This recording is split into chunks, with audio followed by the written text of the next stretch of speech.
and the risk factors. Clinical features, hallmark clinical features. Then how do these symptoms differ from the mild forms? Now, coming to the diagnosis part, most effective diagnostic tools, then more or less like complete information about the imaging techniques, CT, when it will be CT indicated, when will be MRI indicated, what is the role of ultrasound, what is the role of chest X-ray or the abdominal X-ray. So we have like no the diagnostic armamentarium. We need to know the indications properly, and it is not only be helpful for your theory, though it is more of theory preparatory course, but most of the things would be all in the practical, in the viva, in the clinical bedside exam as well. Now, the next would be scoring systems. What are the scoring system that is actually we need to know while we are taking care of a pancreatitis patient at the bedside? Ranson's criteria, Apache-2's criteria, Bishop score, what is the the predictability, what is the significance of that course, what is the the prognostic variability and comparing to the different scores at the bedside, how accurate and reliable are these? So there will be multiple questions that can remember whatever like I am talking about in the pancreatitis. You can get a combination of few things in the sub question. So it may not be a complete question, 10-mark question. You can only get scoring systems and management. You can only get diagnostic modality and complications. So it can be a permutation combination. So they will not straightforward go for the bookish type of like question that pathophysiology, clinical feature, complication and management. They can make it in a short form to cover many domains in the gastro and hepatobiliary science.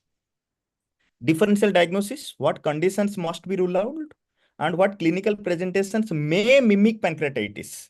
Pancreatitis mimics. That would be also another question. Now, complications, what are the common local? Why I am echoing?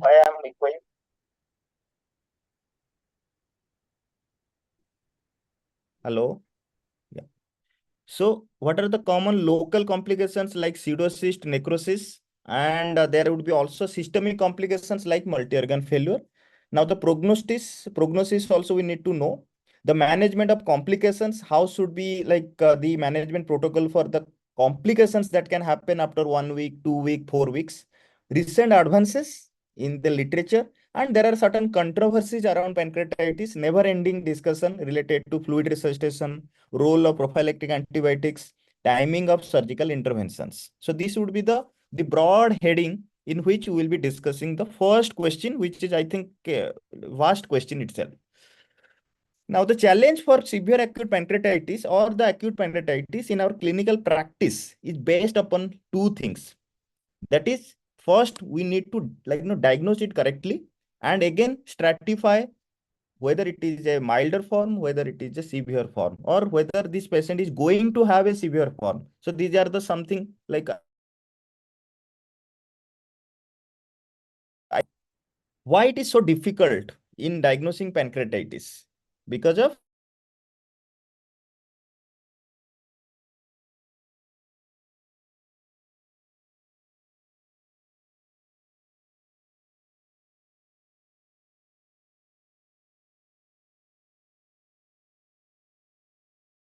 abdominal type. So this is like something I got from the literature. So pancreas is actually abdominal tiger, and when the tiger is having inflammation, you will get all the features of the severe acute pancreatitis or acute pancreatitis. Now, coming to the definition. Before that, what do you mean by pancreas? Pancreas consists of two parts, or I would say the subparts. That is a Greek word.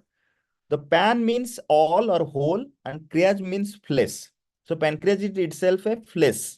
And when the whole flesh is getting inflamed, resulting in the autodigestion and resulting in like release of multiple proteolytic enzymes, gastric juices. So that would be actually causing problem locally, regionally, and also systemically. So that is the initiating feature for the pancreatitis. Now, acute pancreatitis is defined as the inflammatory process that occurs in the gland that was morphologically and physiologically normal before the attack. They attack the pancreatitis, the event. Now, if you treat it well, resuscitate it well, diagnose it at the right time, it can return to the initial state, that is the normal state, after resolution of the attack. So that is acute pancreatitis. So it's an inflammatory process, not infective process. We need to understand this highlighted point. Now, what happens actually? So in short, there occurs breakdown in the synthesis and secretion coupling. So the pancreas synthesize the enzymes and that is getting released to the blood as well as the gastrointestinal system. Now, if there is any problem in this coupling, so what will happen? There would be synthesis, continuous synthesis will occur, but there is blockade of the secretion. So that is getting pent up, the secretions. And those digestive enzymes, what will happen? If there is like, the factory is producing, but it is not getting released. So it would be overwhelmed. It would be like the enzymes would be leaking out of the acinar cells through the basolateral membrane to the interstitial space. Now it is getting like full, over full. And that would be spilling to the systemic circulation. So this is the pathophysiology behind acute pancreatitis. Now, what will happen? The most important enzyme that causes all the damage is trypsinogen. So there will be inappropriate activation of trypsinogen to trypsin, which in turn releases the gastric digestive enzymes causing the pancreatic injury. Now, there is mainly involvement of the exocrine pancreas. We all know about the endocrine part of the pancreas. We are not dealing with that. So you need to remember pancreatitis is mainly related to the exocrine part of the pancreas. And that inflammation of the exocrine pancreas is associated with acinar cell injury and local and systemic complication. So there would be local, there would be regional, there would be systemic. So these are the things in which there would be also the stages of pancreatitis, which I will be discussing in the subsequent slides. Now, as I have already discussed, phase 1 would be local inflammation. So there would be obstruction of the pancreatic or bile ducts or direct toxicity to the pancreatic cells. There would be inflammation resulting in pancreatic enzyme activation. I have told about the trypsinogen resulting in the activation leading to the trypsin. There would be also premature enzyme activation leading to the pancreatic autodigestion. So pancreatitis in severe form, it would be mainly the autodigestion occurs to that flesh of pancreas gland. So that's why the name is pancreas. Now coming to the phase 2 is mainly the regional problem. Local is already in the the acinar cell, the enzyme secreting cells. Now this enzyme digestion leads to necrosis of the pancreas. That whole pancreas is now getting necrosed, and as a result, little bit extension to the vessels supplying to the pancreas will be also eroded, and that would be resulting in hemorrhage. So that is the phase 2, erosion into the vascular structure that can occur leading to the hemorrhage. Now, phase 3 is what we get. It's a surge response, release of the systemic inflammatory mediators, and this systemic immune response syndrome and multi-organ dysfunction syndrome resulting in acute renal failure, cardiac dysfunction, ARDS, and DIC. So all forms of multi-organ dysfunction. So phase 1 starts from the local, phase 2 is the regional, phase 3 is the systemic. Now, if we try to keep it in one algorithm or flow chart way, there would be insult in many forms: alcohol, gallstone, procedural, something or other. Now, what will happen? There would be acinar cell injury, and there would be local manifestations, systemic manifestations. There would be premature activation of the trypsin, what we have already discussed. Now, as a result, what will happen? There would be autodigestion of the pancreatic tissue, and there would be activated enzymes along with the trypsin, lipase, elastase. There would be also simultaneously release of the cytokines, recruitment of cytokines, the different adhesion molecules will be activated. There would be production of the the ROS, reactivated oxygen species. And those reactivated oxygen species, cytokines and adhesion molecules will do all the damage. Capillary leakage, loss of protein from the circulation, there would be third space loss, gut barrier breakdown, and that would be resulting in the bacterial translocation. There would be also in the lung alveolar capillary membrane damage. There would be impaired gas exchange. Patient would result in the ARDS or acute lung injury or acute hypoxemic respiratory failure. So these are the something which are more responsible for the systemic complications. The local complication would be by again the recruitment of your cytokines along with the activated enzymes leading to the pancreatic edema, necrosis, hemorrhage. As a result, this yellow box is all related to the complications of the pancreatitis that I have already discussed in the form of sepsis, septic shock, ARDS, ATN, SIRS. Now, if we will be just putting of our the focus on the genetic and the gender predilection, generally male is more than female. In male, it would be more often related to alcohol, contrary to females, where it is more often related to the biliary tract disease. So gallstones more in the females and pancreatitis would be the cause. Now, in the male, it would be alcoholic liver disease or alcoholic related. Idiopathic pancreatitis, there is no clear gender predilection. Coming to the age part, young male, old female. Remember, young male, old female. Now, 80% of the pancreatitis what we encounter in our clinical practice are mild pancreatitis, interstitial edema, and transient organ failure before the spontaneous resolution happens. 20% are notorious. They are the reason for our headache at the bedside. So they would be resulting in pancreatic necrosis and persistent organ failure. Now, necrotic tissue, if out of this 20%, if we will be taking 100% of the pancreatic necrosis patients, 70% of the necrotic tissue remains sterile and eventually they gets walled off necrosis. Whereas secondary infection and all those complications and patient gets not the resolving pancreatitis for only 30% of cases, mainly because of the translocation of the gut bacteria. So this out of this 20%, 70% are sterile, 30% are the secondary infected. And we all know the cytokine cascade resulting in the SARS, MODS, and sometimes death. Coming to the classification of pancreatitis, it has two phases, early, late. Early is first week, late is after first week. Coming to the severity, mild, moderate, severe. Mild is no organ failure, moderate is organ failure less than 48 hours, severe organ failure longer than 48 hours. Then again, types of pancreatitis based on the severity, if we would be discussing. First one is interstitial pancreatitis or edematous pancreatitis. Simple, what we normally get in 80% of cases. There would be another one, necrotizing. Necrotizing again less than 4 weeks, acute necrotic collection. More than 4 weeks, it would be WON, world of necrosis.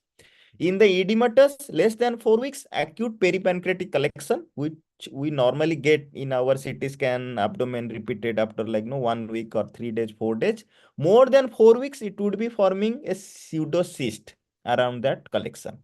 So this is the classification or types of pancreatitis.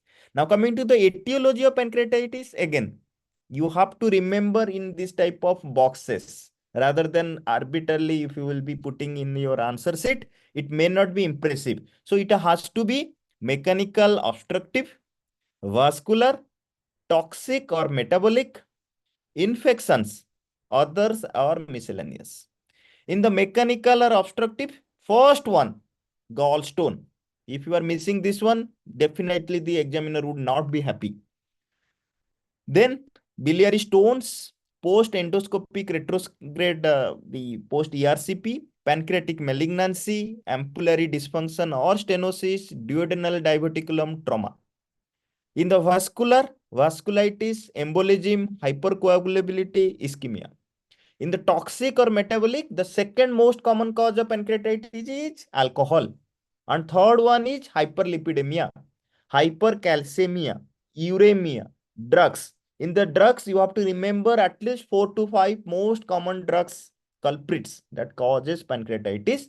Tetracycline, sulfonamide, pentamidine, HIV medications, isoniazid, metronidazole, azathioprine, sulfasalazine, 6-mercaptopurine, losartan, and last but not the least, furosemide.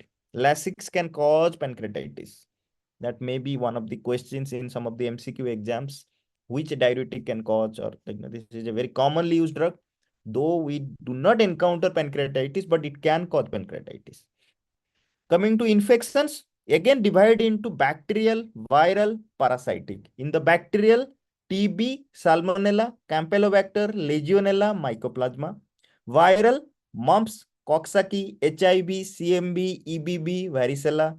Parasitic, Ascaris.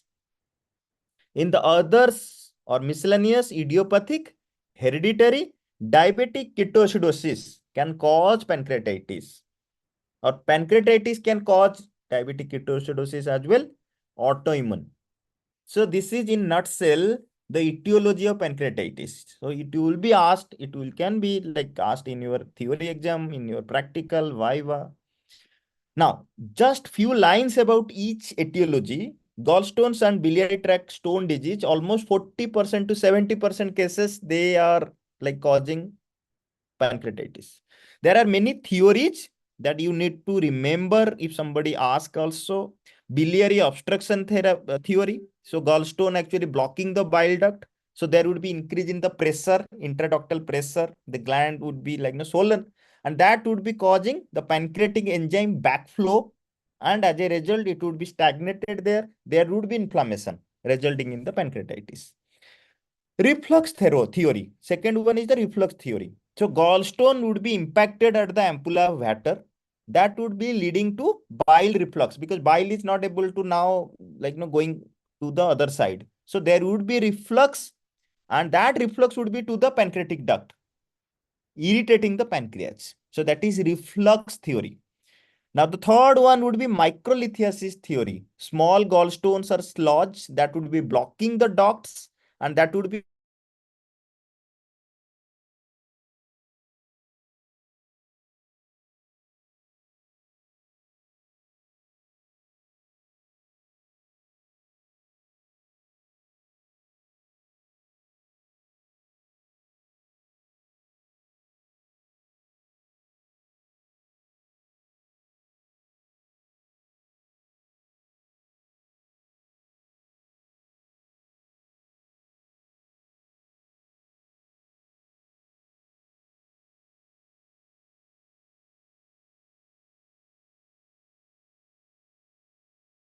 This meeting is being recorded. Blood flow to the pancreas, and there would be more of bile duct obstruction leading to the tissue damage, and sometimes mechanical injury post ERCP, post trauma, that would be damaging the duct, causing the local inflammation and pancreatitis.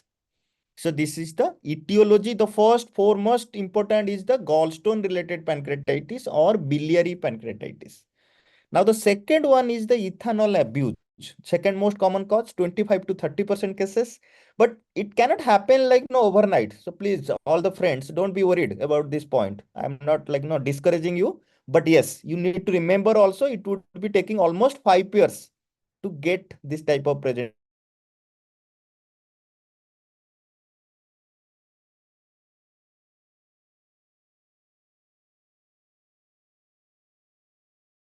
The complete the clinical course. Direct toxic drug-like effect, that would be having the effect on the acinar cells, and that would be causing the pancreatitis. So ethanol has a toxic drug effect that would be having the direct effect on the acinar cells. The third most common cause is hypertriglyceridemia, 1 to 4% cases. Most commonly out of this 1 to 5, types of hyperlipidemia. Type 1 and type 5 are notorious to have acute pancreatitis. If you remember the chart in the Harrison, more than 1000 milligram per deciliter, if you do the lab test of the patient, it would be mostly more than 1000. That is one of the diagnostic criteria as well, and it is more severe than the alcohol or gallstone. Fourth one is the hypercalcemia or hyperparathyroidism, because of the hypersecretion of the parathyroid hormone that would be resulting in the formation of the calcified stones intraductally, resulting in the acinar injury. So it is all like leading to the final the problem, that is the acinar injury, acinar cell. Now the drugs we have already discussed. Post ERCP infection we have already discussed. Again, one fungal aspergillus can cause also pancreatitis, and in the parasitic toxoplasmosis, cryptosporidium, along with the ascariasis. And there are also other maybe some anomaly and genetic causes. Now coming to the clinical classification, acute pancreatitis, they would be presenting in our day-to-day clinical practice. Chronic pancreatitis would be prolonged lifelong disorder. So pancreatitis has been resolved, patient has been shifted, again coming to the hospital. So acute on chronic or chronic. So there would be this one classification also you can write. Now, this one, acute on chronic, resulting from fibrosis within the pancreas. Now, just I am highlighting, this is again the same thing: pancreatitis, acute pancreatitis, chronic pancreatitis, interstitial edematous pancreatitis, necrotizing pancreatitis. Two things I am highlighting: hereditary pancreatitis. Sometimes the examiner may ask you what are the mutations they are responsible for the hereditary pancreatitis. It is PRSS1, SPINK1, and CFTR genes, cystic fibrosis transporter related genes.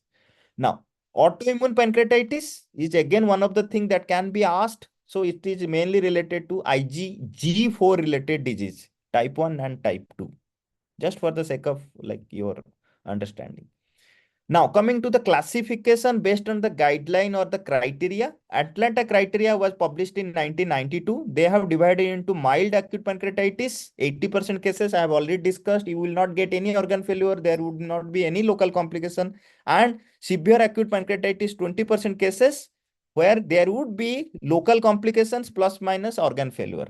And they have been divided into the severity on the basis of Ranson score more than equal to 3 or Apache score more than equal to 8. We will be discussing those the scoring system.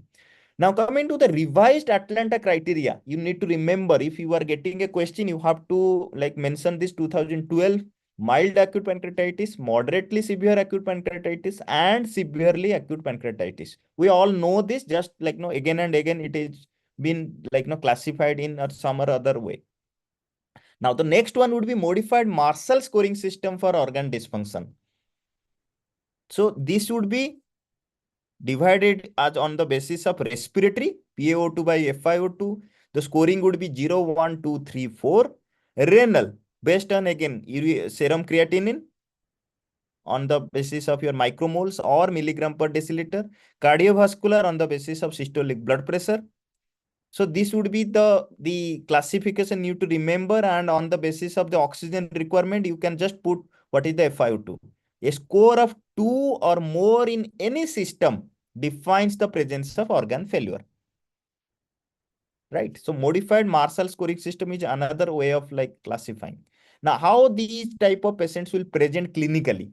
Mild, mid epigastric abdominal pain. It can be steady, boring pain radiating to the left upper back as per the classical book description. Anorexia, nausea, plus minus vomiting, plus minus diarrhea, low grade fever due to inflammation, SARS response, or secondary infection. Can the presentation be associated with the complication itself if the diagnosis has been delayed? Patient is presenting to your emergency or your ICU with the shock state or multi-system involvement. Now, you will be getting on your examination abdominal tenderness, fever in the tune of 76% cases, abdominal guarding, distension, tachycardia, hypoactive bowel sounds, jaundice, dyspnea, hemodynamic changes, melena or hematemesis, Kullenstein's, Gray Turner signs, left pleural effusion. Can anybody tell me these things they have like experienced in their clinical practice. Gray Turner sign, Cullen signs around the umbilicus, Fox sign in the medial part of the below the groin. Okay, so as per like the scientists who have like first time uh, depicted this type of things, so this has been given the nomenclature.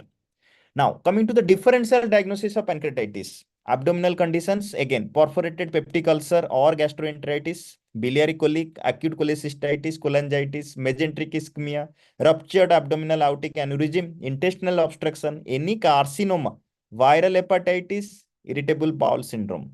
Coming to the systemic conditions, decay is one of the differential diagnosis. You will be having confusion whether the the decay is the primary cause and pancreatitis is the secondary cause, or the pancreatitis is the primary cause and the decay is the secondary cause. Thorax conditions, patient can be having bacterial pneumonia or ARDS as a the primary thing. Pleuritic pain, MI. Gynecologic conditions, in the patient is a female, ectopic pregnancy, could be ruptured or salpingitis. So these are some of the differential diagnoses that you have to keep in mind.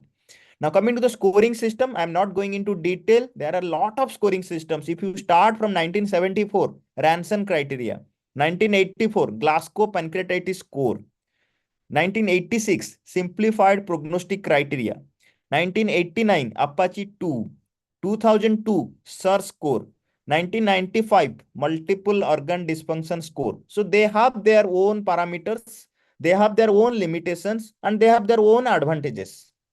So if the question comes like, the scoring systems in pancreatitis, maybe you have to remember all these things. Otherwise, you have to just remember at least 2 to 3 scoring systems that you can write on your theory paper and also answer for your clinical exams. Then 1996 SOFA, 1996 same year LORD, logistic organ dysfunction score, 2002 Japanese severity score, 2006 Bali score, 2006 early warning score, 2007 mortality probability model, 2007 PANC3 score, 2007 pancreatitis outcome prediction score. 2008, what we normally use at our bedside, BISAP score, bedside index for severity in pancreatitis. You need to remember BUN more than 25, impaired mental status, SAR score 2 or more criteria, age more than 60, pleural effusion. Simple to calculate. Then there are like lot of scores after that also. And the most recent one is the 2022, predicting severe acute pancreatitis at admission, ASAP. And it involves like 4 parameter: oxygen saturation, hypothermia, serum albumin, serum creatinine. Still a new score, not validated in most of the centers. Now coming to the predictions for severity, comparing the different usual scoring systems what we have. So you can see here Ranson, Glasgow, Apache 2, BISAP, and Japanese severity score. And the cutoff value is here, area under the curve, you see it is all in the range of 0.8 or more, or around that. And the advantages are there, disadvantages are there. Now, one question, area under curve, it would be coming in a different domain itself, but you need to remember there would be many statistical things that would be coming in our the different theoretical questions. So what is AUC? What is the ideal AUC? What would be the maximum time you will get the AUC in most of the studies? So that you need to remember. I'm not going into detail. Just for the sake of change, I have just kept that yes, if there would be a question or related to AUC, you need to remember what is AUC. Okay. Now this is the 2012 revised Atlanta classification definition. It consists of 3 things, but 2 has to be there for diagnosing acute pancreatitis. The first one is abdominal pain consistent with acute pancreatitis, serum lipase or amylase activity equal or greater than 3 times the upper limit of the normal, and characteristic features of acute pancreatitis on radiological imaging, CT or MRI. So out of 3, you have to get 2 for the defining that this patient is having acute pancreatitis. Coming to the laboratory investigations, serum amylase, we all do, we immediately send, but there are few things you need to remember. Serum amylase rises within 6 to 12 hours of the onset of acute pancreatitis. The half-life is very short, only around 10 hours. So in uncomplicated attacks, returns to normal within 3 to 5 days. So you will not get it after, like, if the patient is presented to you after 3, 4 days or 5 days and immediately initially treated in some other hospital. Serum amylase elevation of greater than 3 times the upper limit of normal has a sensitivity of 67 to 83% and specificity of 85 to 98%. You need to also remember what are the other causes or the causes of hyperamylasemia. It's not only the pancreas that, like, produces amylase. So there are extrapancreatic causes of hyperamylasemia that you need to remember, including acute cholecystitis, intestinal diseases, malignancy, decay, renal failure, acroamylesia, fallopian tube diseases, also alcoholism, anorexia nervosa, and cirrhosis. So these are the pancreatic causes. There are also salivary causes. So you need to remember. And it's not always that if you get amylase level high, it would be only related to the pancreatitis. Now, coming to the next one, which is lipase, which is having a more, like, better, like, sensitivity and specificity. It rises within 4 to 8 hours of the onset of symptoms, quicker than amylase. Peaks are 24 hours and returns to normal within 8 to 14 days. So it lasts longer. So that's why the specificity is better. Lipase elevation occur earlier, longer as compared for useful in patients who present more than 24 hours after onset of pain, and most of the patients present actually not, like, within those 6 or 8 to our hospitals. Serology is also more active as compared to amylase in patients with hepatitis secondary to alcohol. More certain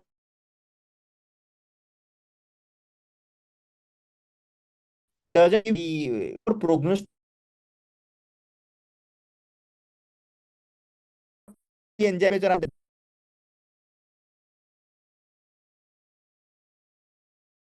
the need very the number to, so diagnosis should be more confirmed. Although the severe pancreatitis could also exist without significant rise in these enzymes. So maybe amylase lipase would be less, but the patient would land up in the severe form of pancreatitis. Now, there are certain conditions associated with high serum lipase: acute pancreatitis, chronic pancreatitis, renal failure, the same things that is more or less associated with the amylasia. Other markers: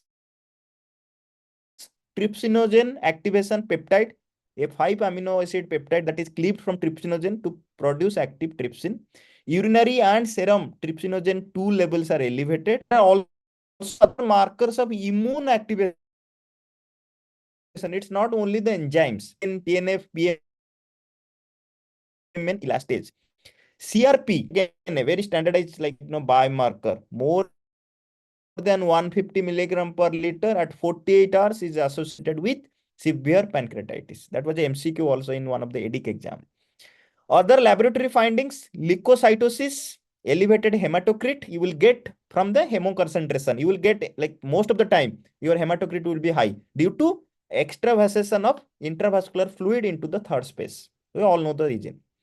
Metabolic abnormality would be there. If there would be hemoconcentration, patient will be having third space loss. You will get the elevated BUN. And hypocalcemia because of saponification, the theory we all know. Hyperglycemia due to the stress response. Hypoglycemia due to patient is not taking any food, and there would be maybe associated liver dysfunction. Coming to the radiographs, abdominal, though it is not routinely done and you will not get it typically, but in the examination, maybe they would be expecting that as a, like, no, the clinical person, you should know about sentinel loop sign. What is this? Localized ileus of the small intestine. As the pancreas is nearer to the small intestine, there would be a portion of the small intestine which will be going into hibernation, or the ileus would be happening. So that is sentinel loop sign. And also there would be spasm of the descending colon leading to the colon top sign. So these are the two classical description of X-rays that we may get in the abdominal X-ray. That's why the gastroenterology may ask for one of the abdominal X-ray you will be surprised that why instead of the ultrasound or the CT scan, this gentleman is asking for the abdomen.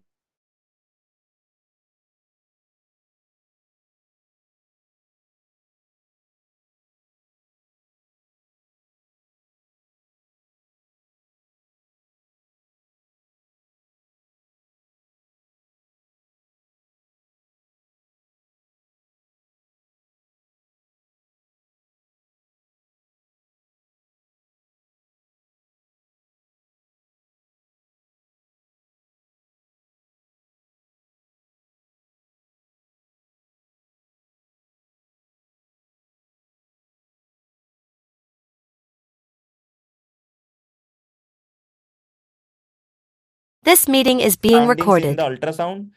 But yes, ultrasound is very important for gallbladder or biliary tract evaluation, stone dilatation, pancreatic enlargement, interstitial edema you can get in ultrasound. There would be focal area of edema, hemorrhage or pseudocyst you will get in the ultrasound.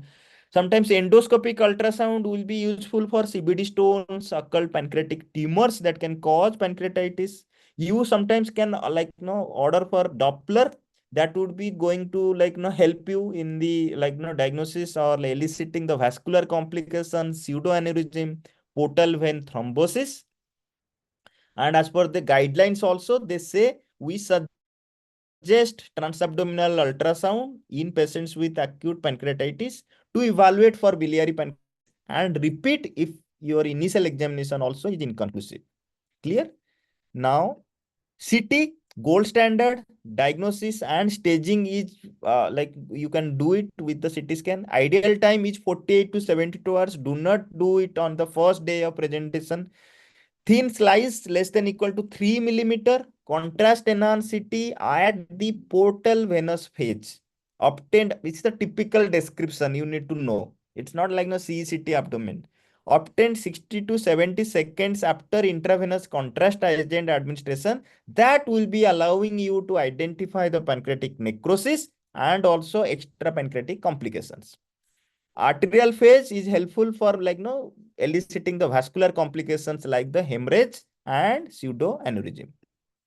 CT severity index, we all know that would be guiding you how severe is the acute pancreatitis, and the most commonly done is the Balthazar score, grading of pancreatitis A to E, and also grading of the extent of pancreatic necrosis. So the two things you are actually getting.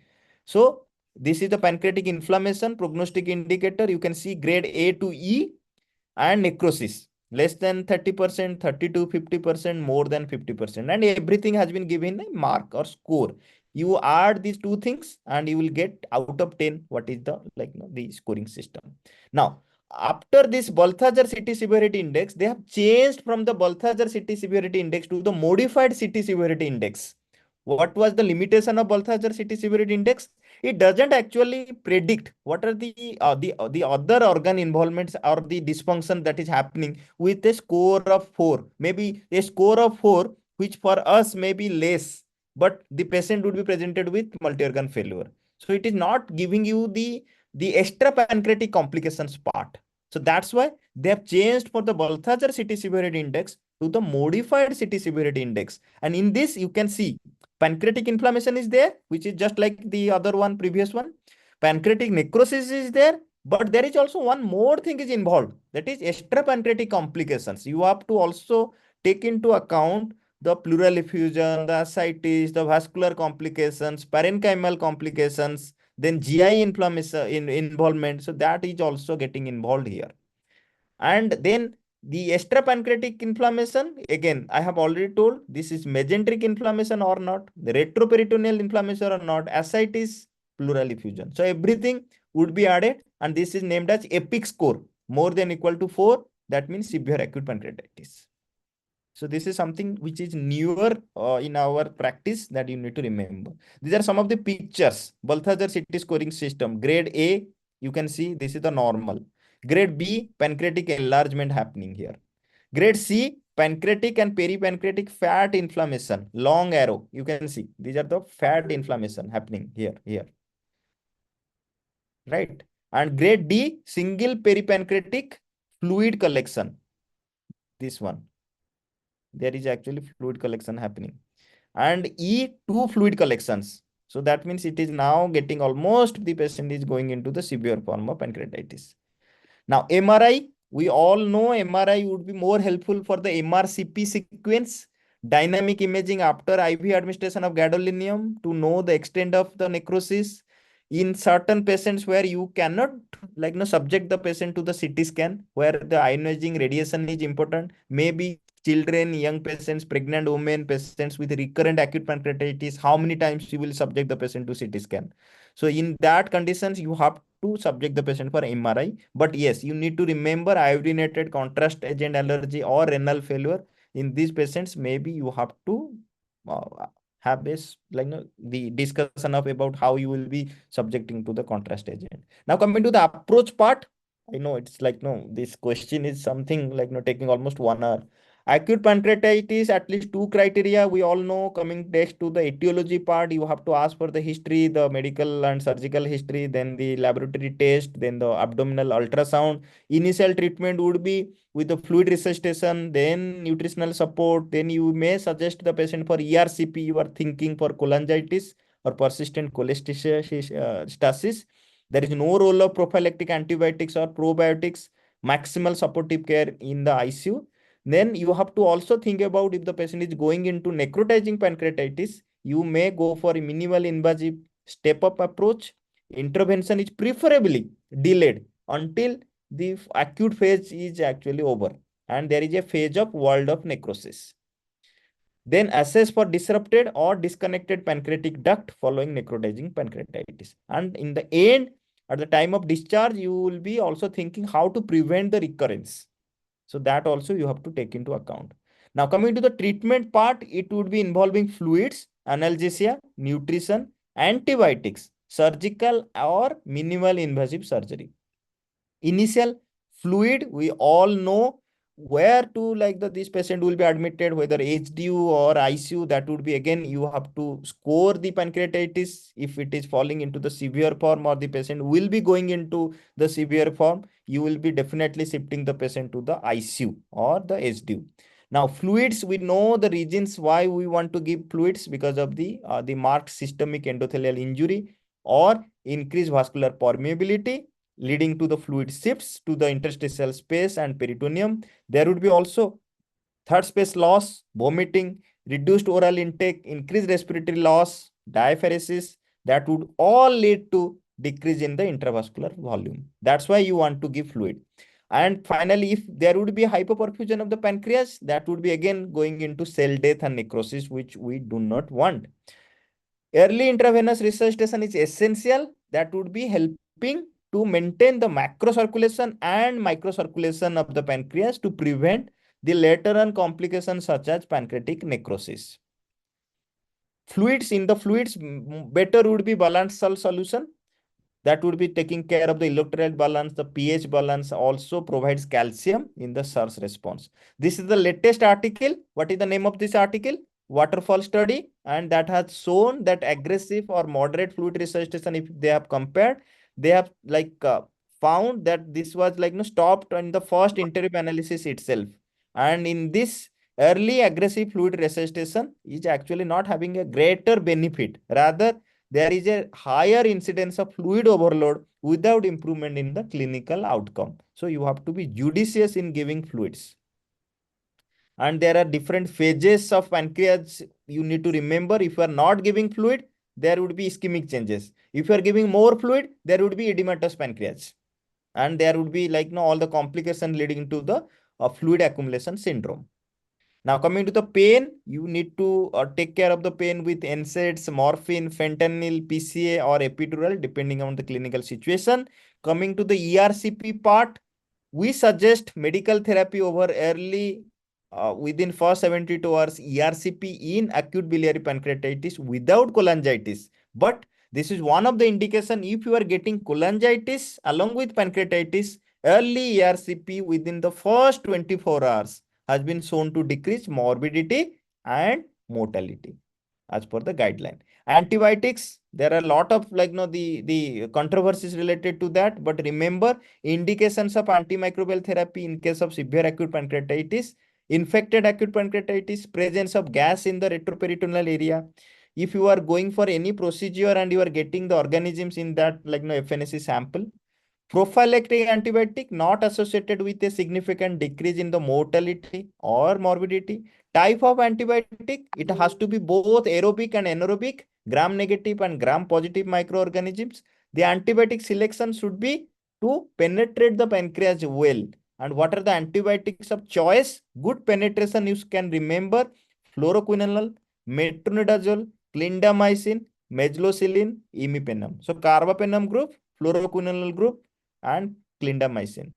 Varying degree, poor penetration, you just remember ampicillin, tetracycline, aminoglycoside, cephalosporin. Now, coming to the nutrition part, previously or like in many centers, they just go for the myth of NPO, nil per oral. To avoid, what is the like explanation for that? To avoid food-induced stimulation of the pancreatic exocrine function, to decrease the inflammation, and that would help in the recovery. And to place, the whole idea is to rest the pancreas. But it's not like that. The current understanding is oral feeding maintains the gut mucosal integrity and prevents the translocation of bacteria from the gut lumen into the inflamed or the necrosed pancreatic tissue, predisposing to the serious complication of infected pancreatic necrosis. So rather, you go for gut rousing as opposed to gut resting.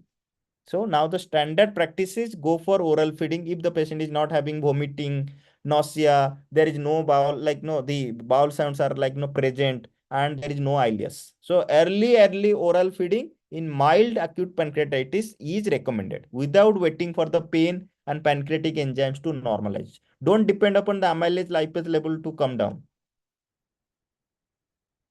Low residue, low fat, soft diet is recommended to clear fluids to give more calories.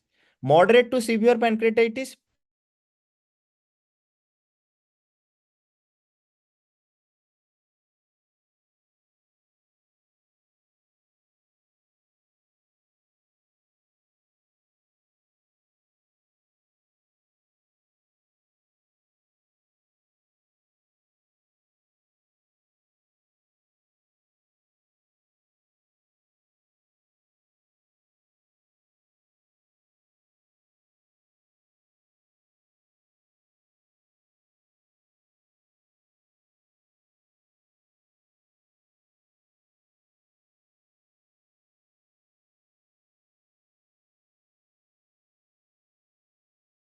This meeting is being recorded. cholecystectomy if mild gallstone pancreatitis. Same admission cholecystectomy, that would be helpful to not get any cholecystectomy related complications later on. Anesthesia chances would be again like the risk would be lesser if the patient is admitted in the same setting, and substantial cost saving to the healthcare system. But pancreatic necrosis complicating biliary pancreatitis, maybe cholecystectomy is typically delayed to a later course. So this is again the role of surgery in AP, acute pancreatitis. In severe cases, you should be delaying it. Any intervention, surgical or radiological,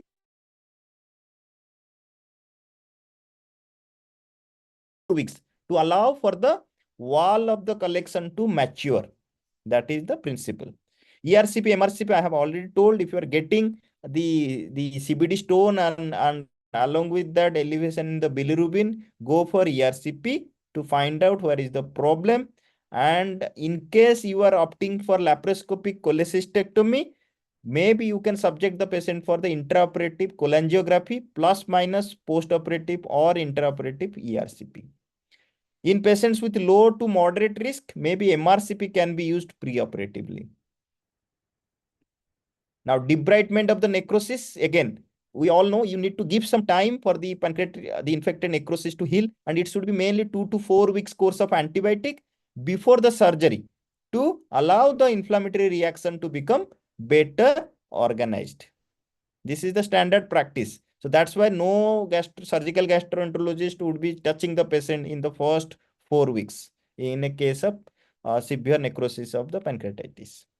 And in a collection of well-defined wall and liquefied material within, the decision and method of drainage also can be considered. It cannot be always that you will be like going for open surgery. So maybe you can think about that whether you can go for endoscopic drainage or something related to the percutaneous drain also. And what are the minimal invasive management of pancreatic necrosis? Once you find that pancreatic necrosis becomes better organized. So now what will happen after 4 weeks, when a fibrous wall is developing around the necrosis, that makes the removal more amenable to surgery, laparoscopic surgery, radiologic catheter drainage, and or endoscopic drainage. So there are many methods: laparoscopic surgery, radiologic catheter drainage, and endoscopy. Panther trial is one of the trial that has shown that step up approach. First do something less invasive. If it is again not getting relieved, go for little bit of higher invasive. So there would be lower morbidity to the patient. So that is the trial name is Panther trial. And percutaneous drainage without necrosectomy also is one of the preferred approach by the gastroenterologist. Prognosis, I have already discussed. Severe pancreatitis, if it is severe, less than 1 week, 1/3 of cases having multiple organ failure, more than 1 week, 2/3 of cases having sepsis and multi-organ failure. Definitely that would be going into the tune of 40 to 50% of the bad prognosis. Systemic complications, we all know: metabolic, gastrointestinal, neurologic, and miscellaneous. Local complication need to remember, there are all P: peripancreatic fluid collection, pancreatic necrosis, it can be sterile plus infected, pancreatic abscess, phlegmon, pseudocyst, pancreatic ascites, pseudoaneurysm, and also there would be involvement of the adjacent organs in the form of hemorrhage, thrombosis, bowel infarction, obstructive jaundice, fistula formation, or mechanical obstruction. This is the last slide. Just you can see less than 4 weeks, acute pancreatic fluid collection, APFC, acute necrotic collection, ANC. Then management, I have already discussed the management, but it is in a form of a like the graph. You can just remember delayed complications. Then more than 4 weeks, you can get pancreatic pseudocyst, world of necrosis, and how to go for managing the world of necrosis. So more or less it would be all you know, but you have to make it a structured way for the examiner to understand that yes, you know in detail about this inflammation of the abdominal tiger. And this is the latest article I got, how you will be 10 things that you need to do if you are getting a patient with acute pancreatitis.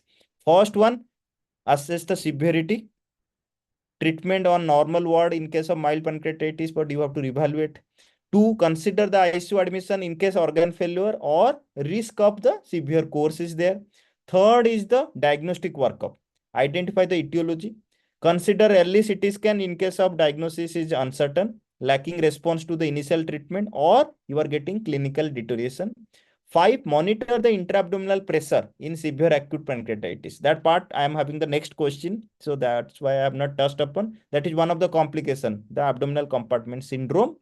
6 would be correct the hypovolemia. Consider goal-directed therapy to avoid the fluid overload.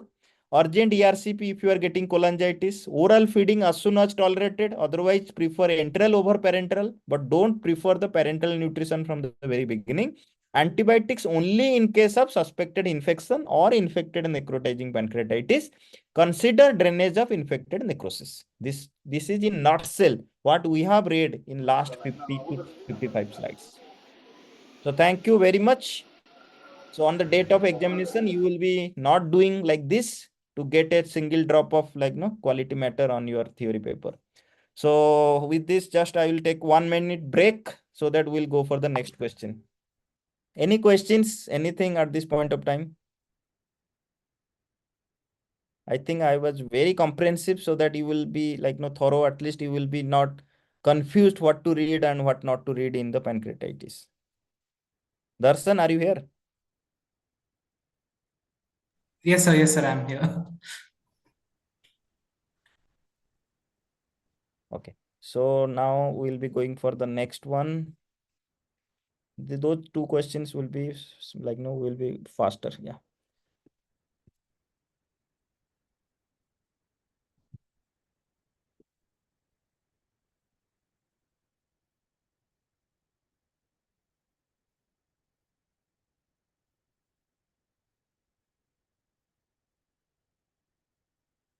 Okay.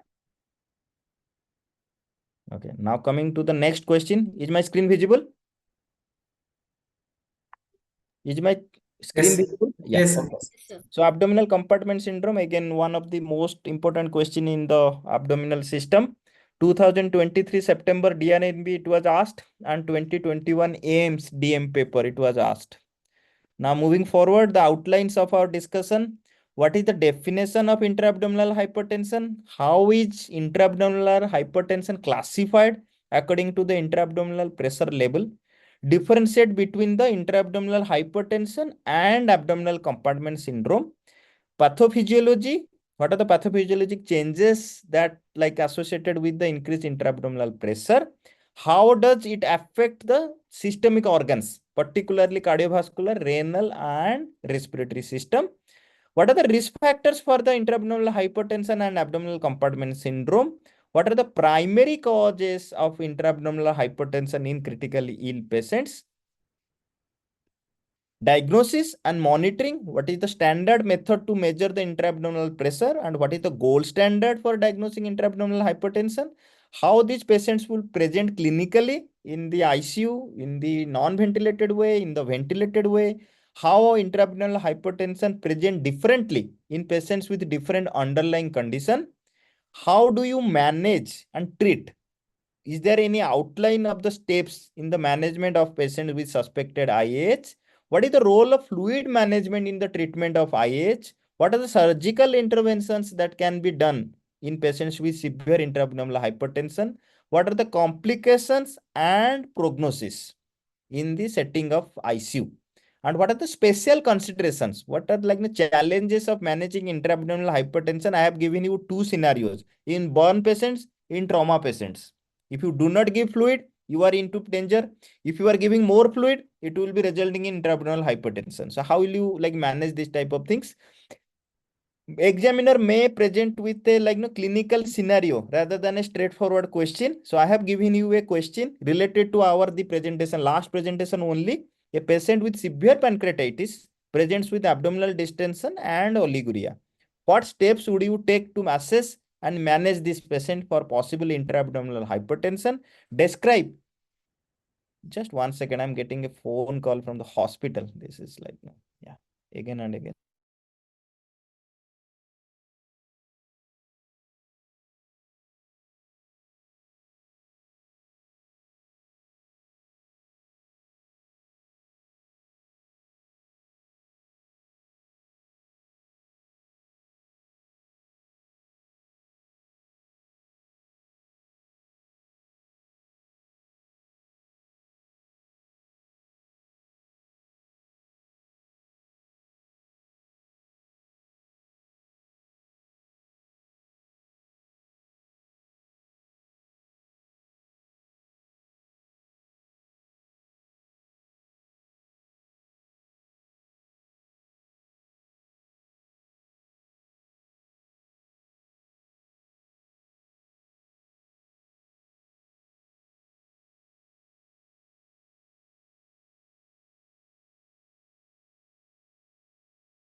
Yeah, sorry. Describe a case where decompressive laparotomy would be indicated for a patient with intra-abdominal hypertension. Now, where you are thinking caps? Just I thought of like, no, killing you at 6 p.m. on Sunday evening. Not, don't see to this bottle. Okay. What is normal intra-abdominal pressure? And when you say abdominal compartment syndrome, any smart answer? Just like to break the monotony of like, no, I am only talking. Anyone?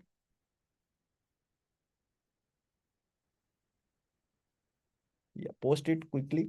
And Darshan would be looking at that because I'm sharing the screen. Okay, moving forward. Intra-abdominal hypertension or SCS is common yet neglected clinical emergency associated with significant mortality and morbidity of the critically ill patients.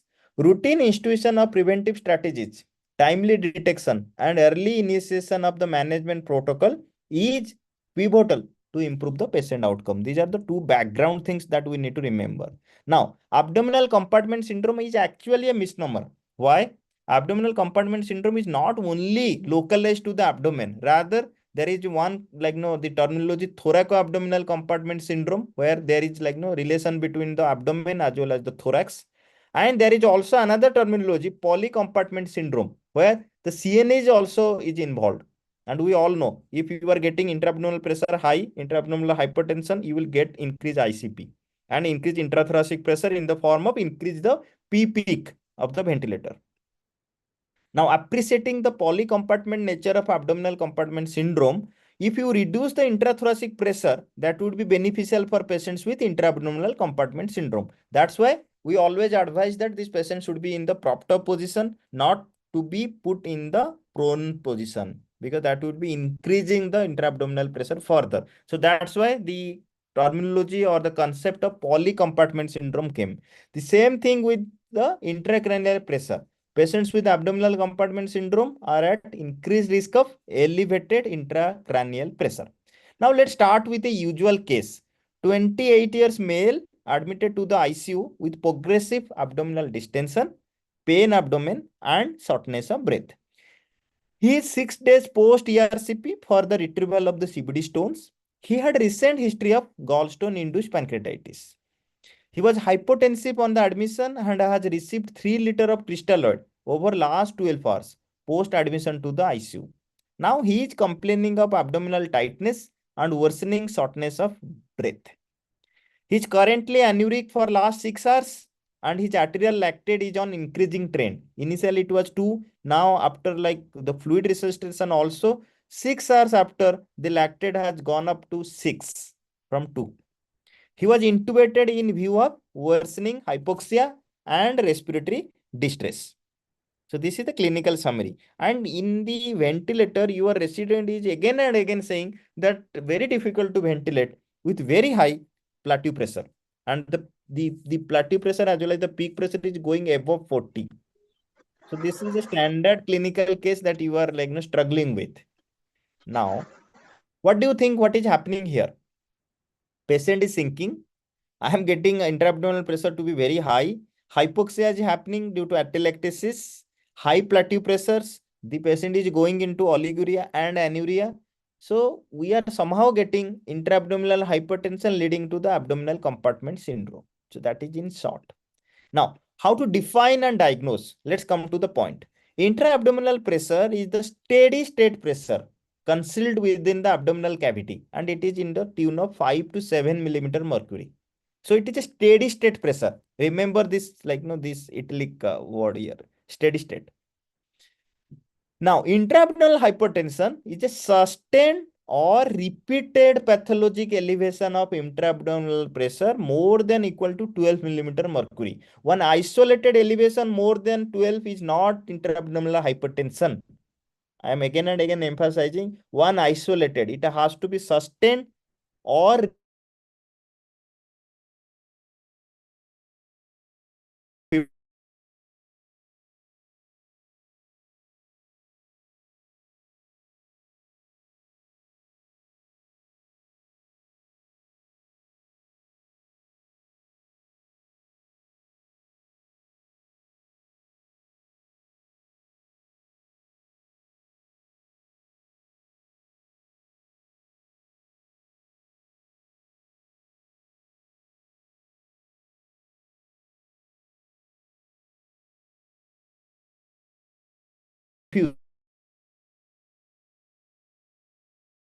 This meeting is being recorded. Here, SCS, it has to be more than 20, but it has to be associated with new organ dysfunction or failure. Now, as you see here, as the intra-abdominal pressure rises, and you land up in the ACS, your organ function starts declining from 100% here, coming then here. Almost you touch 0. So more than 40 of intra-abdominal pressure with organ dysfunction, the organ like is not working at all. So that is the idea behind this picture. Now, some classifications to keep in mind. In the examination, they may ask you classify intra-abdominal hypertension. Intra-abdominal hypertension can be classified into acute, which can be due to trauma, or intra-abdominal hemorrhage. As it is acute, it is more correctable and you have to act fast. Second one is the subacute. Subacute would be mostly post-surgical. In the surgical unit, post-operative patients, you will get the intra-abdominal hypertension. Third one would be chronic. Chronic would be more of physiologic causes like pregnancy, obesity. Clear? So this is one way of classifying intra-abdominal hypertension. Then classify ACS, abdominal compartment syndrome. In the abdominal compartment syndrome, classify into primary, that is the first one. Is it associated with injury or disease in the abdominopelvic region or organ? So primary would be more or less, as it is abdominal compartment, so the origin is from the abdominopelvic region. So that is the primary. Just easy to remember. Now, the second one is the secondary. Secondary is, it is not related to the abdominopelvic. Just remembering that. It do not originate from the abdominopelvic region. And the most important to remember is maybe born patient, maybe ARDS patient where you have given fluid initially for the septic shock management, and now the patient is going into the abdominal compartment syndrome. Now, the third one would be recurrent. Recurrent is resurgence in the abdominal compartment syndrome following recovery from the primary and secondary. Again and again, this patient is going into abdominal compartment syndrome. So the classification is recurrent abdominal compartment syndrome. So primary, secondary, recurrent. In the intra-abdominal hypertension, acute, subacute, chronic. I think I'm clear in this. For the intra-abdominal hypertension or abdominal compartment syndrome. Diminished abdominal wall compliance, abdominal surgery, major trauma, major burn, prone positioning. Increase intraluminal contents in the form of gastroparesis or ileus or colonic pseudo-obstruction or volvulus. Capillary leak or fluid resuscitation due to acidosis, damage control laparotomy has been done, hypothermia, increased Apache or SOFA score, massive fluid resuscitation resulting in the loss of fluid into the third space, polytransfusion, you have given like massive transfusion protocol, and now the patient is in abdominal compartment syndrome, positive fluid balance in the form of fluid accumulation syndrome, increase intra-abdominal contents in the form of acute pancreatitis with the collections, intra-abdominal infection, there is abdominal abscess, hemoperitoneum or pneumoperitoneum, distended abdomen or intraperitoneal fluid collection, there is tumor inside the abdomen or retroperitoneal tumor. Laparoscopic has been done with excessive inflation of the pressures or the like gas is there. Liver dysfunction, CLD patient with ascites, peritoneal dialysis is being done, and now the patient is full of fluid. Now, there are certain miscellaneous causes of intra-abdominal hypertension. Can I request you all to mute, please? The elderly male, coagulopathy patients, increased head of bed angle. Patient is completely almost 60-degree angle. So there is actually abdominal pressure is high. Obesity or increased body mass index. You are giving high PEEP. That is also one of the cause for precipitating intra-abdominal hypertension. Peritonitis, pneumonia, sepsis, shock or hypotension. These are all contributing factors, risk factors for the patient to have intra-abdominal hypertension. Now coming to the systemic effects, what is the pathophysiologic effect of the intra-abdominal hypertension on the different organs? Let's start with the kidney. Increased renal parenchymal pressure would be there. So there would be renal venous drainage will be affected, and ultimately renal congestion or congestive nephropathy will be developing. As a result, there would be decrease in the GFR leading to oliguria. Now, the next one is in the respiratory system. Increase the raising the diaphragm level as the abdomen is expanding. So diaphragm would be up. As a result, what will happen? Respiratory compliance would be affected. It would be reduced, and there would be mixed respiratory failure. Now,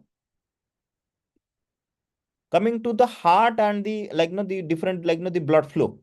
Decrease in the vena cava compression. Actually, it is increase in the vena cava compression, leading to the decrease in the venous return, and cardiac output and shock would be also reduced. Now, coming to the abdominal pathology, impaired mesenteric blood flow, decreased perfusion leading to the ischemia, and there would be also decrease in the venous drainage leading to the bowel edema, increased abdominal pressure, and as a result, what will happen? Bacterial translocation will be happening here. And finally, on the brain, compression of the lumbar venous plexus leading to decrease in the drainage of the CSF and increasing the ICP. So these are the systemic effect of intra-abdominal pressure. Now coming to the differential diagnosis, you can go in this. Maybe the patient will be having mesenteric ischemia, ruptured abdominal aortic aneurysm, toxic megacolon, acute appendicitis, acute diverticulitis. Now coming to the history and evaluation. On the physical examination, abdominal pressure can be elevated despite finding a soft abdomen. So don't be fooled by just examining the abdomen and you are finding that the abdomen is soft. Palpation is only 50% sensitive and examination demonstrating tense abdomen is almost 80% specific. So you will miss almost 20% patients that despite tense abdomen, patient will be not having intra-abdominal hypertension. So these are some of the fallacies with the clinical examination. Now coming to the indication, it can be monitored in any patient with high risk category and patient should be having Foley catheter. There is no absolute contraindications, but there are some relative contraindication you need to remember. One is lower urologic or prostate surgery, neurogenic bladder, traumatic bladder rupture or pelvic fracture, hematuria is happening, status post radiation of the urinary bladder, underlying medical disorder involving the urinary bladder. So anywhere like the bladder is involved, maybe these are some of the relative contraindication for the measurement of intra-abdominal pressure. Now coming to managing, how will you manage the intra-abdominal hypertension? First, C, suspect clinical suspicion. If your patient is having decreased urine output, the acidosis is worsening. There is hypoperfusion changes happening in your patient in the form of cold, pale, cyanosed lower limbs. Raised peak airway pressure. Patient is on ventilator. You are getting again and again peak airway pressure and plateau pressure. Despite you have excluded any respiratory pathology is there.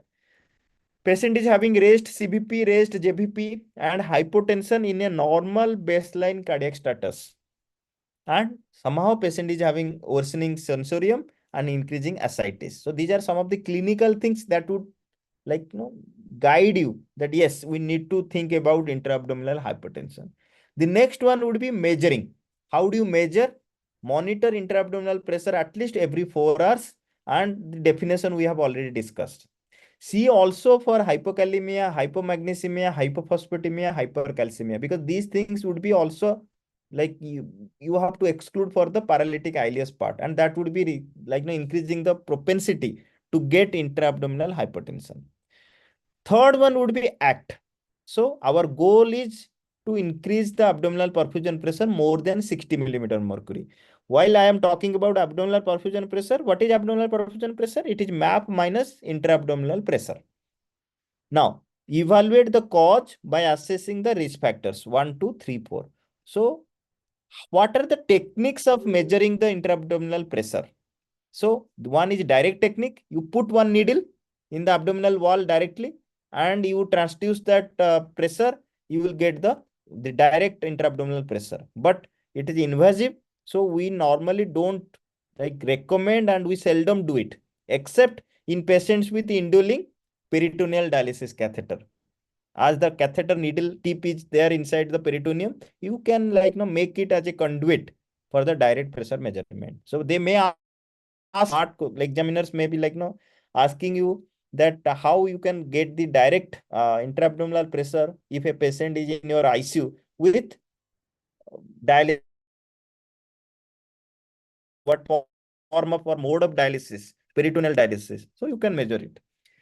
Now coming to the indirect technique, it is through intragastric, intracolonic, intravesical or inferior vena cava catheter. Now, the layer of the vascular structure or the hollow visceral organ that works as a membrane to transduce the pressure. This is the principle behind getting the transducing the pressure. Now, what are the steps? I know you are all familiar with measuring the intra-abdominal pressure. First, you have to clamp the urinary catheter distal to its aspiration port. You have to put almost instill 25 ml of saline via the aspiration port of urinary catheter to fill the bladder if there is no urine or something like that. Attach the pressure transducer to an 18 gauge needle and insert the needle into the aspiration port of the urinary catheter. I will show you the picture also. Zero the pressure transducer with stop cork open to the air and at the level of the iliac crest and mid axillary line. So they may ask you where you will be zeroing the pressure transducer. Measure intra-abdominal pressure with patient supine. You have to remember this point. At end expiration, over 30 to 60 seconds for bladder detrusor muscle relaxation. If there would be contraction and you are measuring, so anyway you are getting the pressure to be high. So you have to wait for 30 to 60 seconds to get the bladder detrusor muscle relaxation and ensure that your abdominal muscles are also relaxed. That's why you are putting the patient in the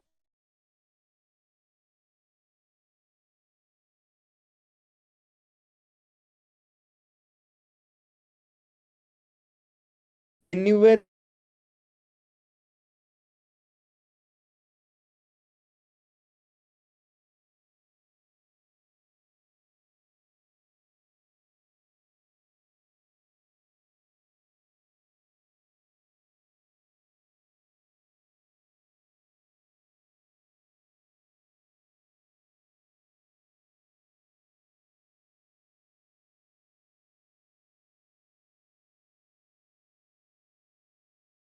This meeting is being Transducer recorded. set should be exchanged, but you have to do it every 3 to 4 hours.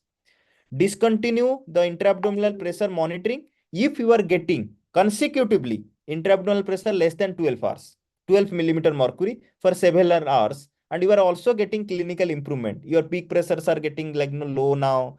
You are able to ventilate the patient, and the blood pressures are now settling down. So somehow you are getting the idea that yes, my intra-abdominal pressure is reducing gradually, and your urine output is also would be a surrogate marker. You will be getting the urine output to be improving. What are the associated complications that can happen while you are measuring the intra-abdominal pressure? Kinking of the monitoring tube,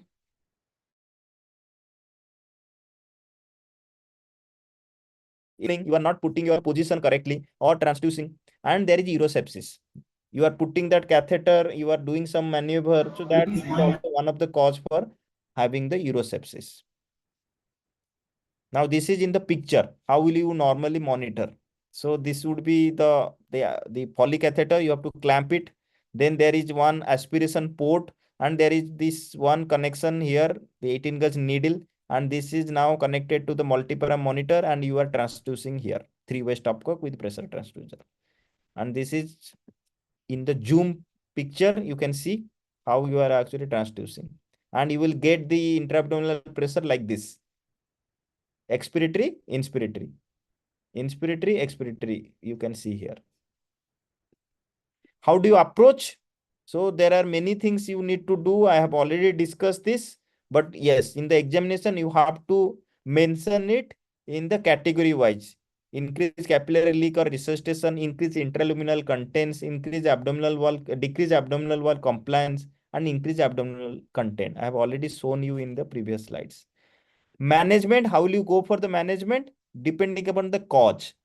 Decrease abdominal wall compliance. What will you do? You put the patient completely sedated, give proper analgesia, remove any constrictive dressings around the abdomen or around the chest or in the pelvic region. If there is abdominal HR, you have to remove it or cut it. Avoid prone position, head of bed more than 20 degree. You should not do it. You are rather you have to do the patient in little bit of like a supine position or reverse tendelbar position. You need to avoid. Now, increase abdominal content or intraluminal content is there. What will you do? Put one nasogastric tube if it is not there, or flatus tube. Gastrocolic prokinetic agents you need to start immediate in the form of erythromycin, metoclopramide, or neostigmine. Minimize the enteral nutrition. Put the patient on like NBO. Enema, go for enema. Colonoscopic decompression, stop enteral nutrition. Increase abdominal contents. How will you do? Go for ascitic tapping, go for percutaneous catheter drainage for fluid, surgical evacuation, involve the surgeon. Increase capillary leak or fluid resuscitation. How will you do it?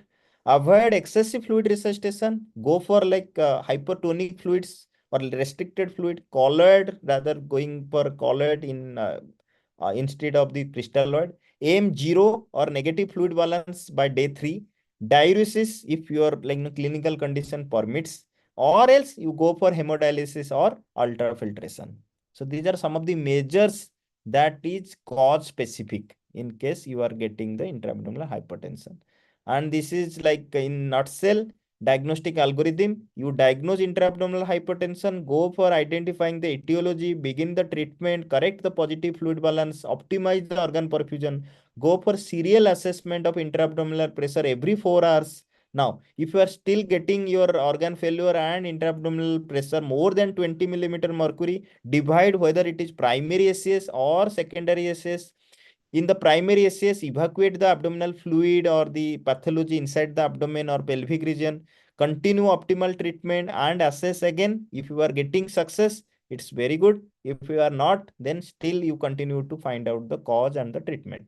Now, if you are getting the abdominal pressure less than 12 millimeter mercury, that means you are in the success zone. This is the treatment algorithm. Again, just summarizing everything what I have told. Your target is to get abdominal perfusion pressure more than equal to 60. Now, how will you do it? Maintain optimal perfusion in the form of fluid resuscitation, but yet it has to be guided. Vasopressors appropriately. Optimize the fluid balance. Go for negative or neutral fluid balance if you are thinking that yes, fluid resuscitation is the problem. If you are still not getting response, go for hemodialysis or ultrafiltration. Remove GI volume. I have already discussed. Abdominal wall compliance, you have already discussed. Identify the intra-abdominal lesion, catheter drainage or surgical evacuation. In the specific conditions like burn and trauma, you all know I'm just like so light that there are many things which would be complicating your assessment, your management, as well as your monitoring in burn and trauma. But you have to have your proper plan, involve the team, and go for the management that would be best for that individual patient. Thank you. I know I am crossing time, but that's what it is all about. When you are in flow and you want to discuss everything, you will like limiting factor. Yeah. So the last question, again, it would be, I think, 7-8 minutes or 10 minutes max. So please bear with me. I know my next speaker is waiting eagerly to start their presentation. Am I screen visible? No.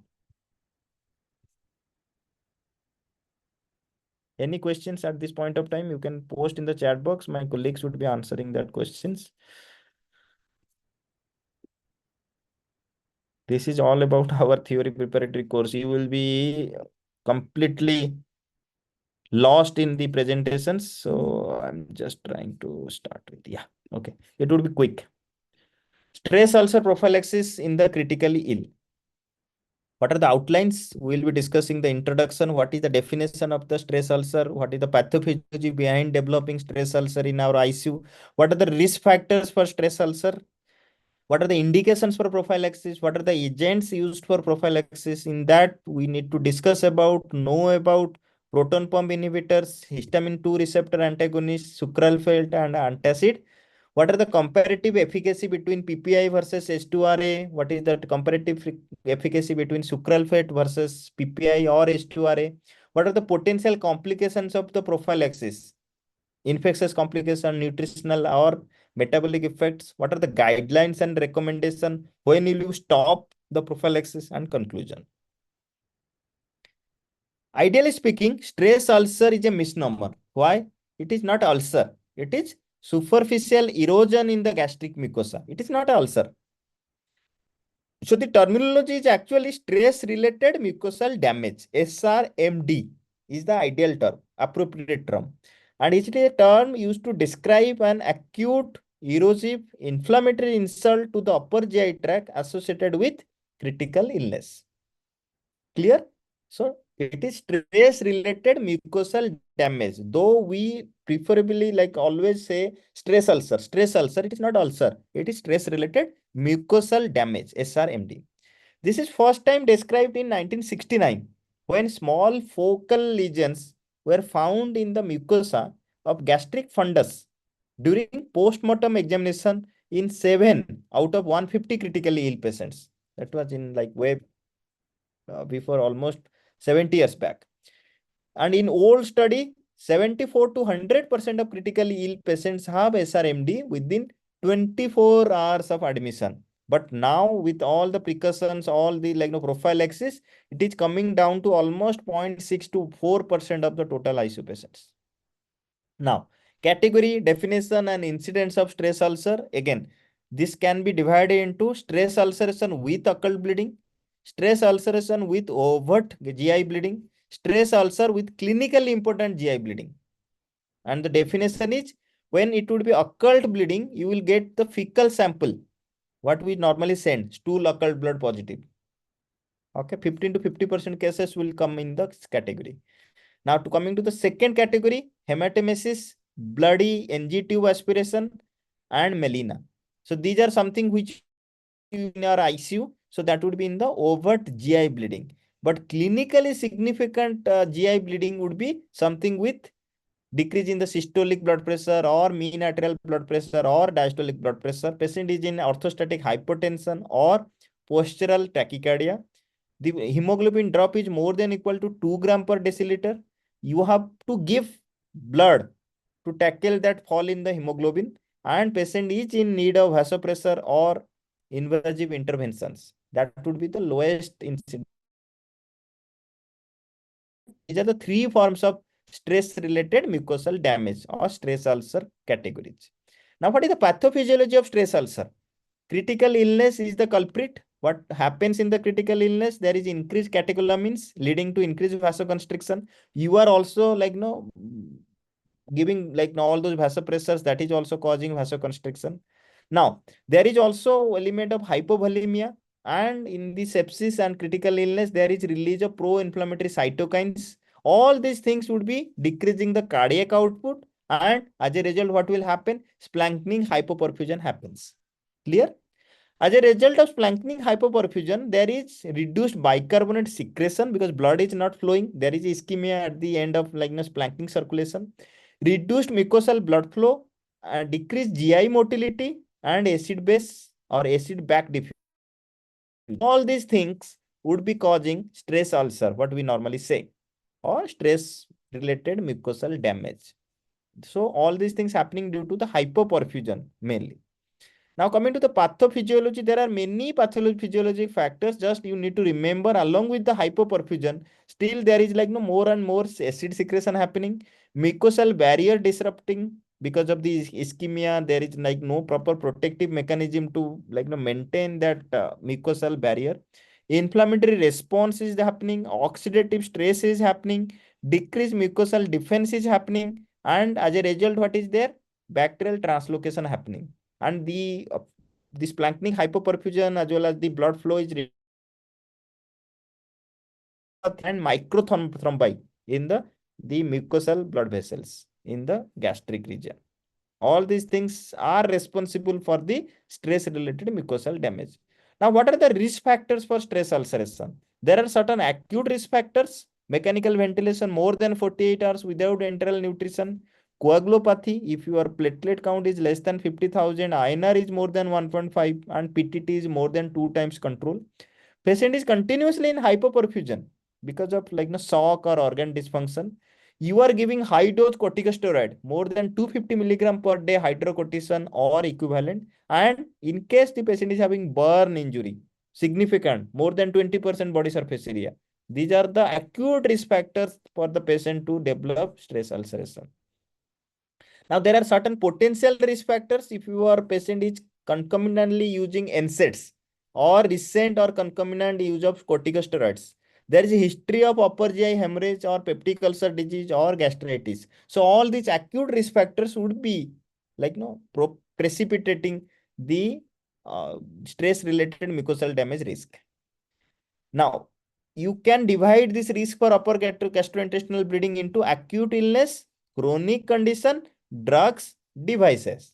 This is published in NEJM in 2018. I've got this very beautiful classification. Acute illness, we all know: shock, respiratory failure, head trauma patient, and thermal injury.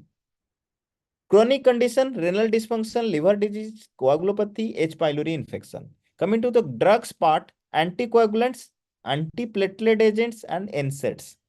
And devices, mechanical ventilation, patient is on RRT, extracorporeal life support. These are the risk factors or risk of upper intestinal gastrointestinal bleeding. How will be the patient presenting to you? Multiple superficial lesions if you are doing the endoscopy. There will be erosions to the ulcer. This would be mainly affecting the superficial capillaries. There is difference between the gastric ulcer, duodenal ulcer versus stress-related ulcer or mucosal damage. There will not be any prodromal symptoms like typical, the acid peptic disease, something like that. If you are keeping the patient in proper the interventions as well as the precautions, these patients will be improving in a very faster way, and the complications should be occurring late in the disease course. What are the indications for prophylaxis in the critical ill patients? The major risk factors would be if your patient is on PPV more than 48 hours, including extracorporeal life support, coagulopathy, GI bleeding history is there, or the patient is having traumatic brain injury or spinal cord injury, or burn more than 35% of total body surface area. These are the major risk factors. You need to start the stress ulcer prophylaxis. There are certain minor risk factors. What is the difference between major risk factor and minor risk factor? In minor risk factors, more than equal to 2 minor criteria, if it is present, then you have to consider strongly stress ulcer prophylaxis. What are the minor risk factors? Sepsis, ICU stay more than 1 week, occult GI bleeding for more than equal to 6 days, glucocorticoid therapy, more than 250 milligram of hydrocortisone or the equivalent, use of any antiplatelet or NSAIDs, renal failure, patient is on RRT, hepatic failure, patient is having history of peptic ulcer disease, extracorporeal life support, or patient is a case of organ transplantation. These are the minor risk factors. Now, what are the pharmacologic targets? What are the things that we can do to prevent stress ulcer in our patient? Start with the PPI. It blocks the proton pump. Very clear. Now, second one is the S2 receptor antagonist. It blocks histamine stimulation. As a result, there would be the blockage in the acid formation pathway. Third one is the antacid. It neutralizes the pH. Fourth one is the sucralfate. It is actually providing a physical barrier so that the acid is not touching the mucosa. This is the principle, pharmacologic principle. What are the agents for prophylaxis? Proton pump inhibitor, you need to know omeprazole, pantoprazole, lansoprazole. Histamine 2 receptor antagonist in the form of ranitidine, famotidine. Sucralfate, antacids, aluminum hydroxide silica, something like that.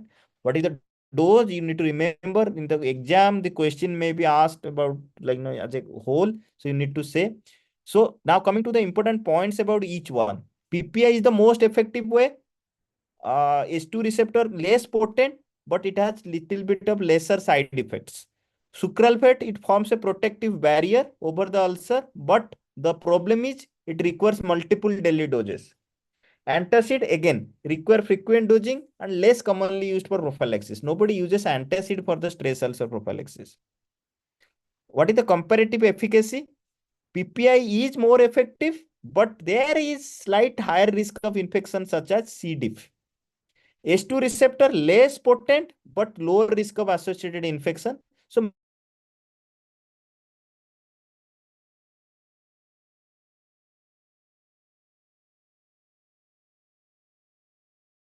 does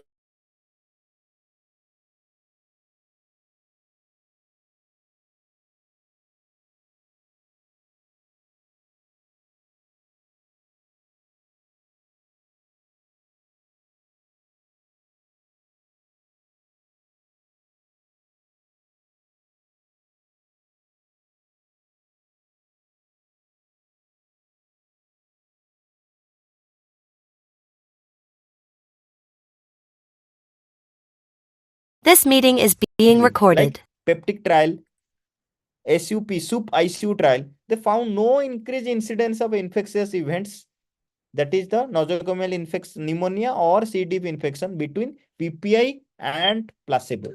So there is no increased incidence. In addition, the meta-analysis also did not show any increased risk of infectious complications compared between PPI versus histamine 2 receptor blocker. So still PPI is the agent of first choice. There is no confusion. Okay. Now Complications, if somebody is asking what are the complications of stress ulcer prophylaxis, you can divide into infectious complication, nutritional and metabolic effects. In the infectious complication, it can be increased risk of C. diff infection, pneumonia, or other hospital-acquired infection, as you are actually altering the gut flora and gastric acid suppression. Now, nutritional and metabolic effects, what will happen?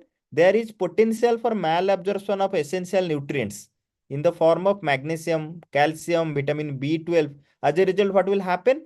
There is increased risk of fractures and osteoporosis with long-term use. May also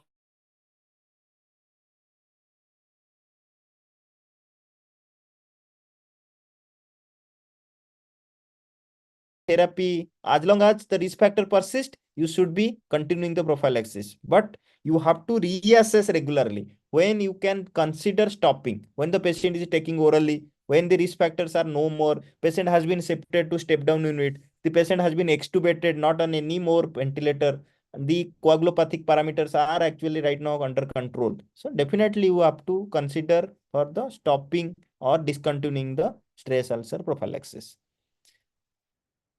So these are the criteria when you should think about discontinuing the resolution of the risk factor, transfer from ICU to the general ward, stable GI function, and assessment of adverse effects. If you are getting really the adverse effects that is related to the stress ulcer prophylaxis, anyway you have to discontinue and go for some other way. This is the latest article, the systematic review and meta-analysis that have shown that yes, the overall there is no beneficial effects on the GI bleeding, overall mortality, C. diff infection, length of stay in the ICU, or duration of mechanical ventilation. But yes, there are slight percentage increase in the incidence of hospital-acquired pneumonia if your patient is on stress ulcer prophylaxis for a long time. And then this is the latest article published in July 2024 RELIEVE study, and they have found, this is the conclusion is very very interesting. Among patients undergoing invasive ventilation, pantoprazole resulted in a significantly lower risk of clinically important upper GI bleeding than placebo, with no significant effect on the mortality. That means GI bleeding is definitely less if you're going for pantoprazole in patients with invasive ventilation. Thank you very much for your kind attention, and definitely I would be happy to take any questions, or else I'll request my co-faculties to continue. Anything you want to share? I know I am 30 minutes late. Yeah, then our stipulated. It happens. What to do? So please, guys, be ready for 9th of September to arrive if we will continue like this speed. What do you say, Dr. Darshan? Yes, sir. I think so. We should be quick a little, but they're benefiting from the talk actually. So it's good. They're asking a lot of questions. It is a two-way process. It's nice. Okay. I think so. If there are no questions, we'll start with the next topic, sir. Yeah, please continue. So good evening, everyone. I'm Dr. Darshan. I'm a practicing intensivist from Bangalore. So the topic, the next one which we are starting is hepatic Darshan, encephalopathy. I'm actually leaving because I have to go to the hospital. There are Sure, few- sir. Sure. I'll take it from here. Sorry. Yeah. Thank you, sir. Yes. So is my slide visible? Yes, Darshan. Okay. So going ahead with this, so I think so. Hepatic encephalopathy is something that all of us are, aware of from our medical school as well as MD days. So how is it different for us in DM is what we need to know. So we need to understand how do we classify, how do we grade, how is it different from an acute event, a liver disease causing hepatic encephalopathy, or a chronic liver disease patients ending up with hepatic encephalopathy. So there are a few nuances that we need to understand at this level, and that is what the DNB board wants us to understand in the curriculum they have provided. So going with the outline of the top, we are going to start with the definition and classification. What is hepatic encaph? How do we classify and grade it? What is the pathophysiology? What are the risk factors? How do we diagnose? And how do we manage hepatic encaph? So from the question bank, which was like looked into, we found out that these were the 3 questions which were asked in the recent past. Diagnosis and management of metabolic encephalopathy being the recent one, pathophysiology of hepatic encephalopathy in June 22, and critical appraisal of new medications, treatment strategies, and management of hepatic encephalopathy was asked in FNB. So coming to the definition of hepatic encephalopathy, hepatic Darshan, yes, sorry, can you put it in a slideshow mode, please? yes. Is it visible now? Yes. Okay. Okay. Are the slides moving? Yeah. And yeah. Okay. So hepatic encephalopathy is a brain dysfunction caused by liver insufficiency and or portosystemic shunts. It has a broad spectrum of neuropsychiatric manifestations, which can range from subtle subclinical alterations to a severe coma. So how do we classify hepatic encephalopathy? It can be either classified based on the severity, like overt or covert or minimal, or based on the pathology or the inciting factor, like type A, which is usually seen in acute liver failure, type B in portosystemic bypass, type C in cirrhosis, and type D in decompensated chronic liver disease. So when did they end up with this classification? There has been a lot of classifications involved. You can remember 1 or 2. The most thing would be based on these 4 factors. Okay, so going from the left to right, it is classified based on the underlying cause, the severity, the time course, and the precipitating factors. So majorly what we usually come across or need to remember is these, that is underlying cause and severity of manifestations. Time course and precipitating factors is something that we need to understand in the etiology and the occurrence factors. So coming to the classification based on underlying cause, it is classified as ABCD, as I've already mentioned before: acute liver failure, portal systemic bypass, cirrhosis, and acute and chronic liver failure, respectively. Coming to severity of disease manifestation, it is usually classified by International Society of Hepatic Encephalopathy and Nitrogen Balance, that they have divided into, again, 2 things, that is covert and overt, or it is minimal and other part, that is overt. This is, again, if you see minimal with grade 1, 2, 3, 4 classification, it's similar to WHC, that is the West Haven classification. So coming to the time course, it is again classified based on episodic, recurrent, and persistent. Episodic, here hepatic encephalopathy bouts that are occurring within an interval of more than 6 months. So if anything happens before 6 months, that is, the patient comes and gets admitted with hepatic encephalopathy within 6 months of the previous insult, then it is termed as a recurrent hepatic encaph. And if the patient has persistent behavioral alterations, then it will be classified as persistent hepatic encephalopathy. So if we know a precipitating factor, then it is called it as precipitated hepatic encaph. For example, it can be infection or upper GI bleed, so to say. And if we don't know the precipitating factor, it will be classified as hepatic encephalopathy non-precipitated. So coming to the definition based on the severity, so there is something called as covert, minimal, or minimal hepatic encephalopathy. Bear in mind, these are 2 different things. Covert is separate and minimal hepatic encephalopathy is separate. It is a clinical diagnosis and often difficult to diagnose. The difficulty is because in a minimal hepatic encephalopathy, there will be no clinical signs. It is usually diagnosed with the use of neuropsychological or psychometric tests. Whereas covert hepatic encephalopathy, you can usually use the West Haven's classification, and it is usually graded as grade 1. So what is grade 1 and West Haven classification? There will be cognitive or behavioral deterioration, which is seen in these patients. Okay, so this is how we usually classify covert minimal hepatic encephalopathy. So what are the neuropsychological or psychometric tests which are used to diagnose minimal HE? Testing strategies can be divided into psychometric or neuropsychological, the gold standard of which is psychometric hepatic encephalopathy score. So these 2 things are the broadly classified into psychometric, which is again classified into paper pencil test and computerized, and neurophysiological, usually you can use critical frequency or an EEG. So usually when patients present with this type of hepatic encephalopathy, they will be ward-based patients. So we do not see such patients in the ICU. But having said that, these will help us understand the small subtle changes which the patient can worsen, especially in a case of patient with acute liver failure who might be developing hepatic CANCEF. So you can do a few paper pencil tests at your bedside evaluation on a daily basis when you have a patient admitted with DCLD or an acute liver failure to understand the onset of hepatic NCEF. I will stress on the need of such assessments in the later slides. Hope I'm clear with all of this. Going on to the next slide. There is always a organ crosstalk. Hepatic encephalopathy is nothing but organ crosstalk. It is usually seen because of liver malfunction affecting the brain. So brain dysfunction usually happens in liver failure due to two reasons. Either it is seen in an acute insult, which causes acute liver failure. The usual manifestations of brain dysfunction in acute liver failure would either be a cerebral edema, or in the worst case scenario, when the cerebral edema increases, it causes raised intracranial pressures, ends up causing herniation. That is the deadly event. In chronic liver disease, the usual manifestation is encephalopathy.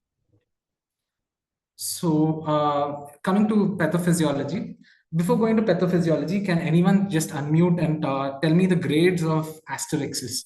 So just to break the monotony, it's been us talking and you guys being quiet.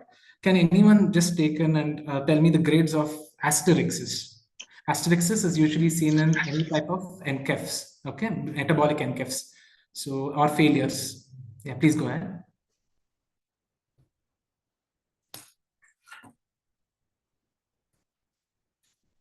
Does anyone want to attempt?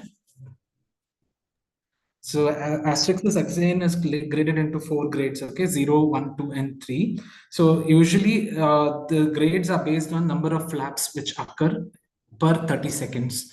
So if there is no flap, that is grade 0, that will be 0 flaps. So based on the number of increasing in flaps, the grading will be 1, 2, and 3. Usually less than 5, then 5 to 10, and more than 10 or 15 usually gets graded as grade 3 Asterixis. So coming to pathophysiology of hepatic encephalopathy in CLD, usually it is the ammonia which is the primary, havoc-causing molecule in the onset of hepatic encephalopathy in patients with CLD. So we all have read this multiple times, I think. So I'm going to go into the smaller subtle nuances, what happens. So basically, whenever there is hepatic encephalopathy which happens, the problem would be in the liver derangement. So there will be drop in hepatocytes, that is the functional hepatocytes, and there will be drop in molecular pathways, which is going to be over saturated. That is the urea cycle, which is supposed to degrade ammonia, gets affected. So usually all of this leads to an overaccumulation of ammonia, and that causes the transport into the circulation, ends up in the cerebral circulation, crosses the blood-brain barrier, and causes a lot of problems. So usually ammonia is primarily produced in the gut by protein digestion, by bacterial urease activity. So this alteration in any of the intestinal barrier causes bacterial translocation and leads to a systemic inflammation. When the urea cycle is overwhelmed, the capacity to control ammonia gets breached, and hyperammonemia occurs. So once ammonia can cross the blood-brain barrier, it causes problems with glutamine metabolism. So glutamate will be converted to glutamine, and glutamine sets in another series of problems, majorly causing astrocyte swelling. Okay, that causes cerebral edema to start with, and then along with this, there is aquaporin channel activation. Along with aquaporin channel activation, it also causes some neuroexcitatory problems in the brain. So the next one is phosphate blind activated glutaminase. This is actually present way far away from the brain. It is usually in the intestine. Again, PAG catalyzes the hydrolysis of glutamine into ammonia in patients with cirrhosis. But what happens is, if this intestinal concentrations of PAG are higher, it doesn't happen, and glutamine gets accumulated, again causes astrocyte swelling, and it leads to occurrence of hepatic encephalopathy. So this turns into a vicious cycle. So there are two hypotheses when the question about pathophysiology of hepatic encephalopathy is asked. We need to understand and write. That is the ammonia hypothesis being the primarily the most important one. As we all know, ammonia is something that needs to be metabolized. It doesn't get metabolized, so that causes accumulation, and that causes multiple neurotoxic effects. It alters the transit of amino acid. It impairs the amino acid metabolism. It inhibits generation of excitatory and inhibitory post-synaptic potentials. So you need to remember that it does both excitatory and inhibitory, issues in the brain. Inflammation is something that gets triggered, and it is an ongoing process. Hepatic encephalopathy is a prolonged inflammatory state in the brain. That is something that we need to understand. One argument against ammonia hypothesis is that even though there is normal serum ammonia levels, you can still see patients having hepatic encephalopathy. So this is the reason why it is still a hypothesis and not an established cause for hepatic encephalopathy. So having said this, ammonia still doesn't cause any classic EEG changes that you can use to diagnose hepatic encephalopathy on an earlier basis. So what other possible hypotheses are there? So there was one more hypothesis which was proposed, that is the GABA hypothesis. What does GABA hypothesis say? GABA is nothing but a neuroinhibitory substance produced in the gastrointestinal tract. Of all the brain nerve endings, around 20 to 45% may be GABAergic. Increased levels of GABA and endogenous benzodiazepines in the plasma usually would permeate into the blood-brain barrier and cause some inhibitory postsynaptic potentials in the brain. That is why you see the fuse slowing, and then the patient becomes lethargic. So the lethargic and the comatose state of the patient in hepatic encephalopathy was explained by the GABA hypothesis. So I will come to these. Actually, there are multiple. Why do you need to know ammonia hypothesis, GABA hypothesis? Is basically because the treatment is based on these approaches. So coming to the risk factors and triggers or the causes for hepatic encephalopathy, it can be ranging from decreased metabolism or clearance of ammonia. It can be because of renal failure, diuretics, transjugular intrahepatic portosystemic shunts, or it can be due to increased production of or absorption of ammonia. So usually when the risk factors or any causes are asked, please divide it, classify it, and write it. Even if you can write one cause in each, it will be portraying as a better understanding of the concept to the examiner rather than writing it randomly, like in the previous case, like in pancreatitis. So when you classify risk factors, write it as decreased metabolism or clearance, increased production or absorption of ammonia, electrolyte disturbances, respiratory issues, vascular occlusion, and drugs. So what happens in the production or absorption of ammonia is if there is excessive protein intake. There have been multiple studies you usually seen people used to attribute it to animal versus plant-based protein intake, but there has not been any study which can prove one is worse over the other. Okay, so gastrointestinal bleeding, constipation, infection are the causes for increased ammonia production. Electrolyte disturbances, usually metabolic alkalosis and hypokalemia go hand in hand. Any of this can trigger the occurrence of hepatic encephalopathy. This is one of the other things that we need to remember when managing a patient with hepatic encephalopathy, usually in the grade 1 or grade 2. So if we don't look at these smaller things in our daily rounds, this patient might end up in grade 3, grade 4. Respiratory issues like hypoxia, hypercapnia, vascular occlusion like portal vein thrombosis and hepatic vein thrombosis, which are usually seen in patients with chronic liver disease, is something that we need to keep a watch. When most of our things are negative, we need to do an imaging to rule out these causes. Drugs like opiates, benzodiazepines, alcohol, and hypnotics have also been attributed for the cause of hepatic encephalopathy. This usually you can remember as a mnemonic called as hepatics. So hemorrhage, excessive protein intake or potassium, alkalosis, TIPS procedure, infection, constipation, and sedatives. So this is usually the overall major pictorial depiction of risk factors. So there was a canonic study which was done to understand the occurrence of hepatic encephalopathy in decompensated cirrhosis as compared to acute and chronic liver failure. So acute and chronic failure with BCLD will be a separate topic, which we will be discussing later on today. So just to broadly tell you what it is, usually, a decompensated cirrhosis mostly involves the liver parameters. The problem decompensation is hepatic, whereas in acute on chronic liver failure, it can be hepatic along with extrahepatic decompensation. So what usually happens is in decompensated cirrhosis, the clinical features which are usually seen are the patients would be usually older cirrhotics. They'll not be active drinkers. That is, they are inactive drinkers.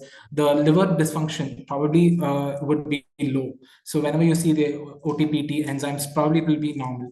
Minimal inflammatory reaction, the prevalence of organ function or failure would be lower. And because of all these issues, the mortality is also less. The most common issue with these patients developing hepatic encephalopathy in decompensated cirrhosis is the use of diuretics. So we need to stop the diuretics, and probably that itself could help them get better.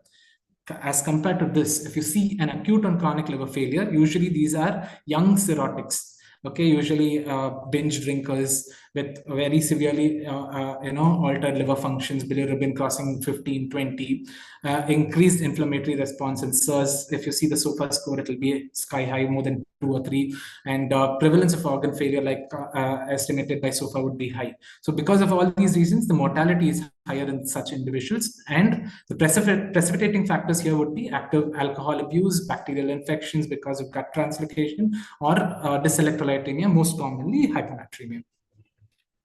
So how do we manage these patients with hepatic encephalopathy in chronic liver disease? So usually the approach would be to diagnose, treat, and what is the evidence. So you have a patient who comes with a history of CLD, altered mental status, and cirrhosis on your evaluation. How will you proceed? So I'll just stay with me when I'm going with this, so that we finish this busy slide in a quick and a swift way. So if whenever a patient comes with you having these three features, that is history of CLD, AMS, and cirrhosis, you have to rule out any possibility of alternate diagnosis. Along with that, you have to also see what is the current activity of daily living for these patients. So going on to the left-hand side, if you stay with me, if you feel that altered mental status is because of any other cause of metabolic encephalopathy, then you should evaluate those causes and treat accordingly. How will you come to a diagnosis? You need to do your basic blood panel, your complete evaluation of clinics, and then obtain other sonological tests to come to a complete diagnosis. If you feel that is not the case, then you need to look on the right hand side. So usually you have to see whether the patient is having a overt or a covert type of hepatic encephalopathy.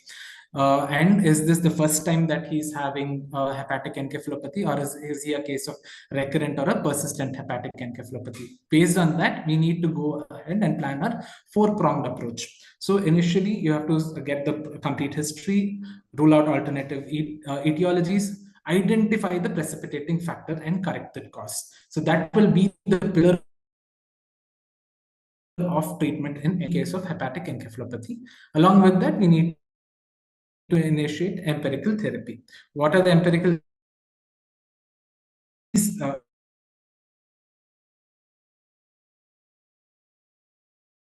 would have already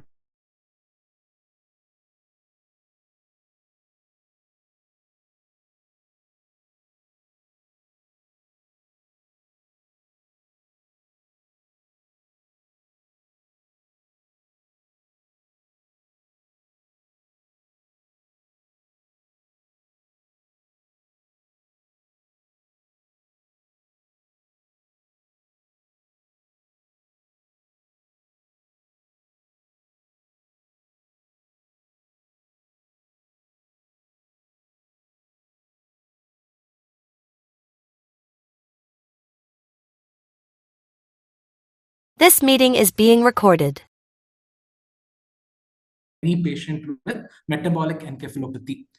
So you can use this algorithm in the first half. for all your answers for metabolic encephalopathy. And then in the specific way, if it is hepatic, you can use this algorithm. If it is uremic, you can use something else. Okay, based on these things, you can change your answer. So this is something which was recently asked. So if you write this, it will save your time, and it is a pictorial depiction which gets you more marks.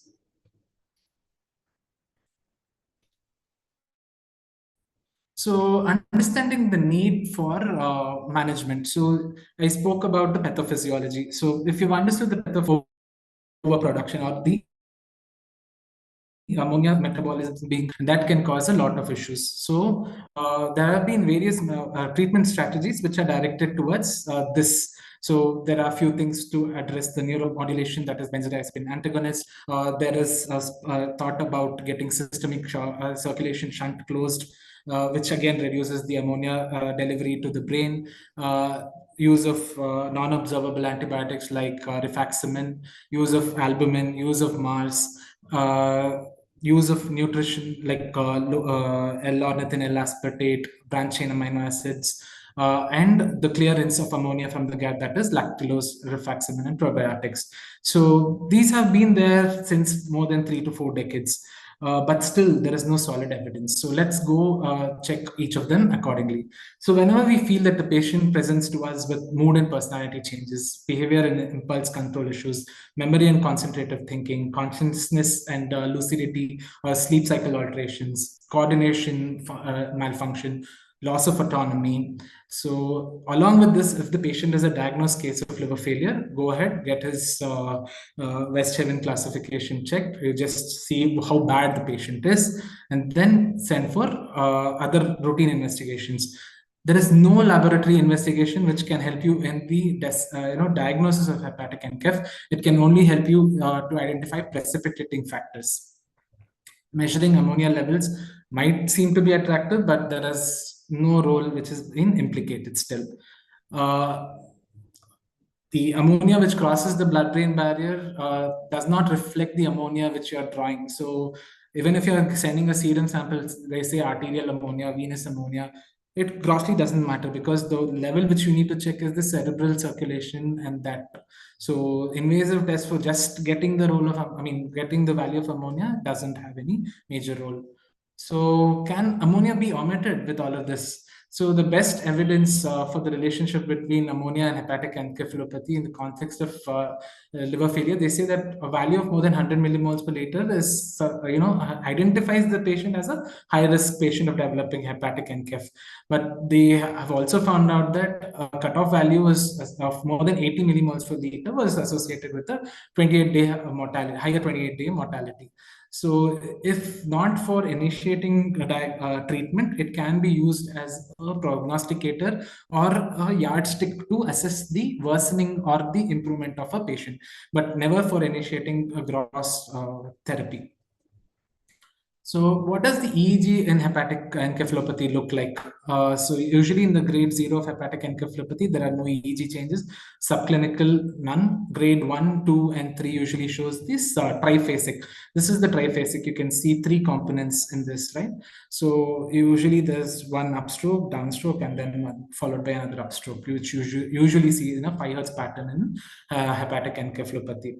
So usually in grade flow, what happens, it usually slows off delta and slow wave activity. So the triphasic pattern is lost in grade 4 hepatic encephalopathy. So if you see you see a triphasic pattern initially, and on re-examination, it becomes a delta wave.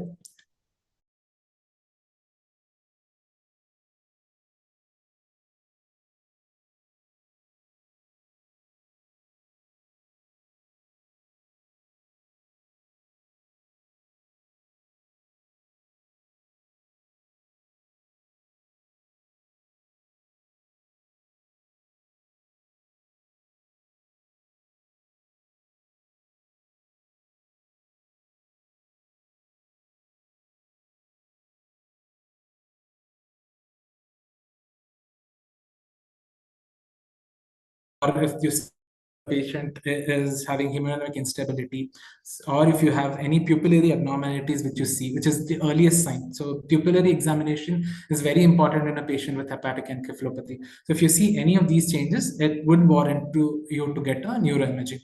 An obtunded ACLF patient without abrupt deterioration in synthetic liver functions who is relatively young.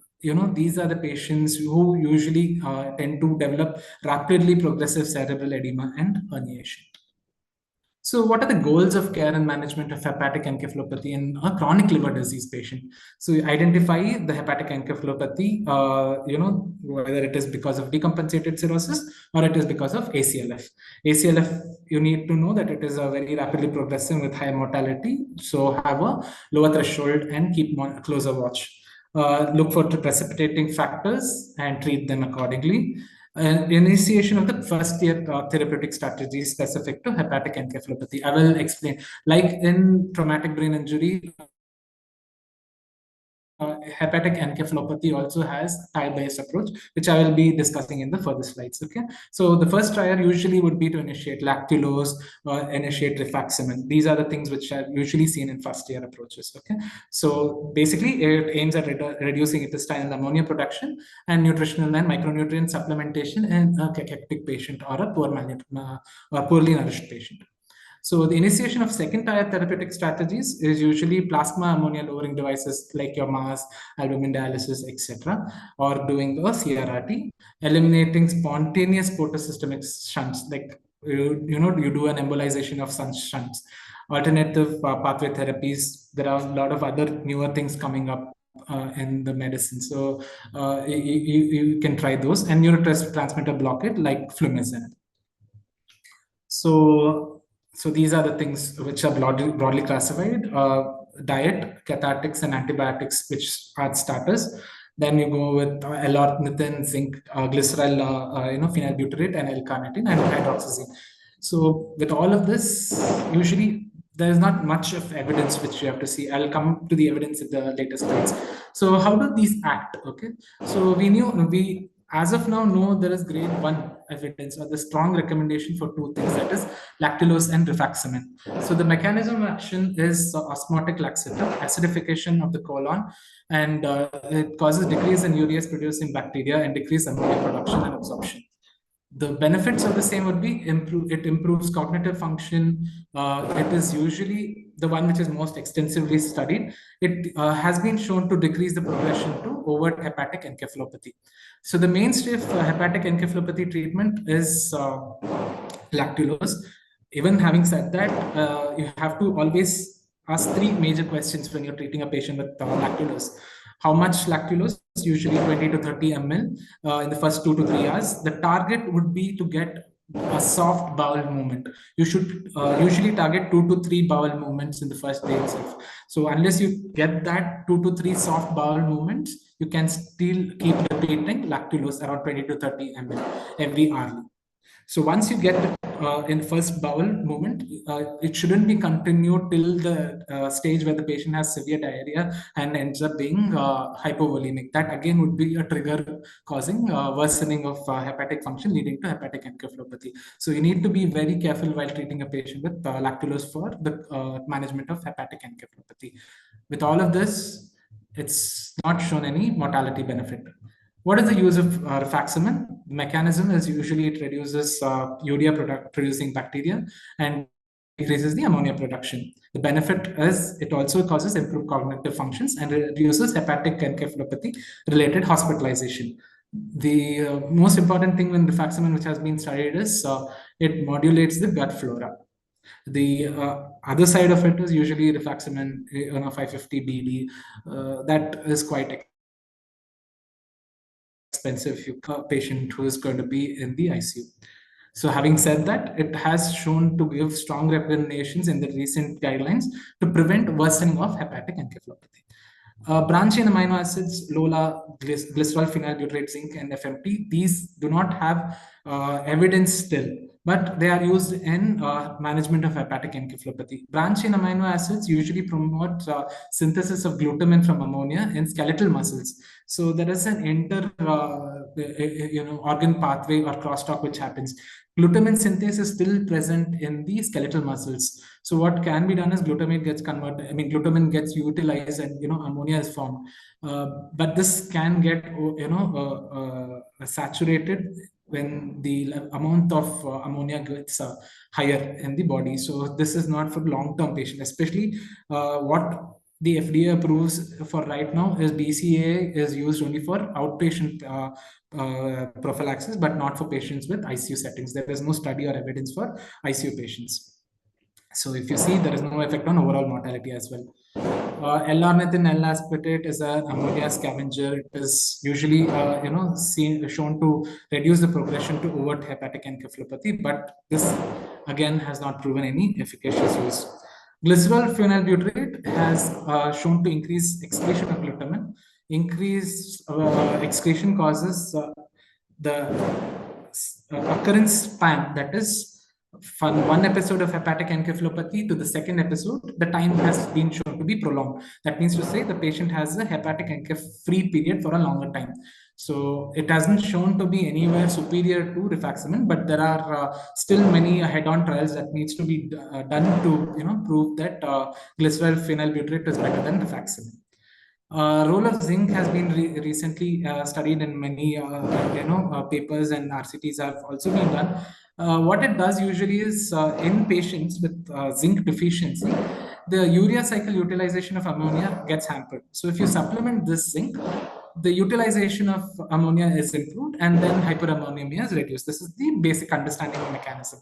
But the end result, what they are seeing is only cognitive improvement, and no major changes have been seen in these patients. So the use of zinc, especially in a chronically ill patient, would not cause any harm in ICU patient, but still no greater evidence to tell that it has to be mandatory or strongly recommended in patients with ICU setting. FMT or fecal microbiota transplant is still a huge topic. There is no great evidence for this. Basically, hyperammonemia has to be reduced. The colonic bacterial microbiome has to be altered. This is the whole idea of FMT. But there are a lot of other prerequisites that has to be done, and to get this across, it's still a Herculean task. So basically, for these reasons, it is still not routinely used. Okay, it's currently under investigation. The major thing what they're looking at is the improvement in hepatic encephalopathy. Mortality benefit, anyways, is a long shot still in FMT. So coming to the tire-based approach, which I previously mentioned, the tire one usually includes lactulose, rifaximin, and nutritional supplementation. Nutritional supplementation, we already spoke about zinc.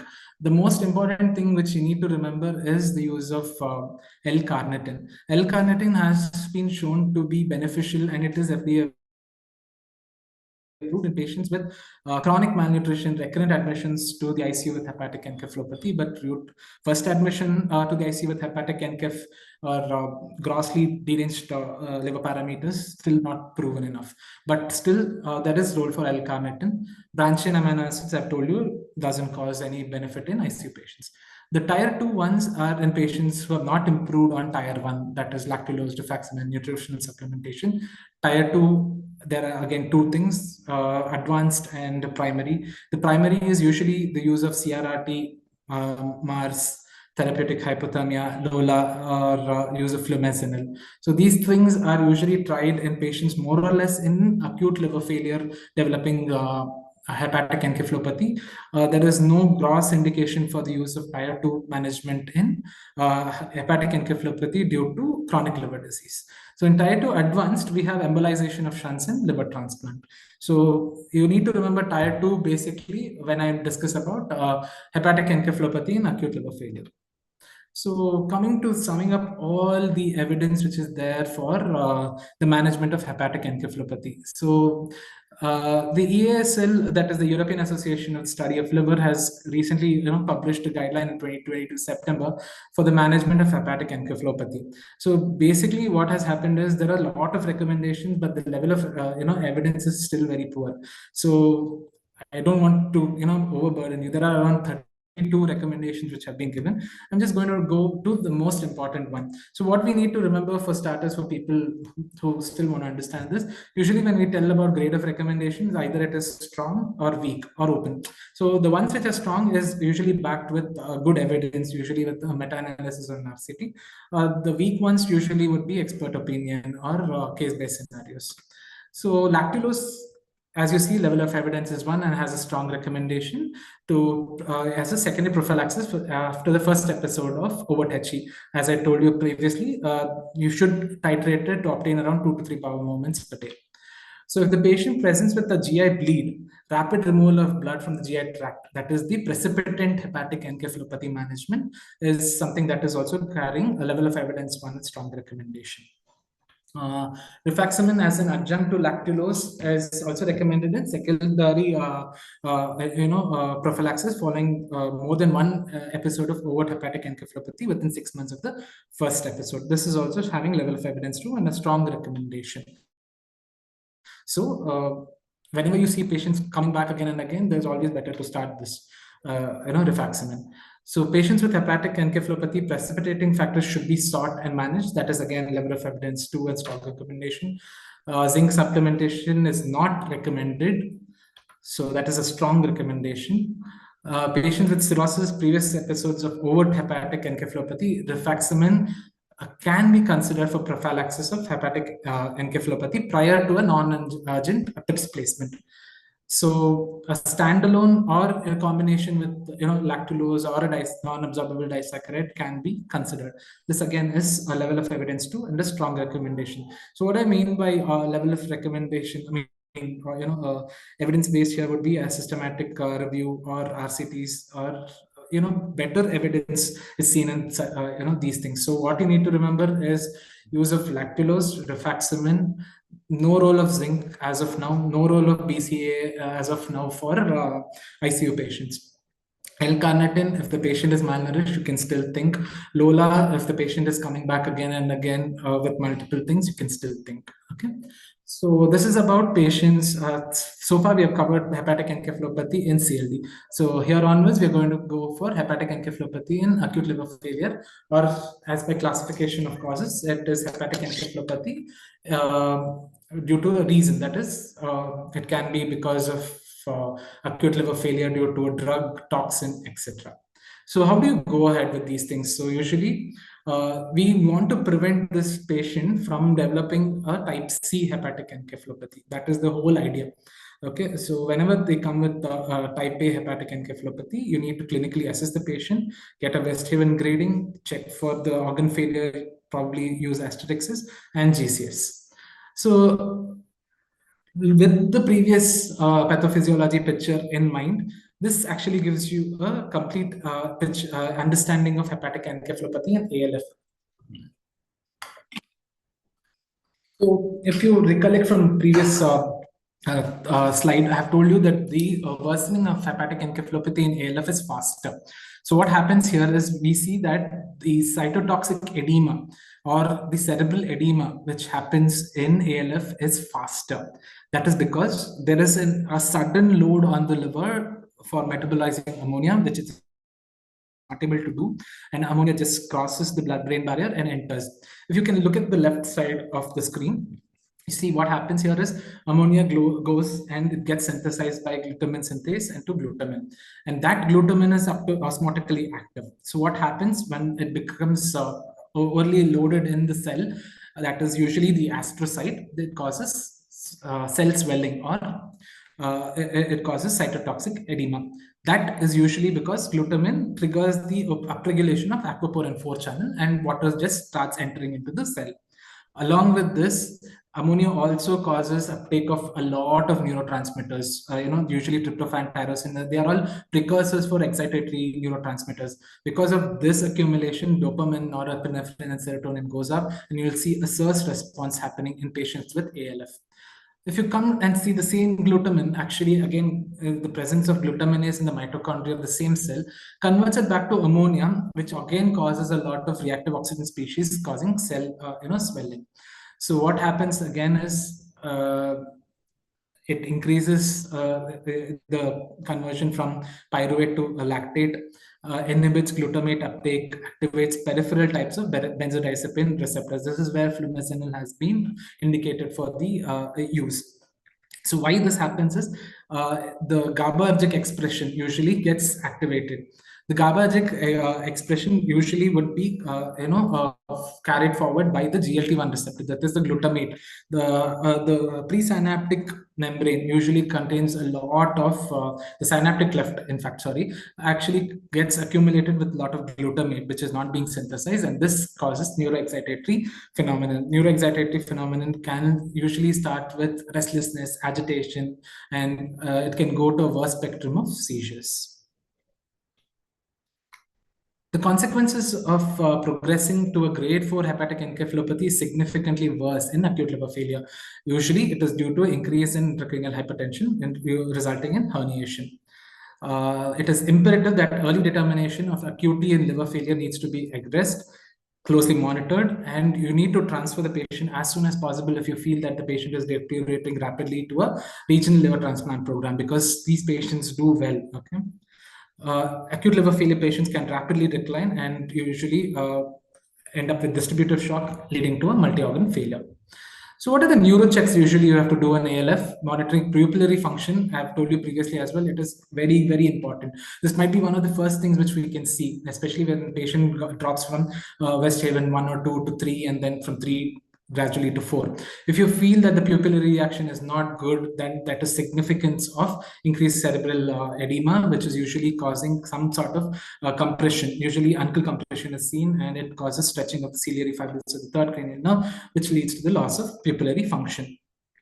So whenever the patient develops from grade 3, grade 2, grade 4, always rule out the possibility of seizures. It's not bad to get a continuous EEG if your institute has one. Intermittent EEG should also suffice. If your patient is there and from morning you see that the patient is deteriorated, get an EEG, at least a short course. At least you will know what type of EEG it is, whether it is triphasic or delta waves of presence. If you see a triphasic wave, still you can give some osmotic therapies and get the cerebral edema down. If the patient is showing delta activity, you need to activate the liver transplant team in such cases with neuroprotective measurements being in check, especially in ALF patients.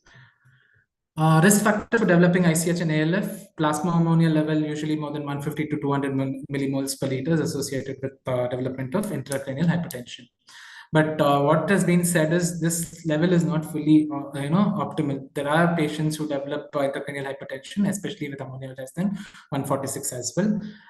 There is disproportionately, higher degree of extracerebral severity of organ function and ammonia if you see the SOFA score.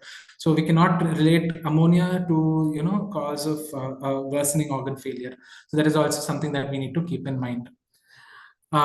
We need to always remember the other precipitants, which are usually the deterrents in acute liver failure, like hyponatremia, volume overload, severe hypercarbia, acidosis, and ventilator dysynchrony. These can worsen the patient, and maybe the patient will cone if we don't treat. So when do we do a brain imaging and what does it show?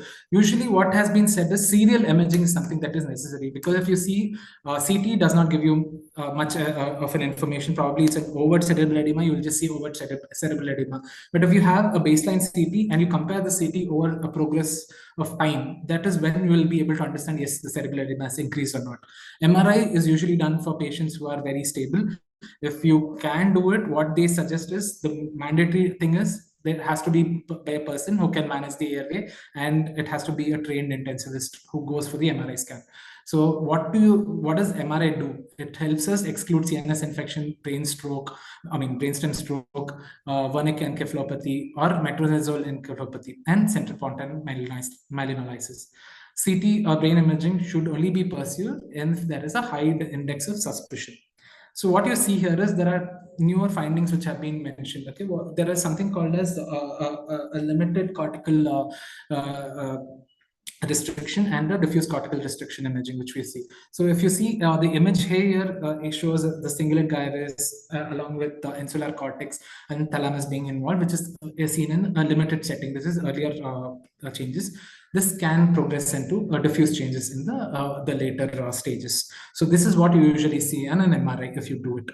CT also can pick up, but yes, you should have a good radiologist and a good machine probably. Then you might be able to pick up these changes. So management of hepatic encephalopathy in ALF, identify and treat the cause. Risk factors have to be addressed. Elective neuromonitoring is necessary. Use invasive, non-invasive, anything. But there has been no greater evidence to prove that invasive is better over non-invasive, as in the case of traumatic brain injury. Non-invasive usually would be better because these patients have coagulopathy. These patients are prone to have infections, so better to do non-invasive. There is no gross, studies or big studies which have been done to show which is better over the other. There have been multiple. Most common, which was checked previously and time immemorial, is the GCS with West Haven criteria. Along with that, pupillary examination, transcranial Doppler, jugular bulb oximetry, and ONST has been used, but there is no evidence to say that these are validated checks and one is better over the other. But having said this, do a monitoring, keep a documentation so that we know, especially in case of ALF, especially these patients are going to have some medical legal implications. So these things would help us corroborate better and help us manage these patients well as well. Initiate neuroprotective strategies is very, very important in patients with ALF. Basics of neuroprotective strategies similar to patients with CNS issues like TBI, head and elevation to 30 to 45 degrees, osmotherapy. When you choose osmotherapy, usually hypertonic saline is better than mannitol, because whenever you think of usually putting this patient on a CRRT, if the patient has dysnatremia, probably hypo or hyper, the plasma light has to be adjusted. Otherwise, rapid swings in sodium can again cause osmotic demyelination or worsening hepatic NCAF in these patients. So this is something of a small nuance that we need to remember whenever we are thinking of osmotherapy in patients with acute liver failure. Plasma ammonia lowering strategies, usually when I've spoken earlier, that is tier 2 approaches, initiation of CRRT, TTM, avoid hypokalemia, metabolic alkalosis, and other plasma lowering strategies. Rescue maneuvers usually maintain hemodynamics. If the patient is having seizures, probably use phenytoin, go up till phenobarb coma. Hypertonic saline and mannitol for osmotherapy. Neuromuscular blockade is usually better if the patient is having a sustained refractory raised ICP of usually more than 20 millimeters of mercury. When do we de-escalate? So as of now, de-escalation usually when we see there is better recovery of the patient, EEG shows absence, seizures, and sodium levels are normal, metabolic profile is clear, then we can think of de-escalating these patients to put them on tier 1 approaches and then stop them accordingly. Seizures that can get unnoticed because the patients will be in a comatose state. So whenever you have a patient with grade 4 hepatic NCAF, get these patients sorted with continuous EEG monitoring. If you don't have a continuous EEG monitoring, at least get EEG once a day to just know whenever it is possible. Gold standard continuous EEG.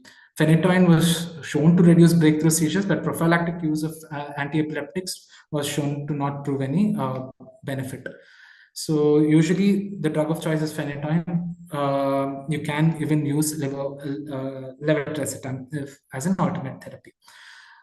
So what is the role of CRRT in ALF? Continuous renal replacement therapy and survival. Usually this was a major debate till recently, when to initiate, will it help or not, and all of this. So CRRT, as of now, this is one of the recent meta-analysis. If you can see, it is just 2 to 3 months ago in June 2024 that it was published.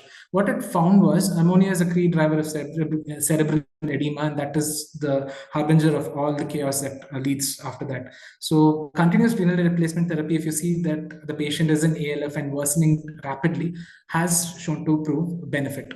Okay, but whenever you have these patients going on to CRRT, it would be wiser to get a neuroimaging prior to this, because if at all there is an eventuality which happens later on, like bleeding, etc. Because CRRT involves a certain amount of anticoagulation, etc.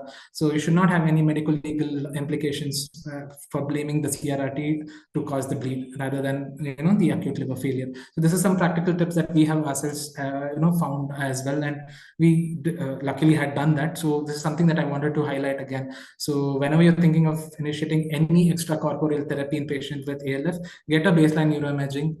CT is also enough, at least rule out a bleed. Then go ahead with your implementation of CRRT or MARS, etc. MARS has been shown to give some benefit, especially because it uses albumin dialysis. So whenever you're using albumin dialysis, it usually helps in removal of protein-bound toxins, basically bilirubin, which is usually higher in load and causing a lot of stress on the CNS. So along with this, MARS also helps in removing few water-soluble toxins as well. So the overall FDA approval for MARS is only in ALF-induced hepatic encephalopathy. Use of MARS for CLD is not there. There is no indication from FDA as well.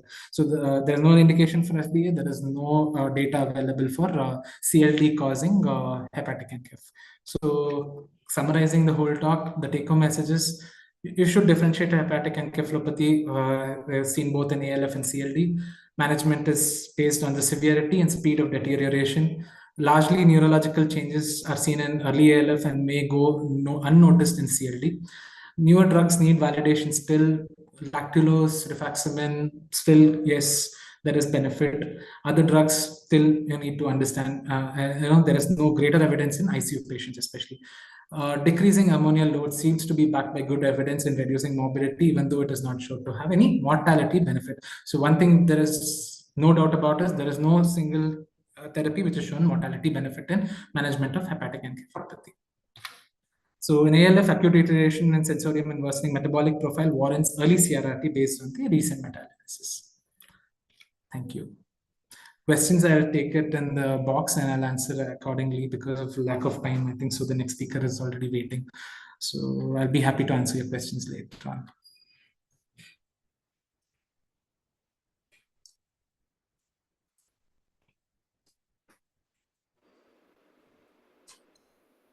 I think so. The next speaker can take over. Yes, sir. I'll start now. Yeah. Thank you.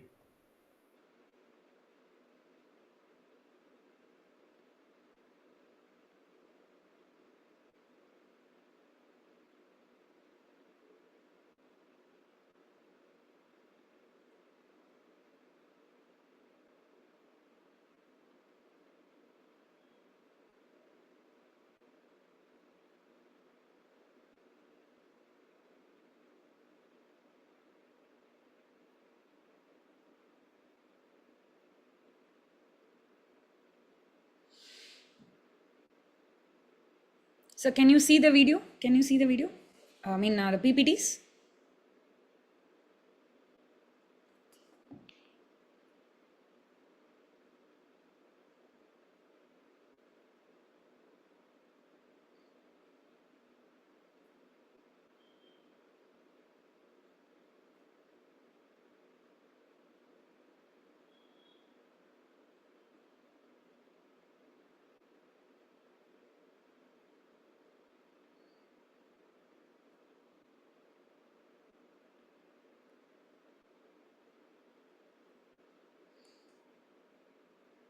Hello, Darshan sir, you're there? Ma'am, this is Navneet. Yes, your video is visible. Means your Okay. screen is visible. Yeah, sure.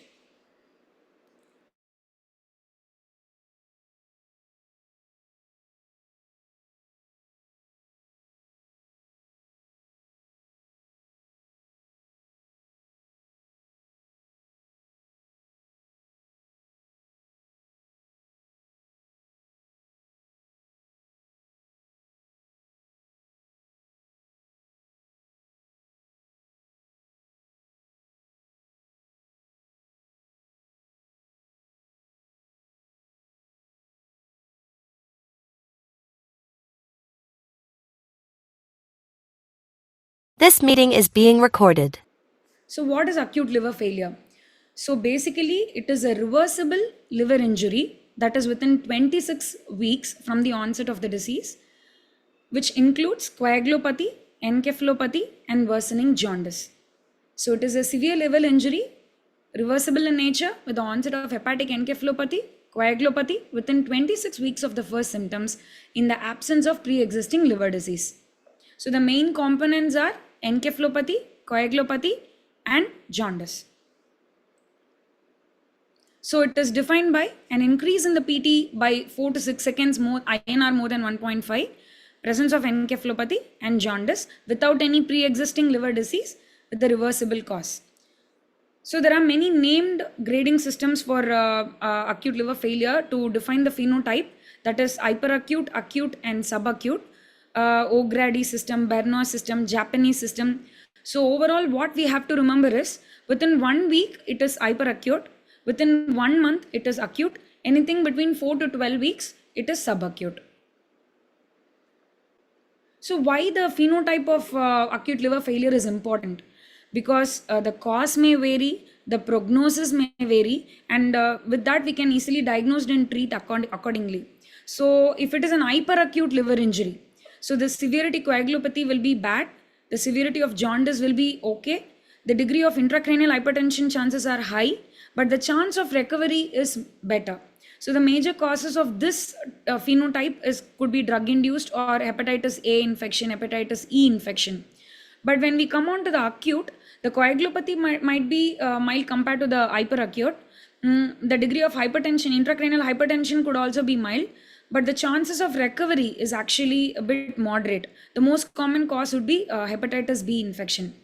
And the subacute, the jaundice will be bad, the chance of recovery is very poor. The other causes of acute liver failure. So these are the principal causes of acute liver failure.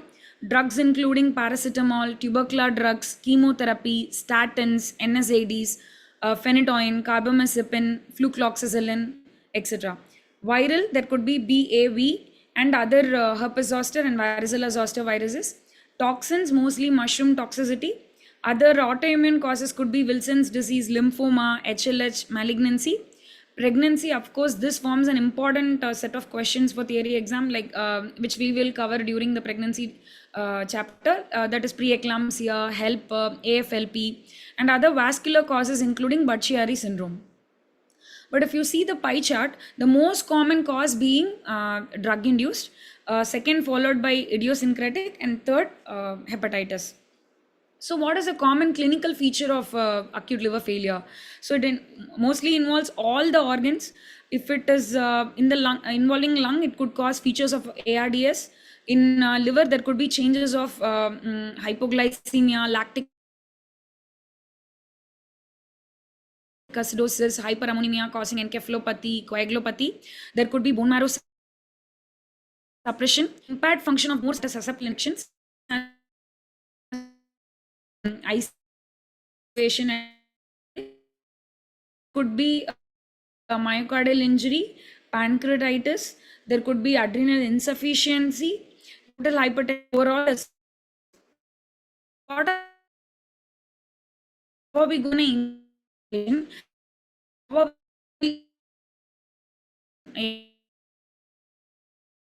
for liver failure? Now, the immediate measures. First, you have to rule out whether it is a CLD or not, whether it causes the symptoms or any alcohol ones, related ones, because the outcome is going to be poor in all these cases. Then you have to immediately discuss with the liver transplant team. If it is an acute liver failure with a reversible cause, then liver transplant could play a major role in mortality. Then immediately look for hepatic encephalopathy, because in acute liver failure, the intracerebral edema, intracranial hemorrhage as a part of the edema plays a major mortality. Plant and transfer to a specialized unit as soon as possible. So what are the immediate etiology which could be treatable or not? Then look for plant possibility. So if it is an a drug related induced cause, then the liver transplant help mortality is high. But if it is HLH or a malignancy or a lymphoma, then the chances of liver transplant helping the patient is very less. So coming on to the differential diagnosis, it is nothing but the cause. So what are all the various presentations? In paracetamol, there could be transaminitis, which may be very prominent. There could be other organ involvement like renal involvement. In non-paracetamol causes, there could be a subacute clinical course. In acute Budd-Chiari syndrome, there could be abdominal pain, ascites, hepatomegaly. In Wilson's disease, the age factor would come into play, and the autoimmune panel might test positive, as well as there will be Kesha-Fisher link in the eye and increased copper in the blood. In mushroom poisoning, the primary presentation could be gastrointestinal symptoms. In malignant, imaging would help. In acute ischemic liver injury, there could be elevated aminotransferases and lactate dehydrogenase and other organ involvement, which could help us identify the cause. So the initial monitoring should involve airway breathing, circulation monitoring, and the standard care which we follow in ICU, the glycemic target, stress ulcer prophylaxis, and maintaining the hemodynamics, and try to avoid sedatives, hepatotoxic, nephrotoxic drugs, and definitive treatment. If it is paracetamol, then N-acetylcysteine could be of help. So coming on to the liver transplant preparation, just we have to look whether the patient can be saved with the help of liver transplant. In paracetamol and hyperacute etiologies, the suggested criteria for referral is that if the arterial pH is less than 7.30, bicarb is 18, INR is more than 3, oliguria, elevated creatinine, altered level of consciousness, hypoglycemia, and elevated lactate unresponsive to fluid resuscitation could be one of the criteria to refer for liver transplant. In non-paracetamol, similarly, the pH factors, coagulopathy factors, involvement of the and bilirubin more than 300 micromoles per liter, and shrinking liver size. So as per guidelines, so the diagnosis of ALF is first thing. Number two, referring them to the liver transplant unit is the second most important thing, and looking for hepatic encephalopathy, maintaining the ICP at control level is the third important thing. So what are the major organ related complications of ALF? So coming on to the coagulation, there could be unbalanced hemostasis, thrombocytopenia. There could be more susceptibility of bacterial fungal infections. There could be arrhythmias, hyperkinetic syndromes. In pulmonary ARDS, renal, there could be functional renal failure. Metabolic, there could be hypoglycemia, hyponatremia, phosphatemia, and kalemia. Coming on to the brain, which is the very important one, there could be cerebral edema, intracranial hemorrhage, and brain death. So coming on to the hemodynamic management, it is mostly a distributive shock. So try to maintain the MAP of 75 to 80 and the cerebral perfusion pressure of 60 to 80 millimeter mercury. And the fluid of choice is NS. If acidotic, half NS can be used. Hypoglycemia should be monitored and corrected. Early vasopressors if it is unresponsive to fluids. Vasopressin, terlipressin as a second choice of vasopressors. And trial of steroids only if there is a refractory hypotension, and albumin if the crystalloids doesn't have a role. Coming on to the coagulation, which we already discussed. So as per ALFSG guidelines, if the INR is more than 1.5 and platelet is less than 50, and if there is any procedure planned, that is when you transfuse the blood products. And if FFP does not help, then you can use recombinant factor 7A. So as Dr. Darshan discussed before, the causes of hepatic encephalopathy, that is the most important thing to be kept in consideration when you are handling with acute liver failure. So it usually it could be from trivial lack of awareness to deep coma. There could be associated symptoms like headache, vomiting, asterisk, agitation, hyperreflexia, and clonus. So if there is grade 3, grade 4 hepatic encephalopathy, intubate the patient, mechanically ventilate the patient, avoid nephrotoxic, hepatotoxic drugs, and try to avoid barotraumas, and administer anti-epileptics if there is witness seizures. And the brain edema causing intracranial hemorrhage is one of the part in ALF. It can, the people who are at high risk for ICHS, hyperacute, acute type, younger age, and there is associated renal impairment, and there is need for inotropic support and elevated arterial ammonia. So coming on to the management of intracranial pressure in ALF, intubation, mechanical ventilation, as I already told, use of propofol, frequent neurological assessment, head and elevation, avoid endotracheal suctioning frequently, and anti-epileptics if needed. And the ICP to be maintained between 20 to less than 20 to 25 millimeter mercury with a target of CPP at least 50 to 60 millimeter mercury. Mannitol if there is cerebral edema. Hypertonic saline to maintain a sodium of 145 to 155 milliequivalents per liter. Hyperventilation, which is usually not advised, but it is a transient response. And barbiturates, coma if nothing is responding. Hypothermia only if nothing works out as a tire management in ICP.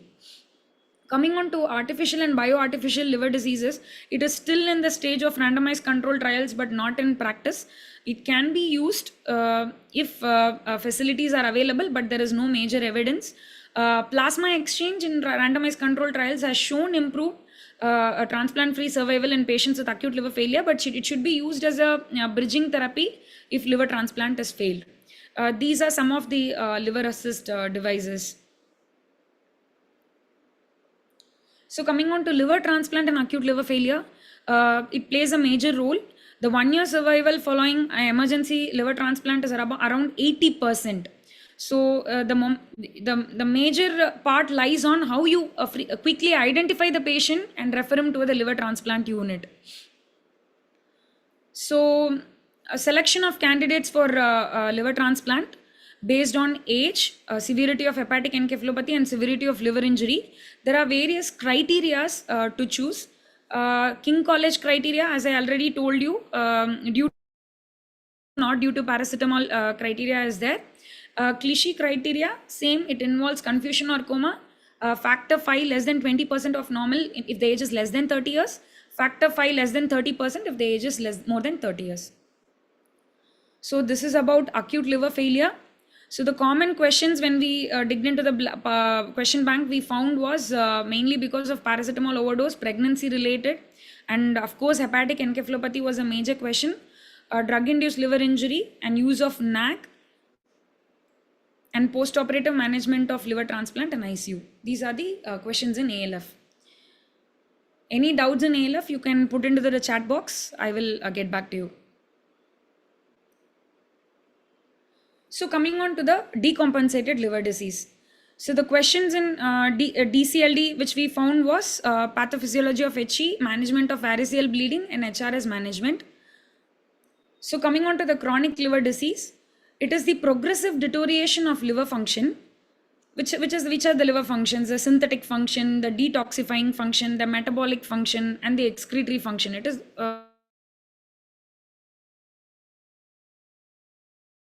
and region of liver parenchyma leading to fibrosis and cirrhosis.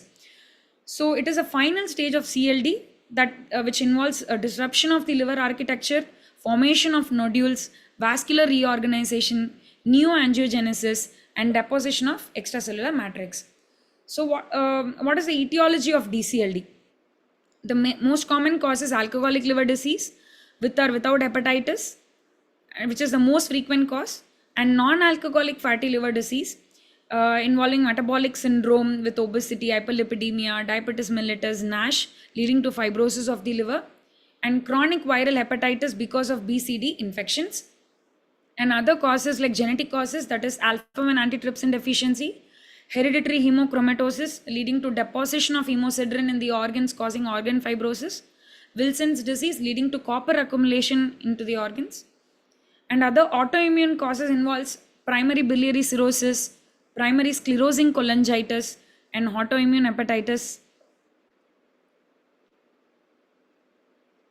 and other causes involving drugs, vascular causes and cryptogenic causes which forms around 15% of DCLD disease.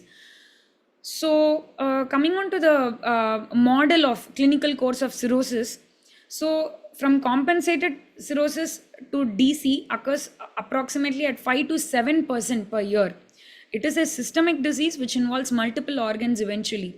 So there are 3 patterns of clinical course. One is compensated, which involves 3 stages, 0, 1, 2, where in stage 0 there is no varices and mild portal hypertension. In stage 1, there is clinically significant portal hypertension. In stage 2, there is varices with portal hypertension. In decompensated, there is visible bleeding, ascites, hepatic encephalopathy.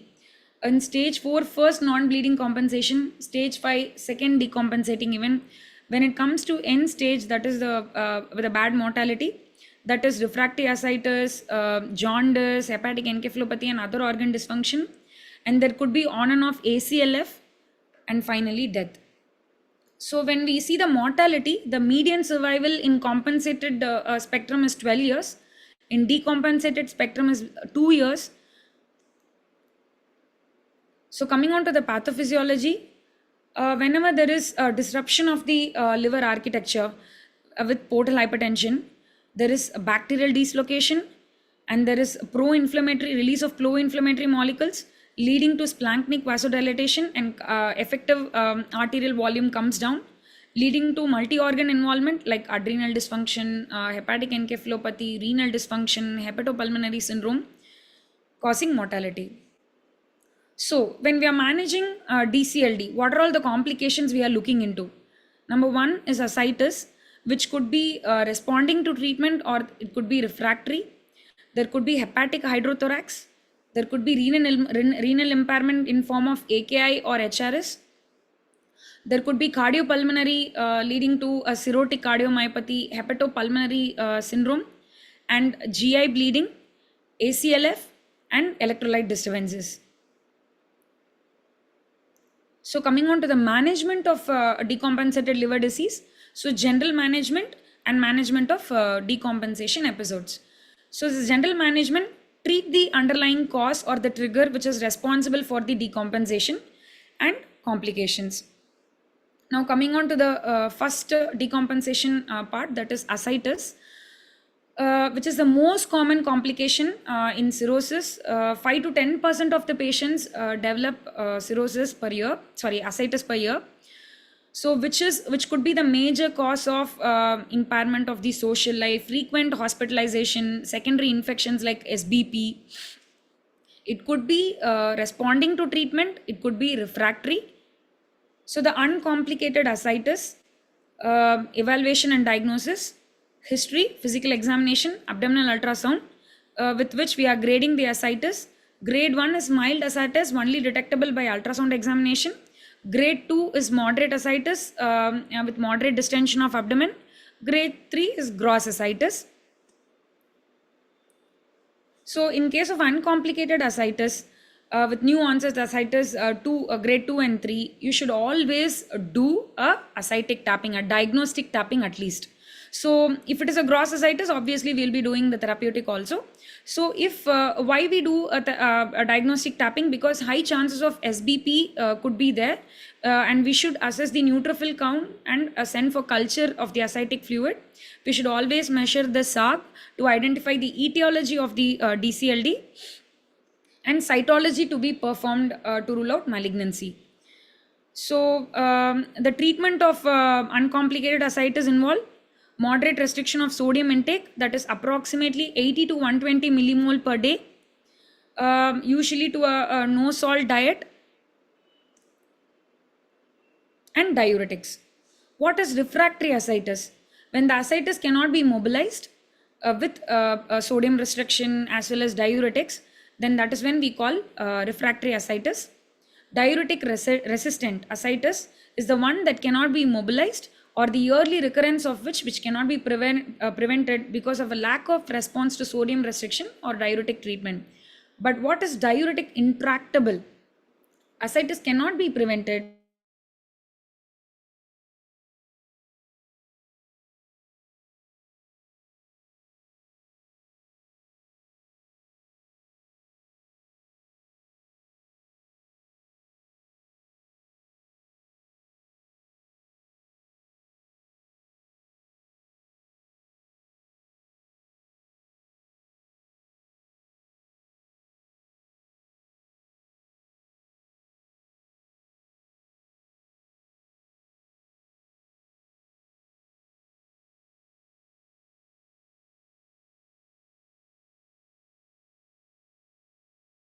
This meeting is being recorded. hyperkalemia, and muscle cramps.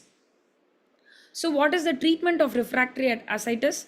So large volume paracentesis is the treatment with albumin, and diuretics should be discontinued in patients with refractory ascites who do not excrete more than 30 millimole of sodium under diuretic treatment, and beta blockers can be tried. And in diuretics, retractable refractory ascites, you should think of tips which to decompress the portal system. So this is about ascites. The second decompensation which we usually see is SBP. There are other bacterial infections also which are common in DCLD. The main reason for bacterial infection in DCLD is because of the decreased phagocytic action, portosystemic shunting, gut dysbiosis, increased bacterial translocation, and immune dysfunction, and other genetic factors. So one of the common infection which we see in spontaneous bacterial peritonitis is the peritonitis. So it is the bacterial infection of the ascitic fluid without any intra-abdominal surgically treated source of infection. It is seen in 1.5 to 3% in all outpatients, 10%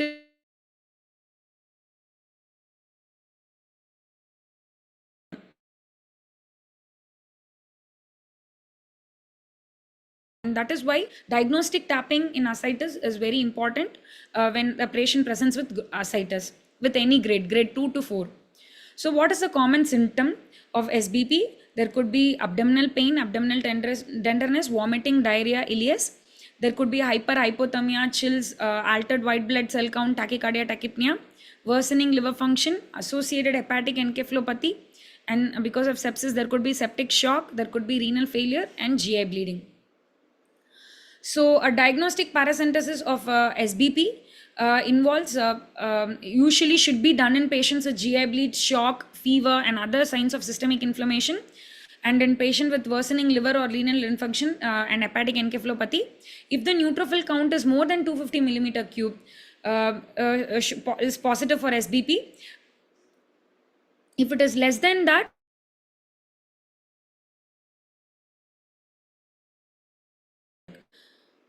so a secondary bacterial peritonitis should be suspected in case of multiple organisms on ascitic culture with very high neutrophil count or very high ascitic protein concentration, or in patients who are not responding to the therapy. And imaging could also help. Coming on to the third complication of DCLD, that is hepatic hydrothorax. It is the accumulation of transudate in the pleural space in the absence of cardiac, pulmonary, and pleural disease. So the ascites moves through the small diaphragmatic defects causing the hepatic hydrothorax. It is usually seen on the right side. It can lead to respiratory failure and secondary infection in the pleural fluid collection. Usually poor prognosis, median survival is 8 to 12 months. So diagnostic thoracocentesis is one of the diagnostic criteria. So when there is a positive pleural fluid showing more than 250 millimeter cube of neutrophils, polymorphs, then it is positive. If there is a negative pleural fluid and counts are more than 500 in the absence of pneumonia, that is also a diagnostic criteria. So what is the common antibiotic choice? If it is a community acquired SBP or empyema, third generation cephalosporin or piptas. If it is healthcare associated nosocomial infections, then multi-drug organisms to be suspected.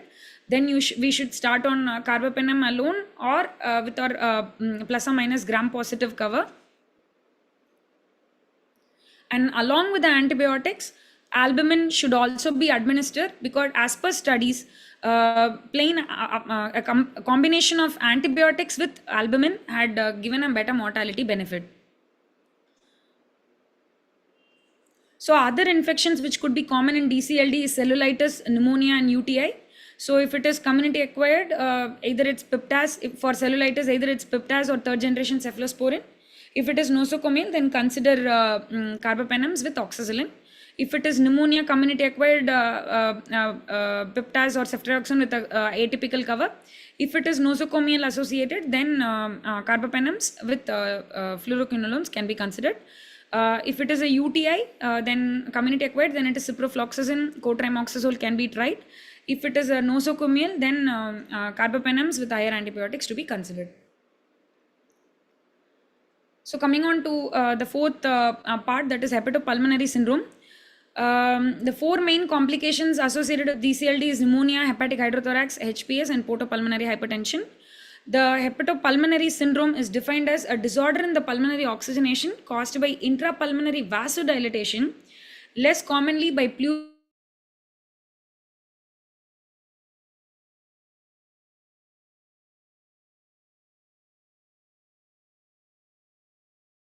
main physiology is vasodilatation because of inflammatory mediators. There is systemic inflammation and vasodilatation. So these are the diagnostic criteria for hepatopulmonary syndrome. There is an oxygenation defect. There is intrapulmonary vasodilatation, which is proven by radioactive lung perfusion scanning, and there is underlying liver disease. And it can be graded as mild, moderate, severe, and very severe based on alveolar arterial oxygen gradient. So management of HPS, the definite therapy is liver transplant, but oxygen therapy can be tried. So overall, this is the take home. Suggested algorithm for critical management of acute and chronic liver failure and cirrhosis. If it is hepatic encephalopathy, take care of the airway, treat the underlying cause. If there is hypoxemia, as you normally address the airway, oxygen supplementation, and consider the patient for liver transplant if it is an HPS. Hypovolemia, assessing the volume status, address the volume issues. If the hemoglobin is less than 7, maintain the target of between 7 to 9. MAP at least more than or equal to 65 to be maintained. If it is sepsis, think of SBP, and if there is a pleural collection, think of empyema and other common infections like pneumonia, cellulitis, and UTI, and manage the shock. This is in regards with ALF and CLD. So quickly we'll finish off the use of albumin in liver cirrhosis, which is a very important question in exam.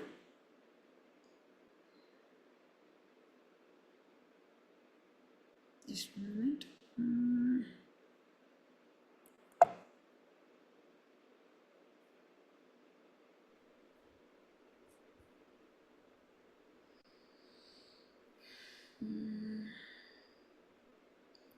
Share screen.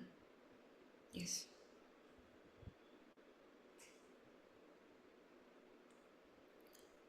So the role of albumin in cirrhosis, the general role of albumin in CLD is usually in these 4 scenarios.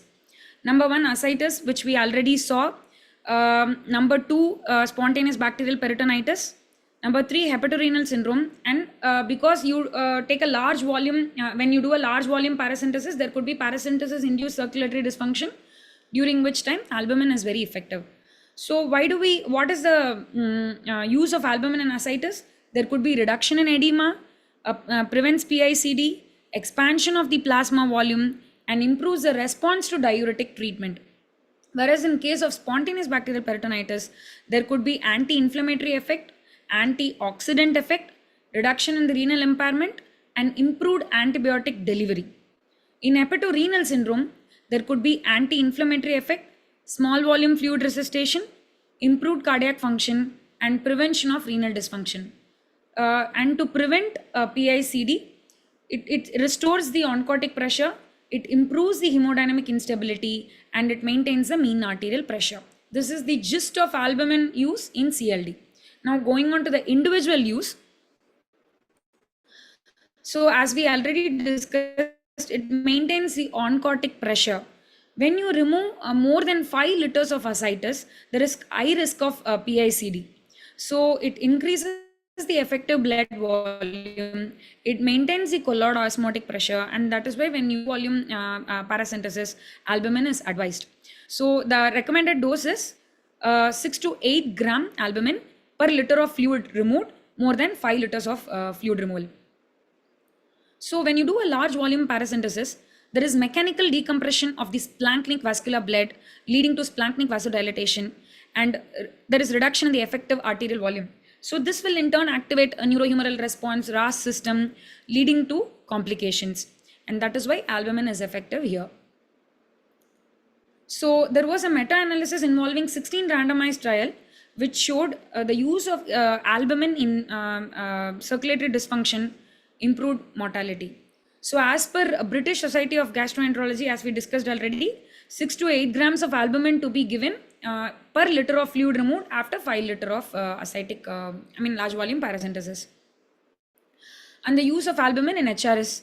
So as we know that there is a splanchnic arterial vasodilatation, there is reduction in the effective blood volume leading to functional renal failure in DCLD.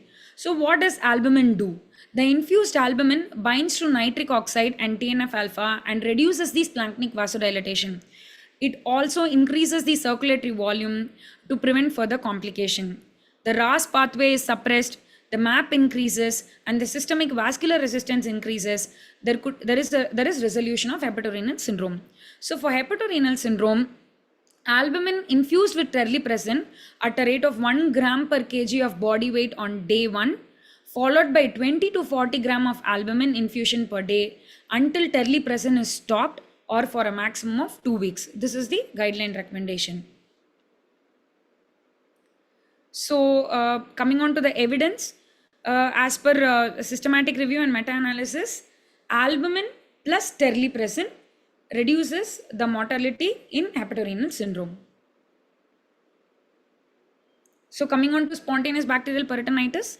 So in general, in cirrhosis, there is poor phagocytic and reticuloendothelial system function.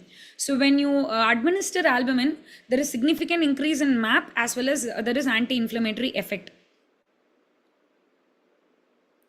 So the dose indicated is 1.5 gram per kg upon diagnosis of SBP, and then 1 gram per kg of body weight on the third day.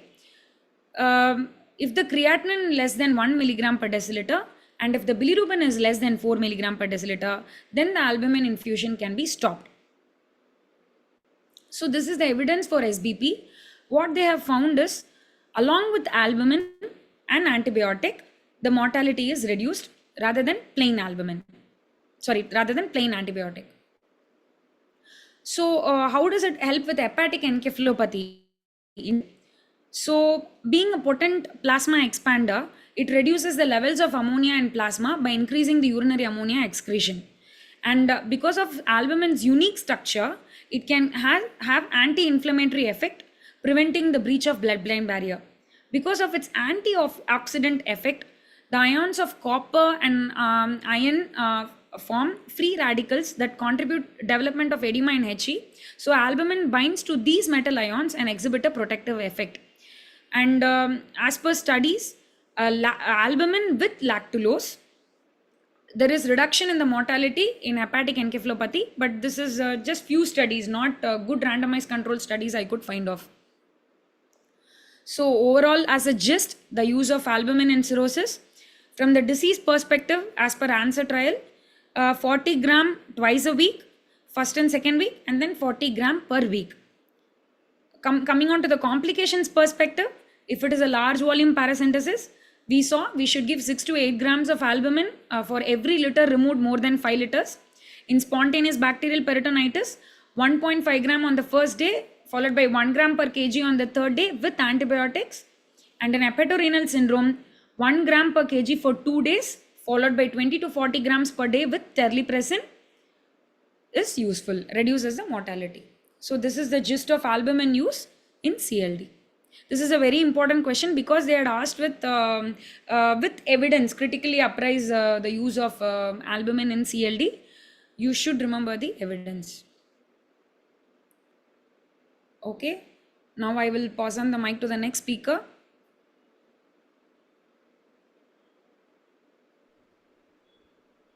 Niharika ma'am, you can take over. Thank you, Bhuvneshwari. Yes.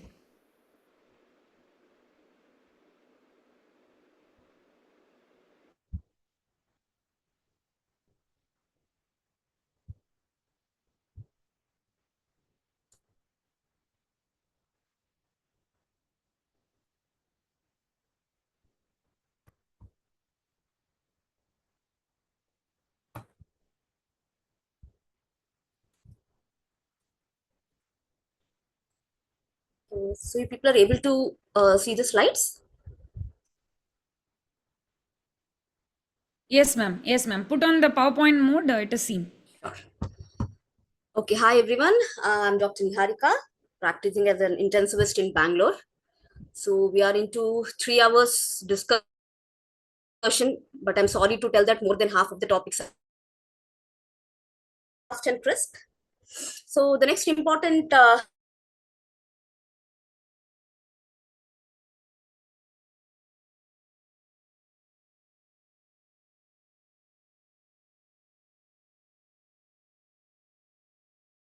sorry, 1 minute. So the outline of the topic would be the definition, what is the diagnostic criteria, the classification of HRS, the older and the newer classifications, the pathophysiology, the risk factors, and the management.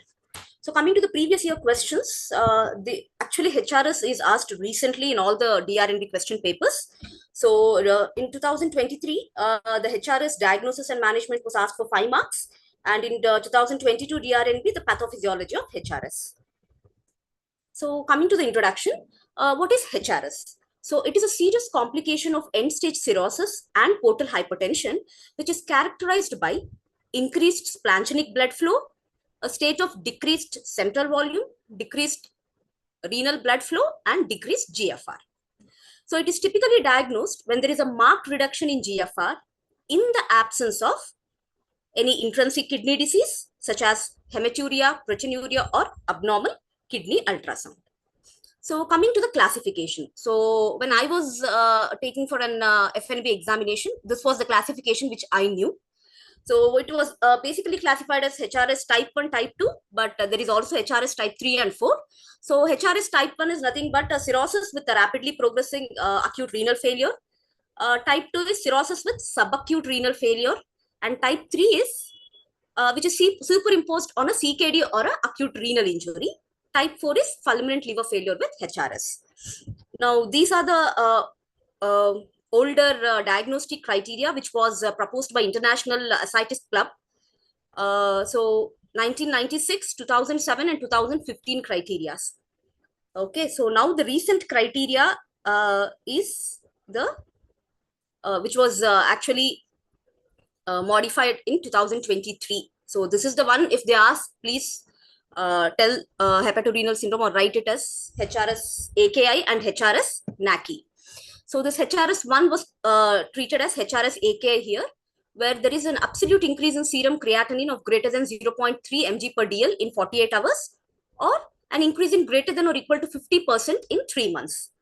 And the remaining is the older one only. No response after volume expansion with albumin, cirrhosis with ascites, absence of shock, no current or recent use of nephrotoxic drugs, and any absence of parenchymal kidney disease.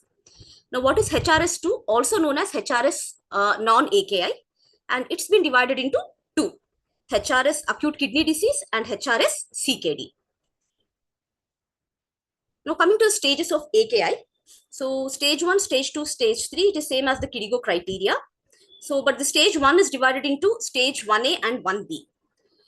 So stage 1 is increase in serum creatinine of greater than or equal to 0.3 mg per dl, or increase in serum creatinine of greater than 1.5-fold to 2-fold from the baseline. So 1A is less than 1.5 mg per dl, and 1B is greater than or equal to 1.5 mg per dl. Stage 2 is at least 2-fold to 3-fold increase in the from the baseline creatinine level. Stage 3 is at least 3-fold from the baseline, or an absolute increase in greater than or equal to 4 mg per dl, or a patient who requires renal replacement therapy. Now, important is pathophysiology. They've asked for 5 marks. So what you need to write is this much.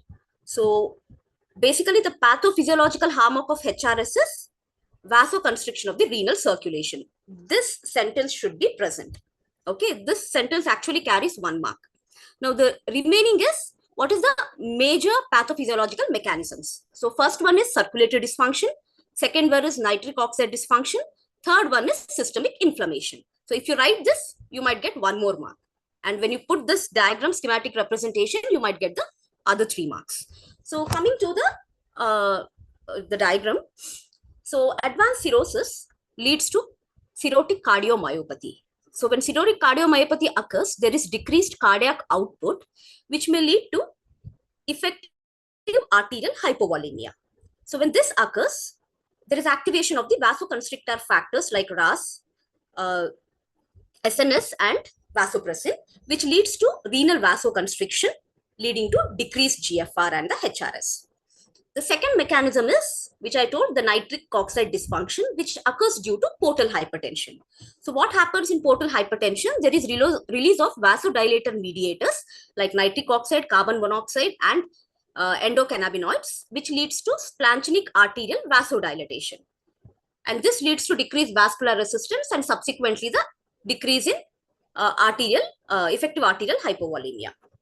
The third mechanism is the systemic inflammation, which leads to two things: release of the PAMs and the DAMs, which lead to inflammatory response, leading to the release of inflammatory mediators like interleukin-6, TNF-alpha, and endothelins, which also leads to splanchnic arterial vasodilatation and subsequently arterial hypovolemia.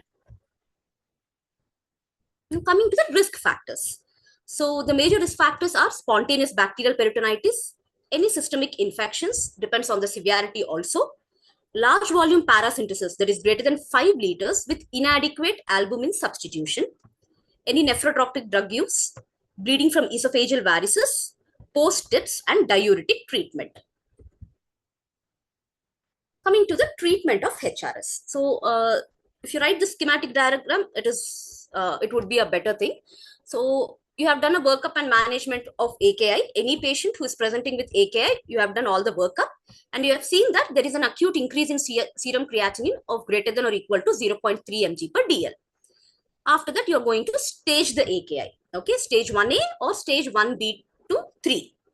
So if it is an AKI stage 1A, so what you do is you just do a close monitoring, do a risk factor management and treat any infections and do plasma volume expansion with IV fluids. If there is a resolution, then you do some surveillance. If not, then you have to do the same management as in AKI stage 1B to 3. So what is there? Here also you do risk factor management, treatment of all the infections, and you do plasma volume expansion with albumin here. The dose has already been mentioned by Dr. Bhuvaneshwari. So if there is a resolution, then you do the surveillance. If not, then you have to see the criteria for HRS AKI. Okay.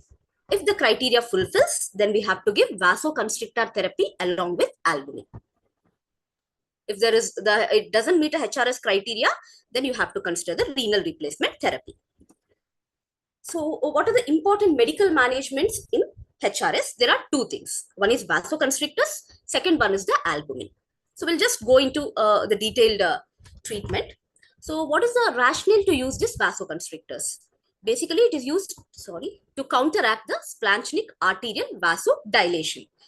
Okay, so what is the most common drug that is used is terlipressin. It is a drug of choice. Okay, terlipressin is a synthetic vasopressin analog with a predominant vasopressin 1A receptor effect. And it primarily acts as splanchnic vasoconstrictor. So what is the dose? You usually give a IV bolus dose starting at a 0.5 to 1 mg every 4 to 6 hours. And dose can be increased to a maximum of 2 mg every 4 hours in case of non-response. So what is non-response?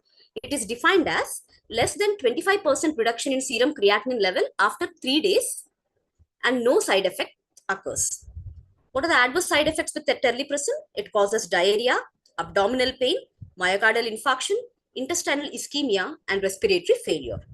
Contraindicated in coronary artery disease and peripheral vascular disease. So if there is any contraindications, then the other drugs which you can use is norepinephrine, which is nothing but a systemic vasoconstrictors, which acts through the activation of alpha-1 adrenergic receptors. The dose here is 0.5 to 3 mg per hour, continuous IV infusion. How do you titrate the dose? To achieve an increase of 10 mmHg in MAP. They also tried a combination of midodrine and octreotide also, when other two are contraindicated. This is only the case reports which are there. Now coming to the albumin. So albumin is often administered in combination with vasoconstrictors to counteract the reduction in the effective arterial blood volume and improve the cardiac contractility. So recommended dose, as Bhuvaneshwari told, it is 1 gram per kg per day for 2 days followed by 20 to 40 grams IV once daily.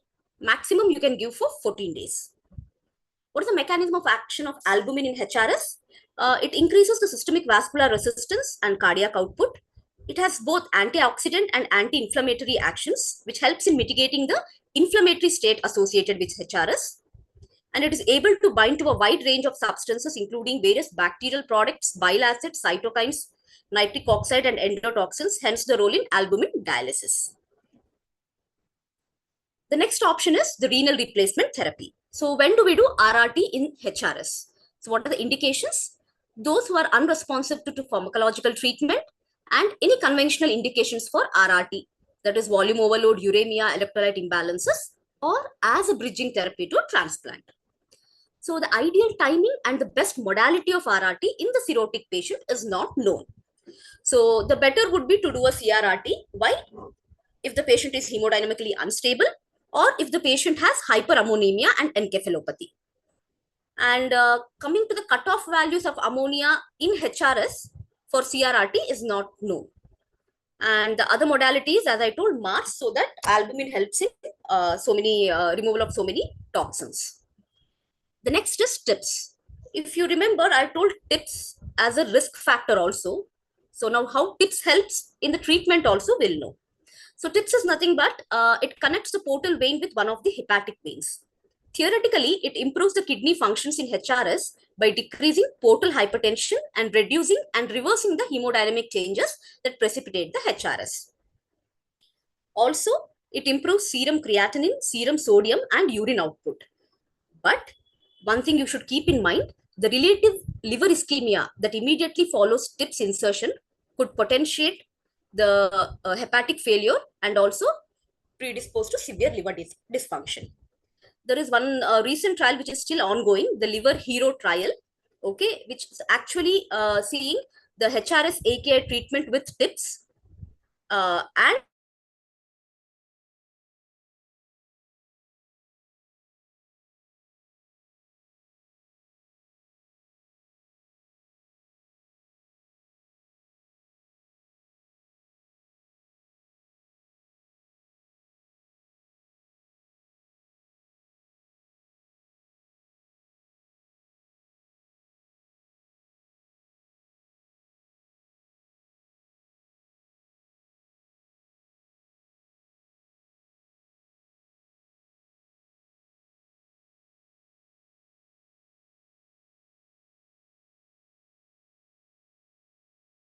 This meeting is being or in recorded. the presence of CKD stage 3 with any comorbid presence of metabolic diseases.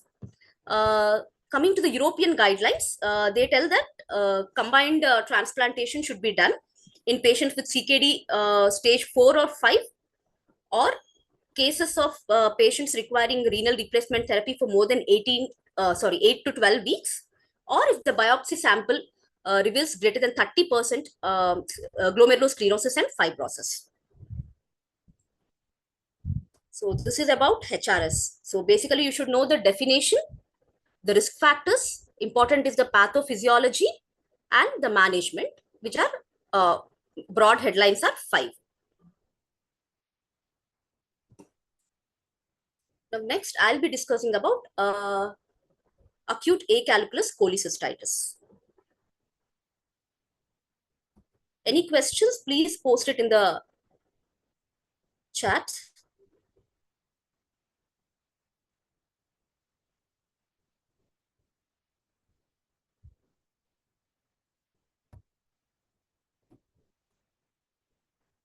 So acute acalculous cholecystitis, I think this question was not asked recently, but it has been asked multiple times in FNB exams previously. So we will be discussing about the etiology, the pathophysiology, the clinical manifestations, and the management. So what is acute acalculous cholecystitis, also known as AAC?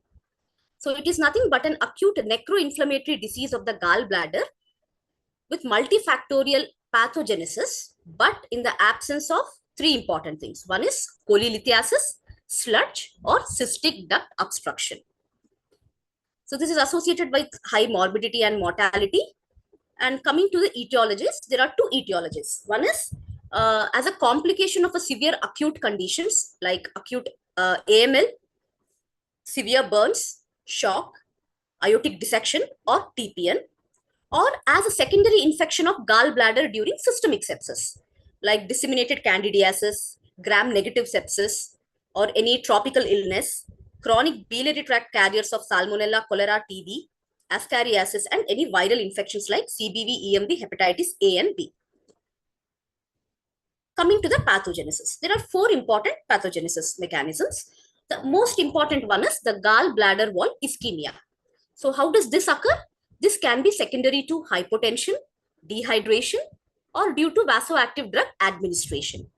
All these things lead to prolonged ischemia, which is associated with release of free radicals, which causes microvascular thrombosis of both arterial and venous vessels, leading to necrosis and perforation. The second mechanism is the biliary stasis or the sludge. So this occurs as a result of dehydration. So due to dehydration, there is volume depletion, which leads to increase in bile concentration in the blood. So in the absence of stimulus for GB emptying, this may lead to cystic duct obstruction, leading to biliary stasis, and microlith formation, leading to mucosal injury. The third mechanism is vasoactive mediators. So this occurs especially in our ICUs. We most commonly see this in gram-negative sepsis. So in gram-negative sepsis, there is release of mediators such as lipopolysaccharides and platelet activating factors, which leads to splanchnic hyperperfusion and GB ischemia.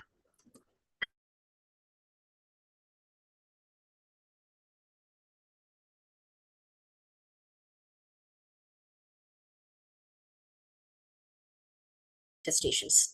So as we know, most of the cases of acalculous cholecystitis are not discovered till the complications arises like gangrenous cholecystitis or GB perforation. Delayed as pain and tenderness is seen in less than 30% of, it is absent in 30% of patients of acalculous cholecystitis.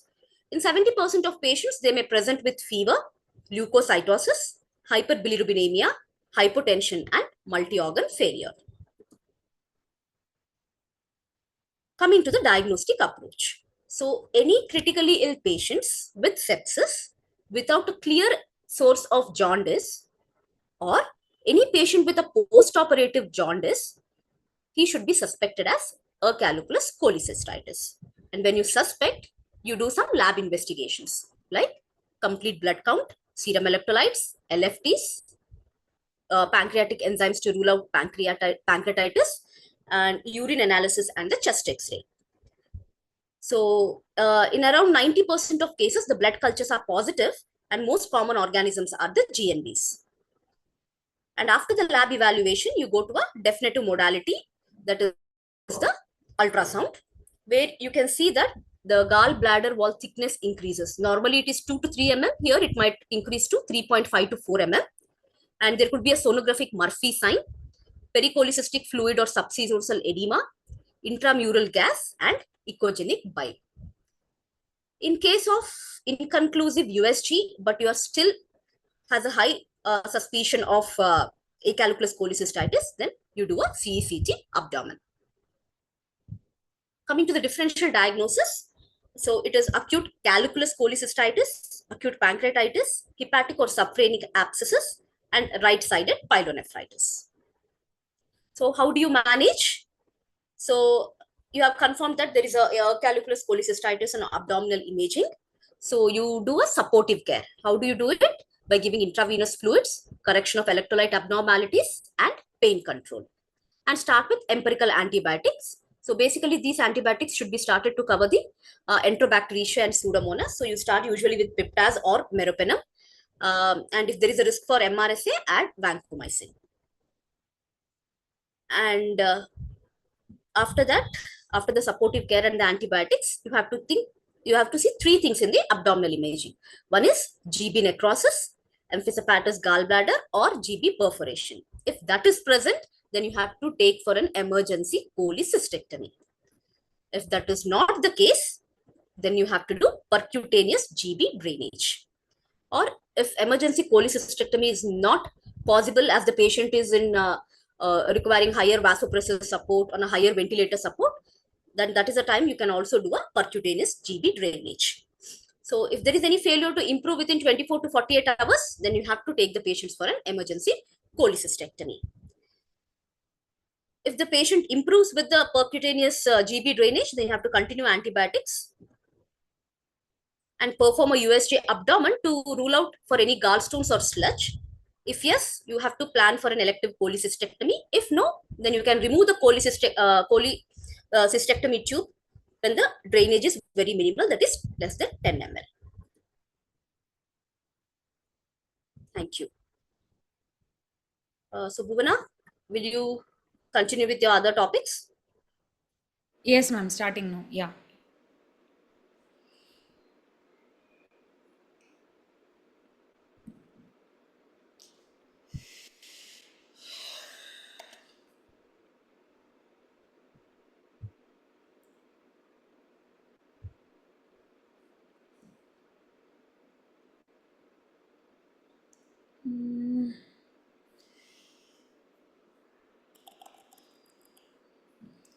Just my screen is stuck. I'll get back, ma'am. I'll get back. Just give me some time.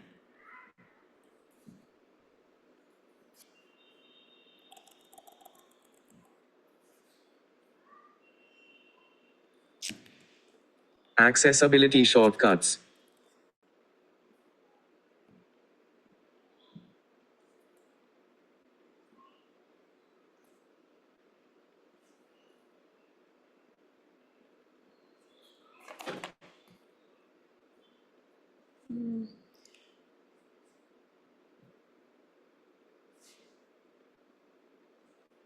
I'll just log in and log out, ma'am. There is some problem with this thing. I'll just log in and log out. Give me some time.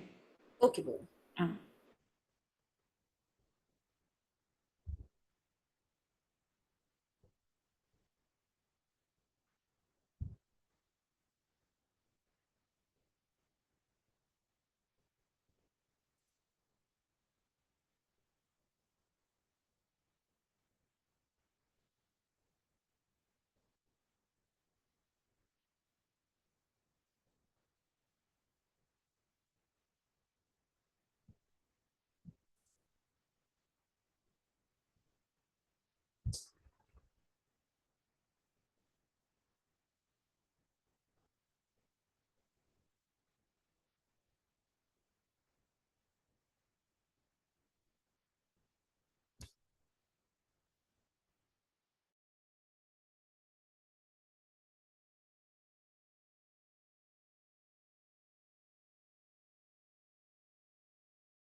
Hello, ma'am. There are some questions here in the group, in the chat box. Hello, am I audible, ma'am? Yeah, ma, we'll answer it. We are answering it. Okay, thank you. Yeah, yeah.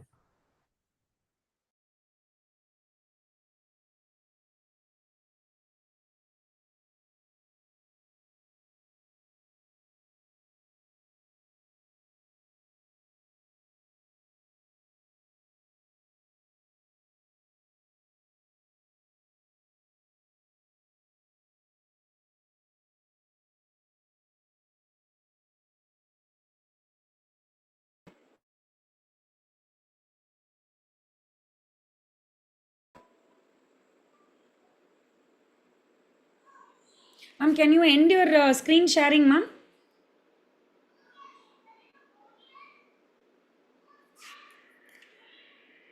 Niharika, ma'am?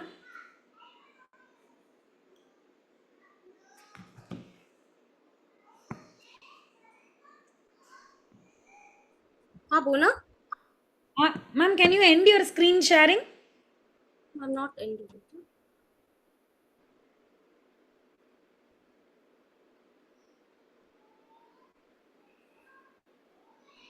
Okay, now?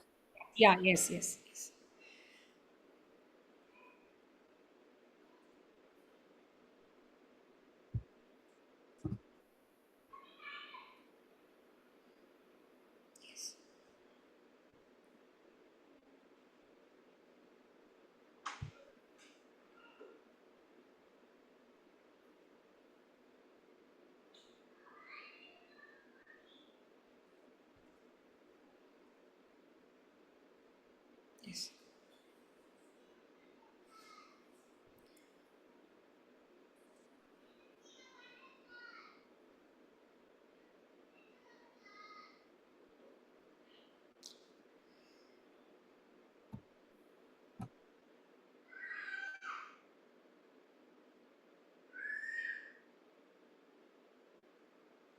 Yes. So now we will start with acute on liver failure. To be very frank, when I was preparing this, I had a difficulty in understanding what is acute decompensation and acute on chronic liver failure. Not even now, when I was a resident also. So this came into picture very recently in the recent review papers where all the associations had tried to make a definition, but they could not. It is still what to say, an unexplored zone, like whether it is really a decompensation or a acute on chronic liver failure. So we are going to see about its definition according to various groups, etiology and or the triggers, the pathogenesis, the grading and the prognosis, scoring and treatment of acute on chronic liver failure. So what is acute on chronic liver failure? This is also an acute hepatic insult which is manifesting as jaundice, coagulopathy, but complicated within 4 weeks by clinical ascites and encephalopathy in a previously diagnosed or an undiagnosed chronic liver disease, and it is associated with a very high mortality. So overall the definition is there is a jaundice, there is coagulopathy, there is encephalopathy in a patient with or without cirrhosis. Previously not with or without previously diagnosed or an undiagnosed cirrhosis, but a span of this complications happen within a span of 4 weeks. It's a very acute thing and it has a higher mortality. So as per various groups, European groups, American groups, North American groups, so these are the definitions of ACLS. So acute worsening of pre-existing liver disease, often triggered by an event, leads to an increased 4-week mortality due to an organ failure. Same, the duration is the same in all, 4 weeks, and there is liver failure and it has high mortality, but there is associated multi-organ involvement. So that is the one thing which differentiate in a DCLD. In a DCLD, the common presentation would be decompensation, one organ, GI bleed, ascites, hepatic encephalopathy. When this acute insult happens, the deterioration will be very rapid within 4 weeks, and it involves mostly all the other organ systems like renal, lung, and hepatic encephalopathy. All the organ systems are involved. So the most common triggers according to the groups are primarily alcohol and bacterial infections, and the scores we will look into. So this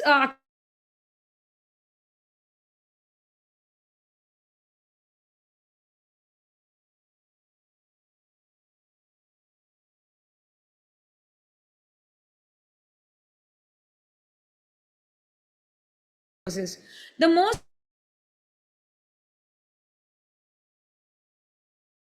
BCDE, drug-induced hypoxic injury, or recent hepatic manipulation like TIPS.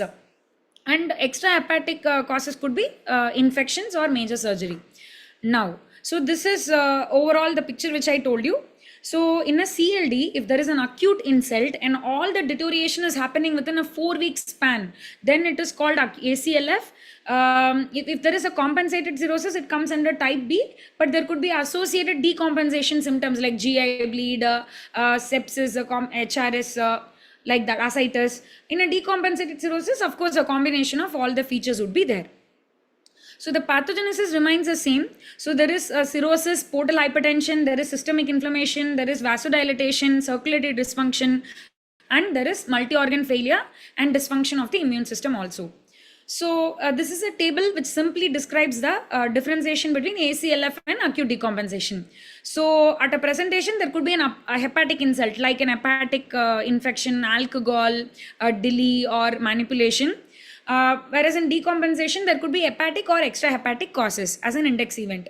So the identifying, if you could definitely identify the precipitant in most of the cases, but the duration, if you see the time from insult to presentation, it will be within 4 weeks in ACLF, whereas it will be within up to 12 weeks in a decompensation. Okay, and the underlying cirrhosis on first admission, it may be diagnosed or undiagnosed, but in decompensation, we'll always have a diagnosis, it's a CLD. But if you see the mortality, because of the rapid progress of the disease, the mortality is very high with ACLS, whereas with ACLF, or else it is less compared to the ACLF in DCLD. The recovery at the same time, the recovery is also easily expected in ACLF than a decompensation, because we are identifying the treatable cause and we are treating it. So the grading of the ACLS as per EASL, if there is no organ failure or a single non-kidney organ failure, no hepatic encephalopathy, it is no ACLF. If it is a grade 1, then either a kidney or a non-kidney organ involvement or hepatic encephalopathy grade 1 or 2. In grade 2, there will be 2 organ failures. In grade 3, there will be 3 or more organ failures. And this is second score, that is CLIF score, Chronic Liver Failure Consortium Organ Failure score. So they have given individual organ dysfunction, and they have scored individually for the liver based on bilirubin, for the coagulation based on INR, kidney creatinine, hepatic encephalopathy grades, and MAP and PF ratio for the respiratory system. And as we discussed, the ACLF mortality for the grade 1, the mortality is 21%, but as you go up on the grade, it definitely increases. So how are we gonna manage? So it's a combination trigger which you have identified in the ACLF is the combination which is gonna help with ACLF. So you're gonna first treat the trigger, whether it could be alcoholic hepatitis, or it is daily. You are going to treat the underlying cause. If it is an infection, we are going to review daily and improve the antibiotics. If it is involvement of the kidney, which is daily present, and lung, as usual, as we manage the airway, and for gastrointestinal, as well as usual, like ulcer prophylaxis, and yearly feeding should be started with the goal of 10 to 15 cal per kg per day by day 4 at least. Then manage the MAP to maintain a MAP of 65 millimeter mercury. Albumin if crystalloids doesn't respond, or if there is a decompensation of DCLD requirement. Coagulation, if there is hypofibrinogenemia, thrombocytopenia less than 20,000, then you transfuse. Deep vein prophylaxis to be kept in mind if the INR is in control. And other general management of hepatitis like lactulose, toxic drug, nephrotoxic drug to be considered.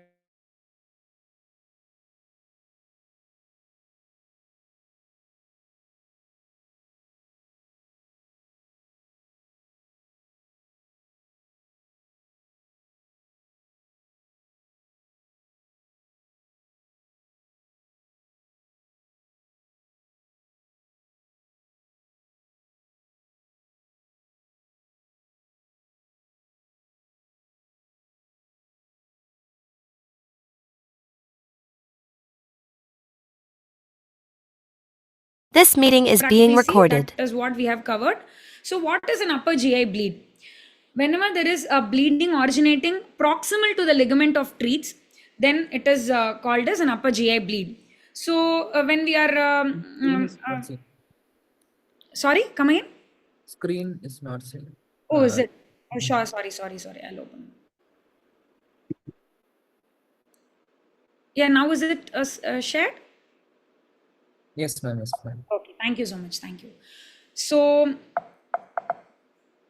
as I already told you, the bleeding, anything proximal to the ligament of Treats, it is called upper GI bleed. So, with the topic, we are going to cover the stress ulcer prophylaxis and the usual causes of upper GI bleed. So, the first topic we are going to see is stress-related mucosal disease. So because recently we have been seeing questions like what is the use of physiotherapy, what is the use of thromboembolism prophylaxis, what is the use of stress ulcer prophylaxis. So this that fast hug bundle, any one among can come as a 5-mark question you should be prepared of.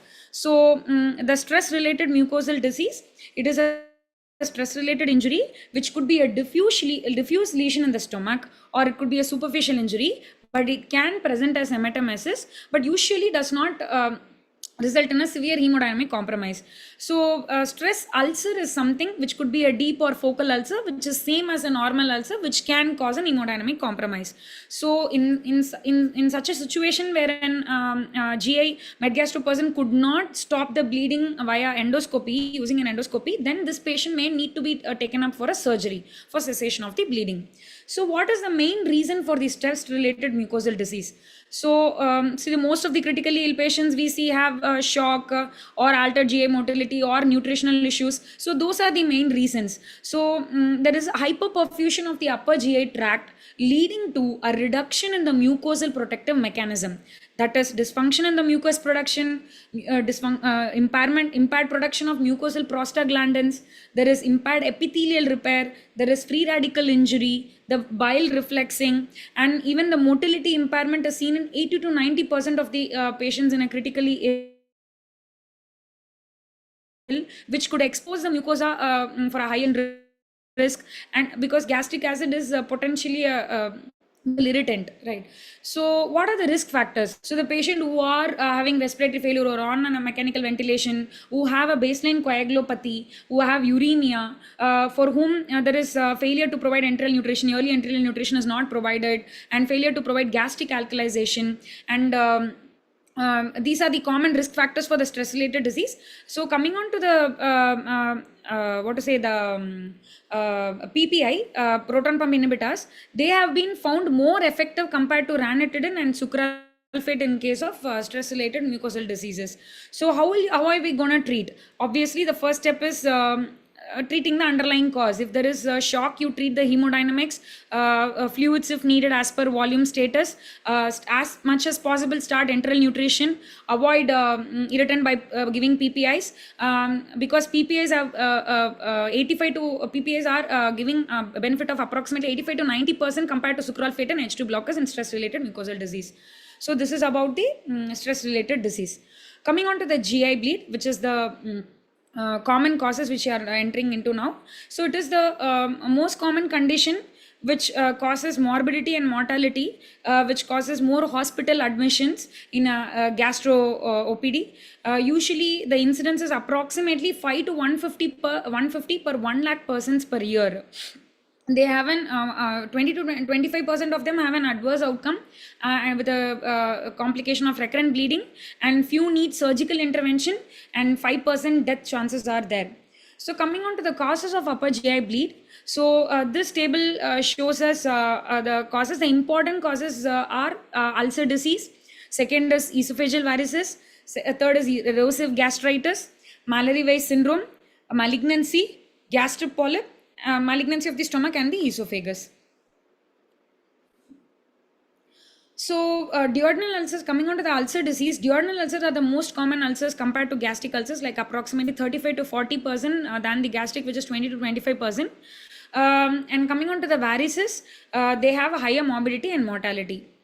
So how do the upper GI bleed present? So the first is, of course, frank blood, hematemesis, or approximately 50 to 100 cc of blood will be retained in the GI tract and can be produced as in melena in 25% of the cases. In case of massive UGI bleed, melena is most common. Hematochezia can also happen in 15% of the patients. There could be coffee ground MSS. So how are we going to go ahead with the management of the peptic ulcer disease? As usual, primarily we are going to address the airway breathing circulation, maintain the hemodynamic status, and the immediate investigations that has to be sent are complete blood count to see the hemoglobin, platelet, coagulation profile, and urea creatinine, and cross match and blood for blood transfusions if needed. So this is a flow chart which gives us the same picture. So when on presentation, ABC, fluid resuscitation labs, consider NG tube and immediately start a proton pump inhibitor like pantoprazole, lansoprazole, rabeprazole, anything, proton pump inhibitor 80 mg bolus followed by 8 mg per hour infusion. If possible, try erythromycin, I'll come on that. And yearly endoscopy within 24 hours. When this process is simultaneously going on, we have to risk stratify the patient based on some scores. So is nasogastric tube really needed? So in the presence of blood in the nasogastric tube definitely says us that yes, there is a GI bleed. They may require immediate endoscopy, and people who have such a finding via the Ryle's tube have some positive findings in the endoscopy also. But if suppose there is a negative finding in the RT, for example, you're putting and there is no coffee colored MSS or any red colored, it does not mean that the endoscopy would be normal. So you should never take Ryle's tube indicator as a primary thing to do an endoscopy. That is the conclusion with the Ryle's tube. So a large bore orogastric tube can be tried to improve the visualization of the gastric fundus, but usually that does not improve the outcome, so we usually don't do it. Yeah, intravenous erythromycin we do use. It is a motilin receptor agonist. As per the mechanism, of course, it improves the gastric motility. Ideally, it should improve the visualization, but as per studies, overall, it doesn't improve any diagnostic yield or does not play a major role with the outcome. So coming on to the triage and risk stratification, so we should know whether the patient needs an endoscopic evaluation or not. Number one. Number two, what are the pre and the post endoscopic risk factors that is going to help us to give a prognostic picture to the patient. So first, whether to need endoscopy or not, there is a score called Blatchford score.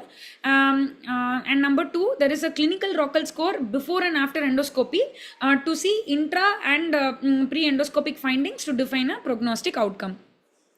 So this is the Blatchford score, which involves a systolic blood pressure, a blood urea nitrogen, hemoglobin for men and women, and pulse, melena, syncope, hepatic disease, and cardiac failure. So any risk, if any score less than, around 0 is low risk.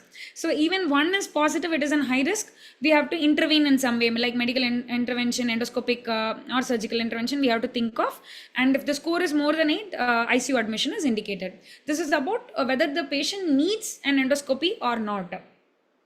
But in clinical practice, we don't usually do this. We subject a patient with a GI bleed within 24 hours, as soon as possible actually, to see any lesions are there. Then coming on to the Rockel score.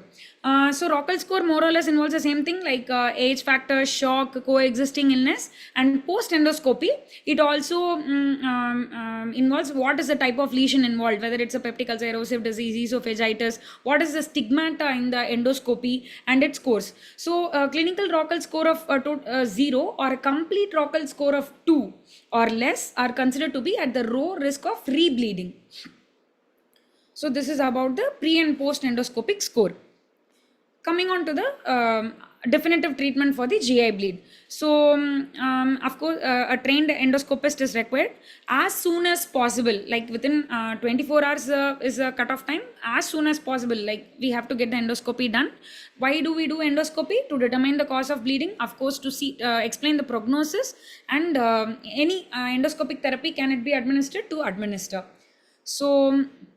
So before going on to this chart, I'll show you the endoscopic Forest score, where the Forest 1 grade is nothing but a spurt bled, grade 1B is a ooze bled, and grade 2 is a visible vessel, grade 3 is a flat pigmented spot or a clean base.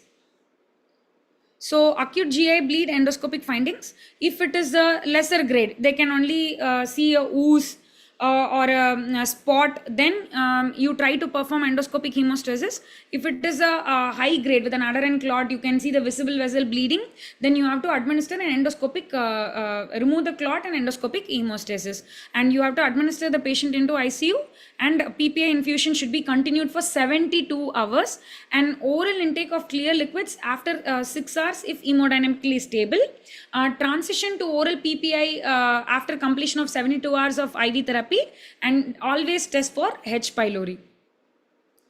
So patients who have bleeding ulcers with high risk stigmata, endoscopic hemostasis to be achieved to reduce the rates of rebleeding, and rebleeding rates are approximately 22 to 55% if no endoscopic hemostasis is achieved. You can also do a mechanical as well as a chemical hemostasis approach to prevent the rebleeding. So these are some of the methods of endoscopic hemostasis. The mechanical method is hemoclip, balloon tamponade, and ligation for varices. Injection method is the chemical ones like epinephrine, ethanol, polydacanol, and you can also do photocoagulation, thermocoagulation, and hemostatic sprays. So that is what with an endoscopic hemostasis, an additional chemical endoscopic hemostasis usually prevents rates of rebleeding, need for the surgical intervention, and also reduces the mortality. Usually this relook endoscopy is not recommended even as per guidelines unless the patient is having a visible repeat bleed or an hemodynamic instability. So coming on to the medical therapy, as we saw, proton pump inhibitors are more effective than H2 blockers. They inhibit the gastric acid secretion and raise the intragastric pH to 6, so which promote the clot stability. So there is lesser risks of bleeding. So there should be a bolus dose followed by 72 hours of infusion. Actually, this BD dose infusion does not have any difference in the mortality or the outcome, but in ulcer it is always advised to continue the PP infusion to 72 hours as per guidelines. So patients who are receiving this high dose of IV PPIs, they have lesser evidence of high risk stigmata than patients who received a placebo as per studies, and they also required lesser endoscopic hemostatic therapy because it promotes the clot stability. Compared to H2 blockers, PPIs are better, which we already saw. So this picture also indicates the same thing, finding as per that study. So coming on to the medical therapy, somatostatin and octreotide inhibit both acid and pepsin secretion while also reducing the gastrointestinal mucosal blood flow. But these are usually used in CLD, varicose bleeding, if this thing doesn't work. It is usually not used in peptic ulcer diseases. If there is a failed endoscopy, then repeat endoscopy to be done to try for any other hemostatic therapy, and interventional radiology can also be an option for the embolization with gel foam, alcohol, glues, and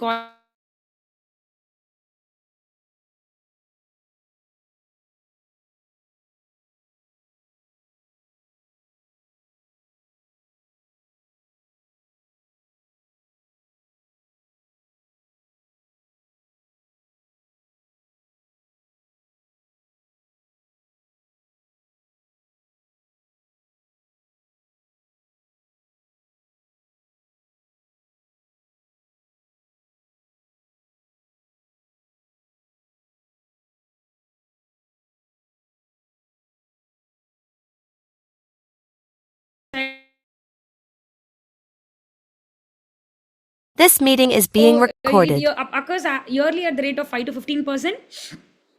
It usually sometimes 40% of the patients the bleeding ceases spontaneously, but the mortality could be higher at 6 weeks, like around 20%. Rebleeding also happens in 60% of the untreated patients within 1 to 2 years of the index hemorrhage. So how are we going to go ahead with the varicose bleeding? As usual, the airway breathing circulation to be addressed, and we have to control the bleeding by endoscopic method and prevent the complications of the bleeding in a DCLD patient. So keep the blood ready, address the airway breathing circulation, and the target hemoglobin we want is approximately 7 to 8 grams only, because by replenishing all the lost products may increase the portal pressure and may increases the chances of rebleeding and mortality. So vigorous resuscitation should be avoided. If and so needed, tracheal intubation to be done. So antibiotics, high risk of developing severe bacterial infection because of the translocation, mainly in DCLD patients. So short-term prophylactic antibiotics in patients with cirrhosis and GI hemorrhage with or without ascites has not shown any mortality benefit to decrease the rate of bacterial infection. Also survival. Oral norfloxacin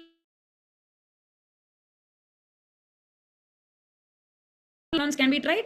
IV ceftriaxone is was more effective compared to studies in the studies compared to norfloxacin.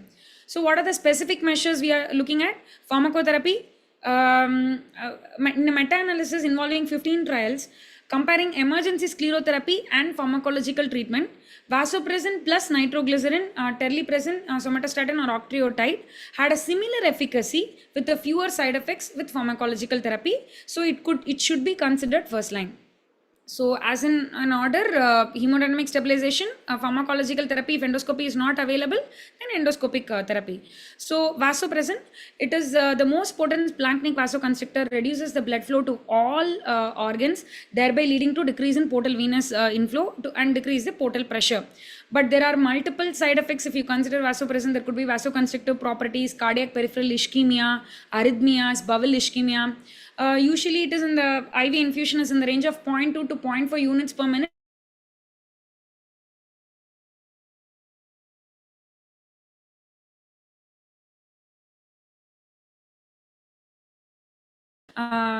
Used for 24 hours. So,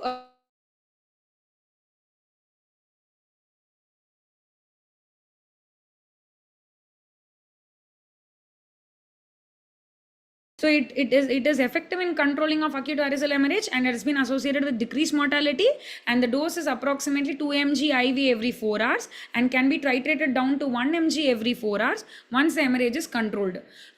You should always keep in mind that terlipressin could induce diarrhea. If suppose a DCLD patient is having continuous diarrhea, terlipressin induced diarrhea is one of the common side effects. Somatostatin and octreotide, these two all both have a local vasoconstrictive effect. They can be used and can be used for 5 days or longer. The octreotide dose would be IV bolus of 50 microgram followed by continuous infusion of 50 microgram per hour. Somatostatin 250 microgram IV bolus followed by 250 microgram per hour infusion. Coming on to the definitive therapy, pharmacological followed by endoscopy therapy. It should be performed as soon as possible within 12 hours. EVL is the most preferred endoscopic therapy, which is done in an esophageal variceal bleeding. And additionally, sclerotherapy can also be done if EVL was not possible. So, combination of pharmacological therapy with an endoscopic therapy is the rational approach.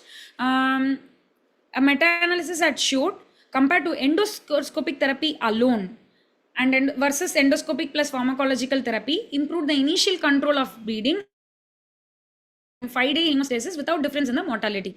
So even after endoscopy, if the bleeding does not stop, then this rescue therapy we have to keep in mind of, because the questions will be mostly like this, like how do you approach a refractory GI bleed in a DCLD patient. So despite endoscopy and pharmacological therapy, there is a chance of 10 to 20% of the patients can go into rescue therapy, who may need rescue therapy, that is using yearly TIPS placement, but TIPS has its own complications. So performance of this portocaval shunt within 8 hours of onset reduces the bleeding. Second is balloon tamponade, is very effective in controlling the bleeding temporarily with immediate control of hemorrhage in over 80% of the patient, but it has lethal complications like aspiration, migration, necrosis and perforation of the esophageal mucosa, leading to mortality as high as 20%. So this is usually used in patients where there is a refractory bleeding and you could not stop it with any sclerotherapeutic or endoscopic hemostasis, and it is a bridge therapy to a TIPS, then you can try. But airway securing should always be kept in mind when you are thinking of this balloon placement. I hope you know the name of a Sengstaken tube. So this is a gist of what we saw. So after initial stabilization, we are if there is no concern for liver disease, you are going to look for what is the underlying cause for the bleeding, whether it's a drug related coagulopathy, as per Glassford score, whether they need endoscopy or not, then treat the underlying cause. If there is a concern for liver disease, then obviously pharmacological therapy followed by endoscopy, and if any deranged coagulopathy, then you have to address that. And if suppose Blatchford score is more and an endoscopy is suggested, then look for peptic ulcer disease. If so, pharmacological plus endoscopic therapy. If there is a varicose bleeding, to ligate, and once they are stable, you can switch into the oral pharmacological therapy. Thank you.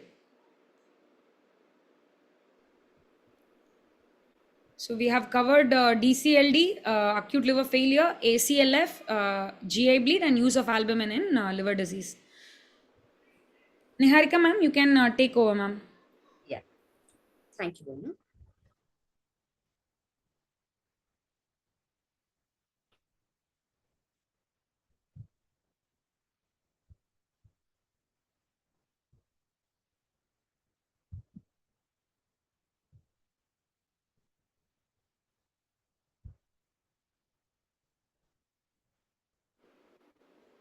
Uh, so we have last three topics of today's this one. One is abdominal catastrophes in ICU. The other one is C. diff infection and the FMT, that is a fecal microbial transplantation. So we'll make it a little quick. So coming to the abdominal catastrophes in ICU. So in this, we will be discussing about four important topics. The PPT is not open. The PPT is not open.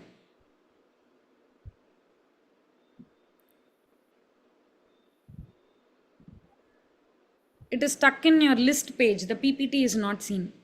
It's not seen. Okay, let's. Yes. Yeah. Now double click it.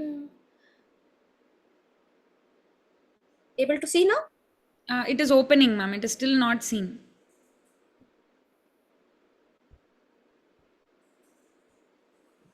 You can see the PPT? Yeah, I can see the PPT. No, it is not seen in the screen though.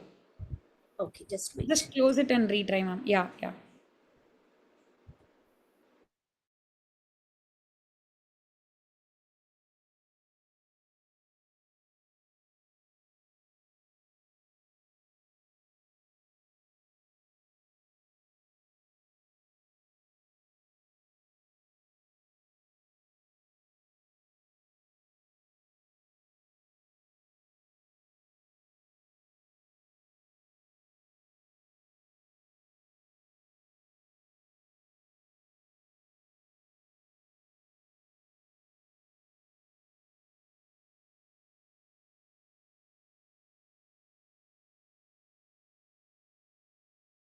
This meeting is being recorded.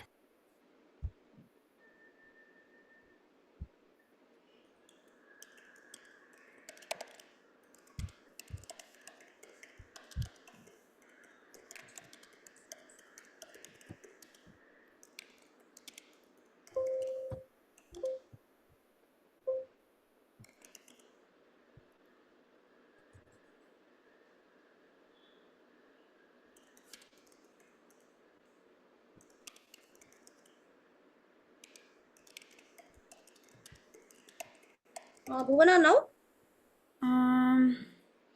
No, ma'am. Only your name is there. There is no screen.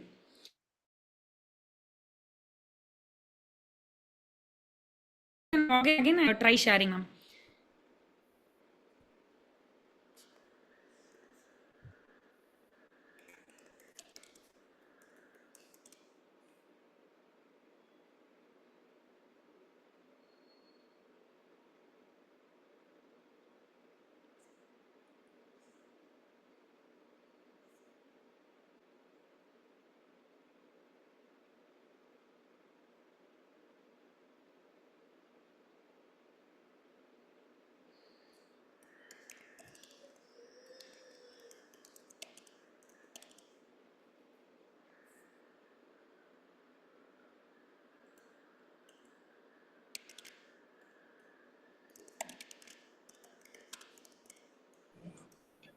I'll just try sharing from my phone if possible once.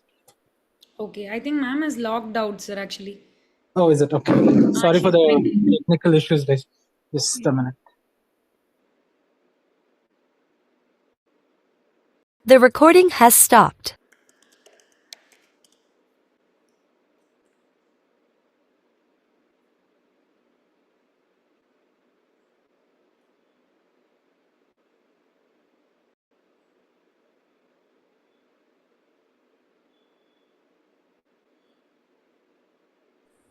Able to see now? Your page is seen, ma'am. Like the list of topics are seen. Can you click on that and open the No, presentation? I'm clicking it, but I don't know what's happening. Navneet, can you please help out? Yes, ma'am. So are you able to see the share screen?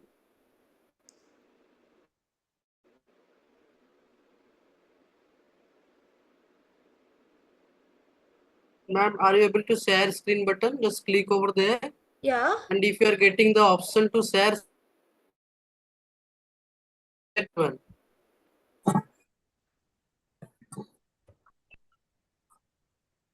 Ma'am, multiple windows would be open. Ma'am, just click on multiple windows and select the window which has the PPT on.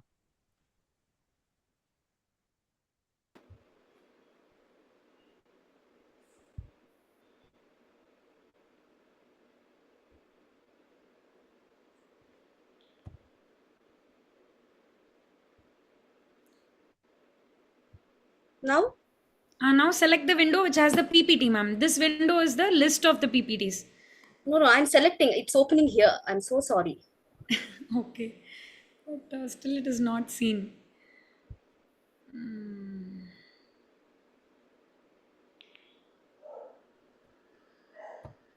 Navneet, is it possible that we can share it from? Yes, Yeah, ma'am. Now it now is we seen. can Now see. it is seen. Now Yes, it is? now, Yes. Yeah. now it is. Yes.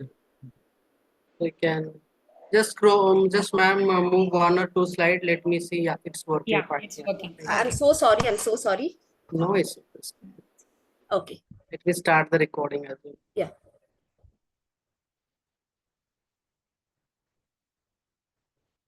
This meeting is being recorded. Okay. So about this abdominal catastrophes in ICU. So we will be discussing about 4 important topics. One is paralytic ileus. Second one is acute mesenteric ischemia, including NOMI, toxic megacolon, and acute colonic pseudo obstruction. So about the previous year questions. So this acute mesenteric ischemia types and management was asked recently in DRNB 2023 for 5 marks. And in 2020 FNB, the question was NOMI, non-occlusive mesenteric ischemia, the causes, diagnosis, and management. So coming to the paralytic ileus. So what is the definition? Paralytic ileus is nothing but the obstipation and intolerance of oral feeds due to non-mechanical factors that disrupt the normal coordinated propulsive motor activity of the GIT following any abdominal or non-abdominal surgery. Usually, post-surgery, the gastric and small intestinal activity appears within hours, whereas the colonic activity usually takes post-op day 2 to 3 days to appear back. Coming to the risk factors for paralytic ileus, prolonged abdominal or pelvic surgeries, any lower GI tract surgeries, open surgeries, which is associated with greater intestinal manipulations, delayed enteral nutrition, intra-abdominal inflammations like peritonitis or sepsis, any intra or post-op bleeding which requires transfusions, perioperative opioid use, and factors that increase bowel wall edema like hypoalbuminemia or aggressive fluid resuscitation. Coming to the clinical features, the symptoms include abdominal distension or patient complaining of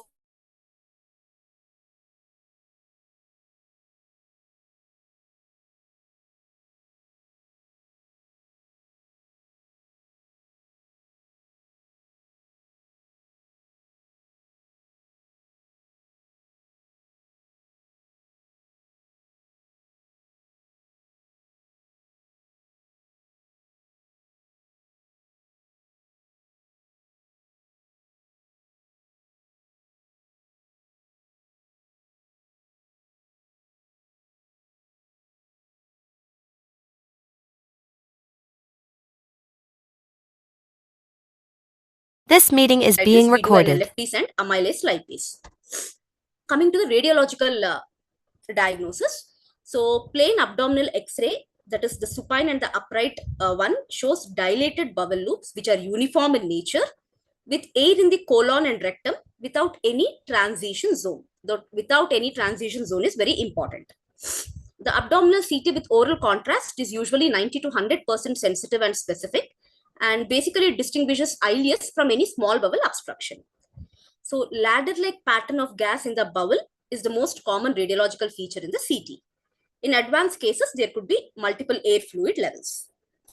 Now, this is the chest X-ray, which is showing the uniform dilated bowel loops.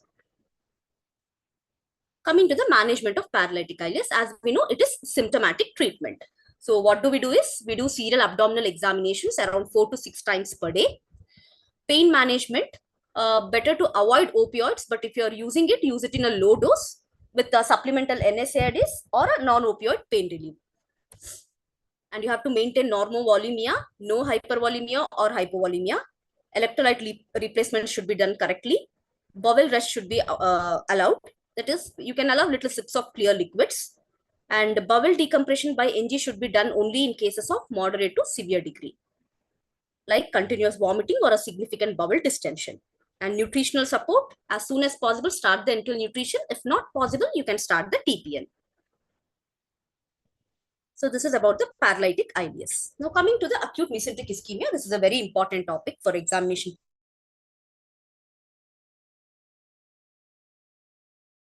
onset of small intestinal hypoperfusion.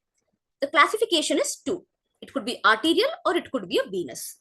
When it comes to arterial, it is either occlusive or non-occlusive. In the occlusive, the causes could be embolism, which is around 50%, and thrombosis, which is around 15 to 25%. And the remaining 20 to 30% is because of non-occlusive, that is nothing but the normie. And in venous, it could be due to idiopathic causes or due to secondary causes. In idiopathic causes, it could be hypercoagulable state. And in secondary causes, it could be secondary to malignancy or a prior surgery. Now coming to the pathophysiology of the acute ischemic arterial occlusion.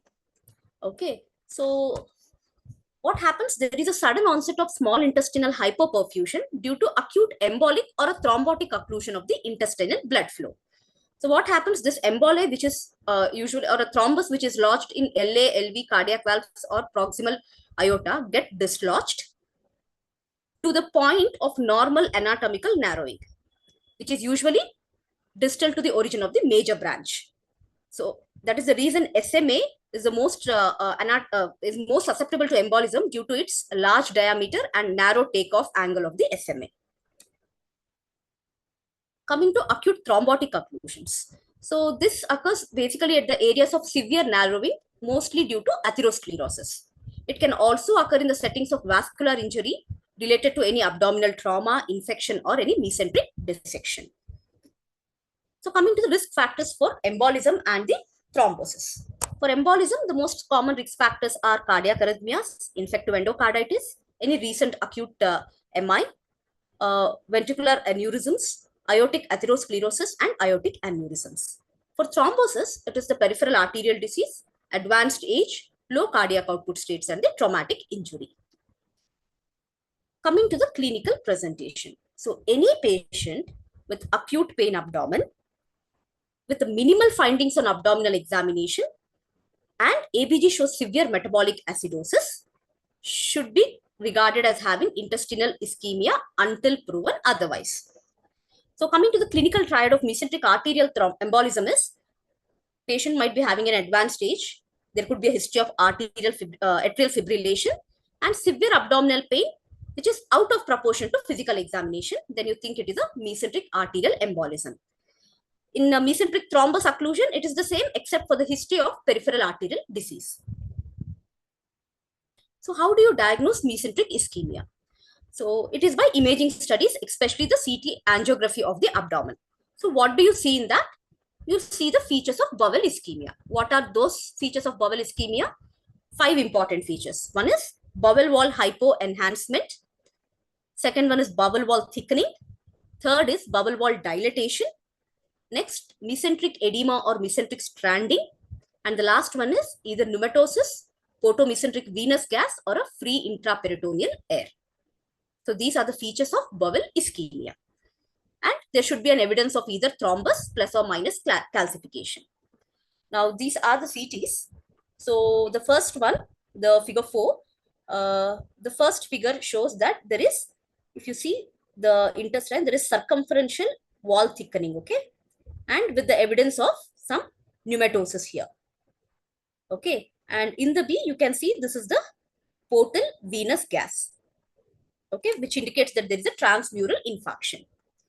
And here in the figure 5, you can see that there is a filling defect in the SMA, okay, which suggests occlusive arterial mesenteric ischemia.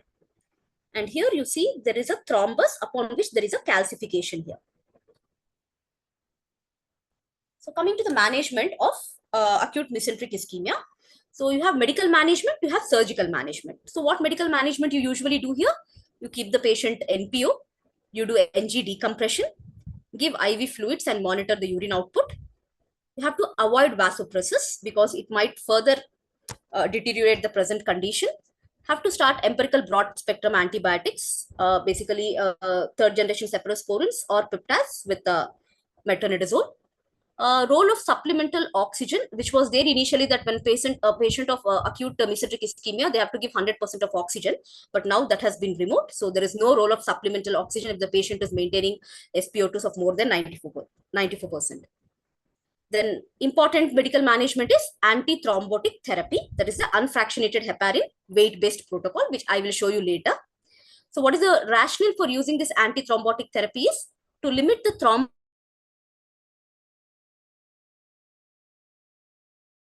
arteriolar vasoconstriction. Now coming to the surgical part. So surgical part, if the patient is deteriorating, the only thing is you have to do resection and anastomosis. The other thing is endovascular therapies are also available. Like it could be a pharmacological therapy or a mechanical thrombectomy. Also, there is balloon angioplasty with arterial stenting also. But what are the indications for these endovascular therapy? If early arteriography, that is within 8 hours of symptom onset, can be performed and there is no evidence of any bowel ischemia, then one can undergo this endovascular therapies. Now coming to the clinical condition and the management protocols. So if the patient is hemodynamically stable and there are no signs of advanced bowel ischemia, then you can give heparin anticoagulation, observe the patient, or if you have an endovascular therapist, interventional radiology in your hospital, then you can do a primary endovascular approach. But if the patient has features of peritonitis and there is a radiological features of advanced bowel ischemia like free air or extensive pneumatosis, then you have to take for an emergency laparotomy. If there is a high risk surgical candidates with poor outcome and extensive transmural infarction, then better to do a palliative care. So this I told the unfractionated heparin weight-based protocol. I think everyone knows about this. Next, coming to the important topic, non-occlusive mesenteric ischemia, that is NOMI. What is this? It is nothing but acute mesenteric ischemia occurring in absence of major vascular occlusions. Okay, what are the pathogenesis behind this? Basically, it is related to a homeostatic mechanism that maintains the cardiac and cerebral blood flow at expense of splanchnic and peripheral circulation. So basically, NOMI is seen in severe septic patients, septic shock patients. Okay, so basically, it is nothing but a homeostatic mechanism. So it occurs most commonly due to primary splanchnic vasoconstriction, which leads to spasm of a branch of SMA supplying the small intestine and the proximal colon. What are the risk factors for NOMI? Cardiovascular diseases like heart failure, cardiogenic shock, or aortic insufficiency, any arrhythmias or a recent CPP, hypovolemic dynamics like any severe dehydration or bleeding, sepsis with septic shock, hemodialysis, administration of any vasoconstrictive medications, in rare cases, cocaine abuse or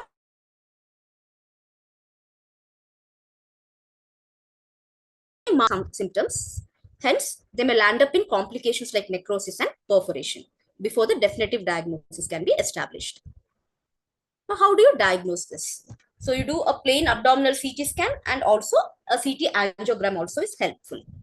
So what does the plain abdominal CT scan suggest? It usually suggests the same things which I have discussed before for bowel ischemia.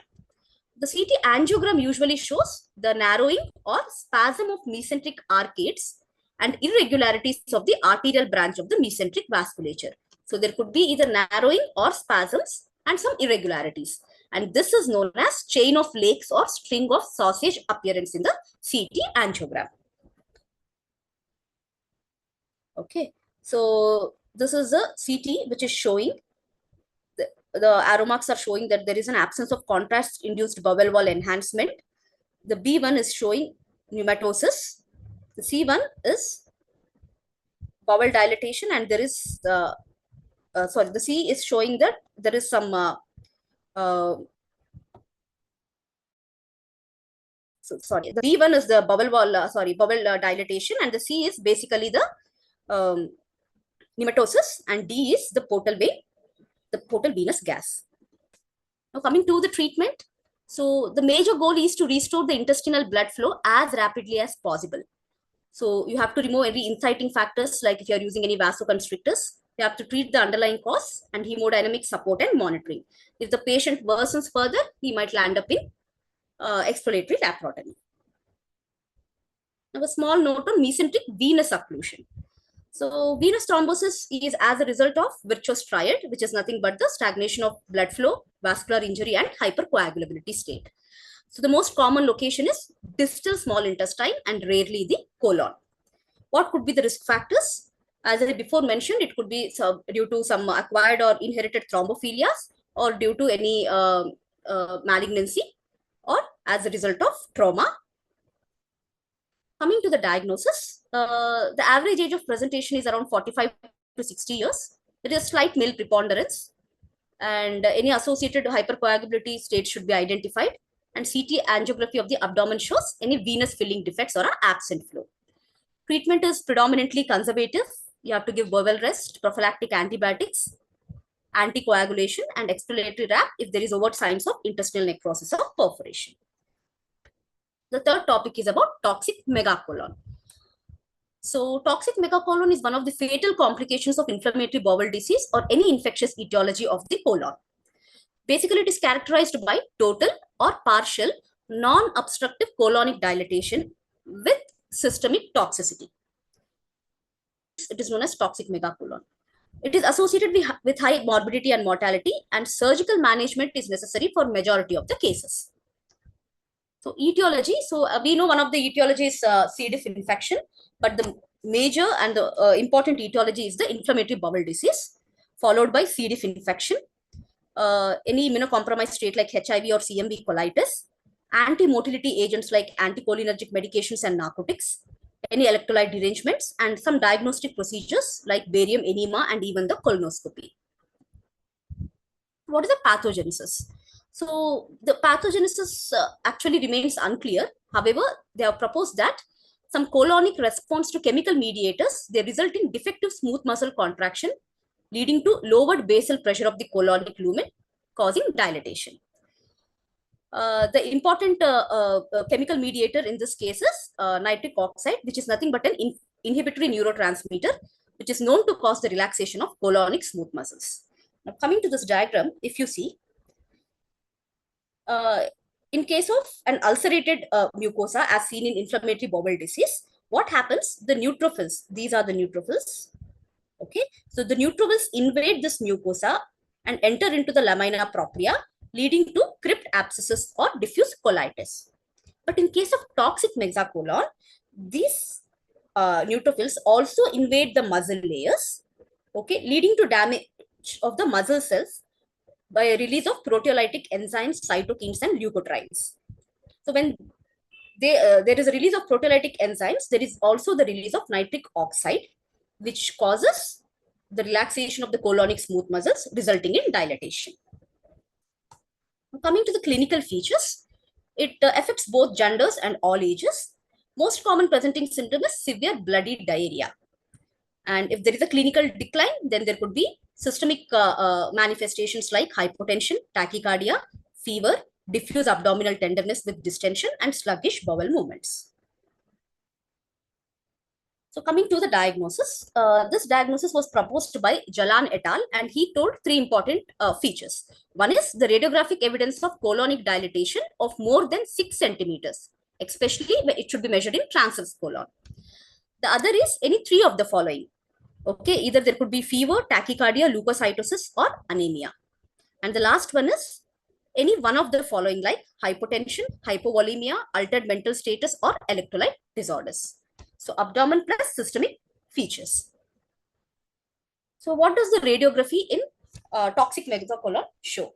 So plain abdominal radiographs are critical for the diagnosis of the TMC, and it shows basically transverse or right colon is usually dilated above 6 centimeters and occasionally up to 15 centimeters also.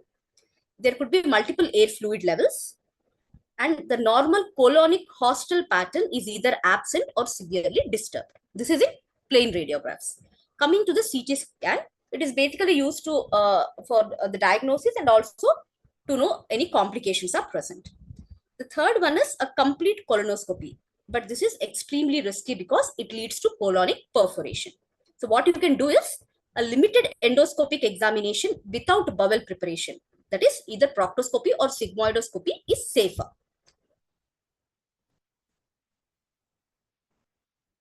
So this is basically the abdominal X-ray of an ulcerative colitis patient showing toxic megacolon. So it is more than 6 centimeters.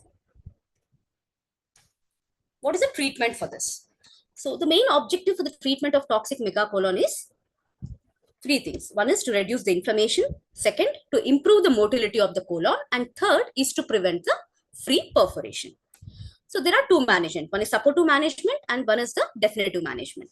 So supportive management is the same. You have to send the serial labs and do clinical abdominal X-rays. Then you have to basically see that you will redistribute or you help the passage of the colonic gas. So how do you do it?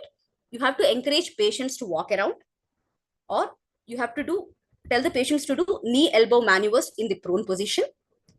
Or if the patient is bed bound, you have to rotate the patient in the bed or insert a rectal tube, which helps in reducing the bowel distension. The third one is you have to start feeding them as early as possible because it helps in gut motility. Now coming to specific treatment. So as I told, IBD and C. diff infections are the most common causes of toxic megacolon. So specific treatment for these both should be understood. So for IBD, glucocorticosteroids, that is IV hydrocortisone 100 mg every 6 to 8 hours is the mainstay of therapy for all patients of TM secondary to IBD. And it is not associated with a higher risk of perforation as glucocorticoids are known for the same. If the patients are refractory to the above treatment, then the second line of therapy, that is the infliximab or cyclosporine, can be tried. Coming to the C. diff colitis, so inciting antibiotic should be withdrawn immediately, and you need to start vancomycin 500 mg Q6 hourly, either perorally or NG, plus IV metronidazole 500 mg Q8 hourly for 10 to 14 days. And depending on the situation, we can plus or minus fecal microbial transplantation and the surgery.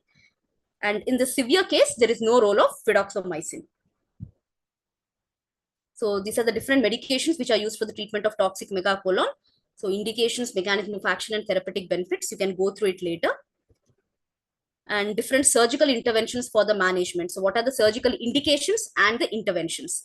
So indications is failure to respond to one of the second line agents for 3 days. The second one is toxic megacolon while on either infliximab or cyclosporine should undergo surgery right away. Third is any colonic perforation, abdominal compartment syndrome, or any worsening of the systemic manifestations, then you can undergo surgery. So what are the surgical interventions? Different surgical interventions are there, like subtotal colectomy with endoileostomy, total abdominal colectomy, partial or segmental colectomy, and diverting loop ileostomy. Additional therapies, these are only seen in case series, okay, like leukocytopheresis, colonic decompression and intracolonic vancomycin administration, hyperbaric oxygen therapy, tacrolimus, and IVIG.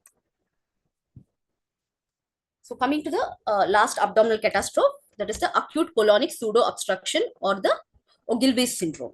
So what is this? This is nothing but the acute dilatation of the colon in the absence of any mechanical obstruction, especially seen in severely ill patients. It usually involves cecum and the right hemicolon, most common in men aged more than 60 years. So what are the conditions which are associated with Ogilvie's syndrome? Trauma, especially the fractures, any obstetric surgery involving the spinal anesthesia, any pelvic, abdominal, or cardiothoracic surgeries, major orthopedic surgeries, severe medical illnesses like severe pneumonia, MI, heart failure, any neurological condition, retroperitoneal pathologies like malignancy or hemorrhage, electrolyte imbalances, and medications like narcotics, phenothiazines, calcium channel blockers, alpha-2 agonists, and epidural analgesia also. Coming to the pathophysiologies, there are a lot of theories which have proposed for this Ogilvie syndrome. The first one is the autonomic denervation. So what happens? There is decrease in sympathetic tone from the sacral plexus, which leads to distal colonic atony, leading to functional occlusion. Second is the vascular theory, which tells that due to decreased splanchnic perfusion, secondary to hypovolemia or mesenteric vascular disease, Ogilvie's can occur. So as the cecum and ascending colon dilate and the luminal diameter increases, what happens is there is increased wall tension, which leads to colonic ischemia, fluid and bacterial translocation, leading to colonic perforation. So colonic dilatation duration and also the absolute diameter, both of them influence the risk of bowel ischemia or perforation. So they tell the duration, the dilatation lasting more than 5 to 6 days, confers highest risks for perforation and also has direct impact on mortality. Coming to the diameter, as I told, more than 6 centimeter is dangerous, but there is a direct correlation between an increased diameter of more than 12 centimeter and risk of complications. How do you diagnose Ogilev syndrome? So in abdominal X-ray, you can see there is a dilated colon, often from the cecum to splenic flexure, and the Hostel markings are usually normal here. Coming to the CT scan with IV contrast, so it also shows there is a proximal colonic dilatation, often with an intermediate transitional zone. Okay, and characteristically negative structural cause for colonic obstruction. So if you see, this is the transition cutoff point at the splenic flexure. So how do you manage? So one is conservative treatment, second is pharmacological treatment, third is endoscopic therapy, and fourth is the surgery. So conservative management, as I discussed previously, the conservative management for toxic megacolon that applies here also. So one thing to be remembered is, if there are no signs of complicated disease development and the cecal diameter remains less than 12 centimeter, conservative approach should be continued for 72 hours, and it has a success rate of around 90%. So what is the pharmacological therapy that is usually used here is neostigmine. So when do you give that pharmacological therapy? Patients who do not improve within 72 hours, have a duration of Ogilev syndrome greater than 4 days, or the cecal diameter is more than 12 centimeters, then you try for the pharmacological therapy, that is the neostigmine. So the dose is 2 mg slow IV push over 2 to 5 minutes. And the second dose of 2 mg can be given 90 minutes to 3 hours after the first one. So you should know the adverse effects, okay, like abdominal discomfort, salivation, bradycardia, bronchoria. After an initial response to neostigmine, patients should continue to be monitored, as approximately 30% are at a risk of recurrence of the cecal dilatation. Now coming to the endoscopic therapy. So patients who have contraindications or those who fail the pharmacological therapy, then you can offer them an endoscopic therapy. So decompression is attempted through colonoscopy without gas insufflation or bowel preparation. And there is approximately 3% risk of iatrogenic perforation during this procedure. And last one is the surgery. And you should know basically what are the indications for surgery. When the above interventions are unsuccessful or the patient has developed bowel ischemia or perforation, then emergency laparotomy and resection is advised.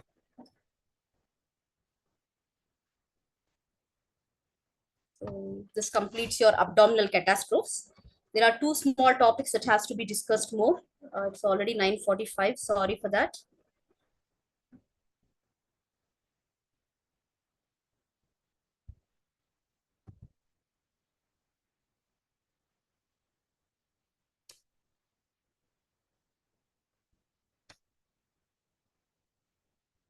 So you're able to see it, right? Yes, ma'am. We can see. We can see. Okay. Now we'll discuss about the C. diff infection, the DRNP December 2022. So we will be discussing about the transmission, the risk factors, microbiology, pathophysiology, clinical manifestations, the differentials, and the treatment. So coming initially to the introduction part. So what is C. diff? C. diff is one of the causative organism for antibiotic-associated diarrhea, and which usually manifests as either C. diff-associated diarrhea or pseudomembranous colitis or the toxic megacolon. So how usually this C. diff is transmissible via fecal-oral route or via the ingestion of the spores. So the organism can also be cultured easily from the hospital environments, including hands, clothing, and stethoscopes of the healthcare workers. Coming to the risk factors.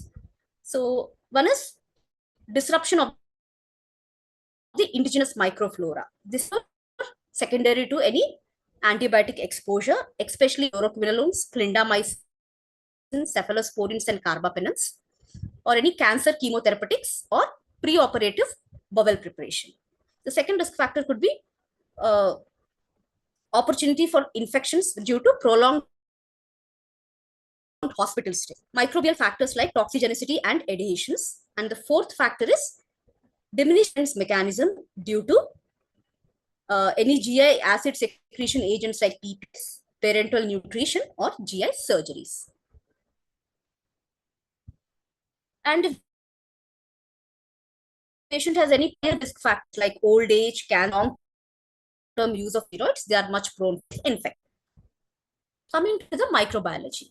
So basically, C. diff is an anaerobic gram-positive spore-forming toxin-producing bacillus. So it exists basically in two forms. One is the spore form, one is a vegetative form. Spore form is found usually outside the colon, whereas vegetative form is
This meeting is being recorded. infection. This is due to persistent spores from the initial infection or reinfection by an exogenous C. diff. And this is usually associated with impaired host defense mechanisms. Coming to the clinical manifestation. So it is divided into basically 4 things. One is non-severe disease, severe colitis, fulminant colitis, and the recurrent disease. So coming to the non-severe disease. So what is the definition for that? So you have a watery stools, which are more than 3 loose stools in 24 hours with associated lower abdominal pain and cramps, low-grade fever with nausea and vomiting. So in absence of above features, if there is unexplained leukocytosis of more than 15,000, it may reflect an increased risk for C. diff. So the second one is the severe colitis. So what is severe colitis? Patient is having diarrhea plus lower quadrant diffuse abdominal pain along with abdominal distension, fever, hypovolemia, lactic acidosis, hypoalbuminemia, elevated creatinine levels, and marked leukocytosis. It is known as severe colitis. What is fulminant colitis? It is nothing but severe colitis plus there is severe hypotension leading to multi-organ failure, and there is toxic megacolon, which we have already discussed about this. Then what is a recurrent disease? Recurrent disease is defined as resolution of the symptoms while on antibiotic therapy, followed by reappearance of the same symptoms 2 to 8 weeks after the treatment has been stopped. This is known as a recurrent disease. So this is how the C. diff infection can present. Now, important is the lab testing.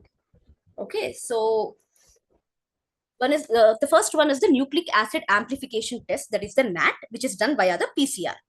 So basically, this detects the genetic material, okay, that are nothing but the nucleic acids of the C. diff. So usually it detects the TED-B, which encodes for toxin B. It has high sensitivity but has low to moderate specificity.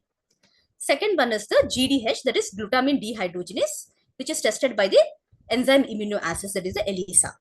So basically, this detects the highly conserved metabolic enzyme, which is present in the high levels in the isolates of C. diff. The results are usually available in 1 hour, but since this can also present with toxigenic and non-toxigenic strains, it lacks specificity. The third one is the C. diff toxin A and B, which is also done by ELISA, which we usually do this test. So it has moderate sensitivity but has high specificity of 90 to 100%. But the issue here is there is high chances of false negativity, as 100 to 1000 picogram of toxin must be present for the test to be positive. The last two are, one is selective anaerobic cultures via the rectal swab specimen, which basically detect the vegetative cells and the spores. But it's not routinely recommended for clinical use as it takes several days to get the results. And the last one is the cell culture cytotoxic assays, which basically detects toxins directly in the stools. But this is also time consuming and labor intensive, hence not routinely practiced. So this is a simple way of the diagnosing C. diff infection. So if you have a suspicion of C. diff infection, because there are some risk factors and there are some loose stools over the last 24 hours. So you send stool for 2 tests. One is the GDH antigen test, and you send the toxin A and toxin B by ELISA. So if either one of the thing is positive and the other is negative, then it is an indeterminate result. So at that time, we have to perform the NAT testing. If the NAT is positive, then the test is consistent with C. diff infection. If the NAT is negative, then the test is not consistent with the C. diff infection. The other thing is, if both are positive, then you have a strong suspicion that the C. diff is positive. And if both are negative, then you have some strong suspicion that the C. diff is negative. Coming to the differential diagnosis. So as I told, Ogilev syndrome is one of the differentials, and other antibiotic associated diarrheas with colitis like staph or Clostridium perfringens. Non-infectious causes could be inflammatory bowel disease or cecal disease, and enteral feed related disease like bacterial contamination. Now coming to the diagnosis, CT abdomen with pelvis with oral and IV contrast is the preferred modality. If you can't perform that, then plain chest X-ray may be helpful. So what do you see in CT imaging is a colonic dilatation of more than 7 centimeters. Okay. The other findings could be air fluid levels, thumb printing, or bowel perforation. Flexible sigmoidoscopy is not warranted if the patient have typical features of CDI and there is positive lab tests, and also there is some clinical response to the empirical treatment. It is only recommended if the alternative diagnosis is suspected, or if you want to take some biopsy, then you can do the flexible sigmoidoscopy. Now coming to the treatment general principles. So what are the general principles? One is infection control, which helps in prevention. So basically you have to follow the contact precautions, and the healthcare worker should wash the hands with soap and water, as alcohol-based solutions are resistant to C. diff spores. Then you have to discontinue any inciting antibiotic and proton pump inhibitors. But in case the ongoing antibiotics are very crucial for the treatment, then you have to select such antibiotics that are less frequently implicated in CDI. So, and managing with IV fluids, nutrition, and diarrhea has to be treated. Coming to treatment specific management, this is very important for you. What is the treatment for non-severe illness, severe illness, fulminant, and for the recurrent? Now, coming to the non-severe illness, so you give either oral fidaxomicin, which is the preferred drug, okay, because it has a lower recurrence rates. The dose is 200 mg BD for 10 days. Or if that is not available, you can give oral vancomycin 125 mg Q6 hourly for 10 days. Alternative agents include IV metronidazole if the above 2 drugs are not available. The dose is 500 mg Q8 hourly for 10 to 14 days. Coming to the severe illness. Okay. So severe illness, you have to use 2 drugs, oral fidaxomicin plus oral vancomycin. Okay. Then fulminant colitis. So in the absence of ileus, you can give oral vancomycin, but the dose is here 500 mg Q6 hourly for 10 to 14 days, along with IV metronidazole. If there is an ileus, then you have to give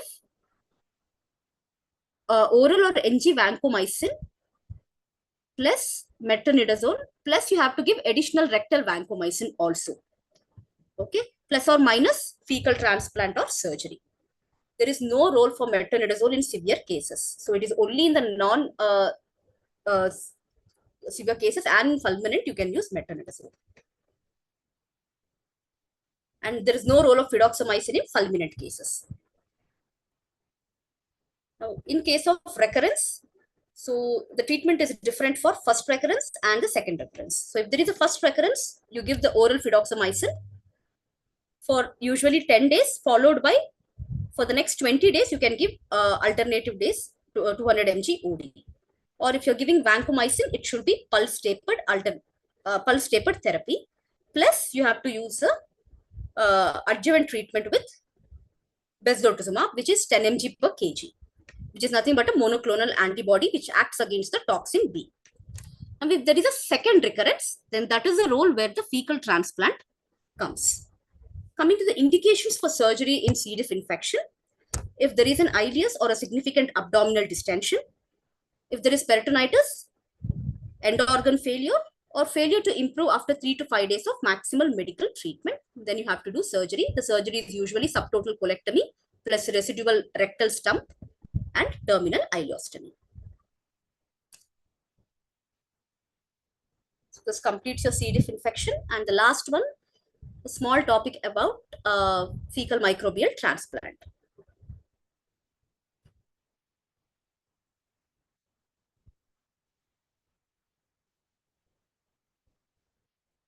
So this will take 5 to 10 more minutes.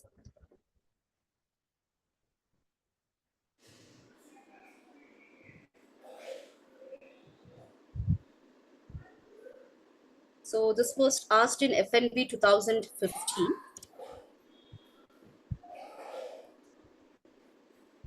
So basically, you should know what is microbiota. The term microbiota refers to the community of organisms, which includes bacteria, viruses, okay, which is present in a healthy human, because they influence GI motility, they regulate mucosal barrier function, epithelial cell turnover, they influence the immune responses, and they suppress the pathogen overgrowth.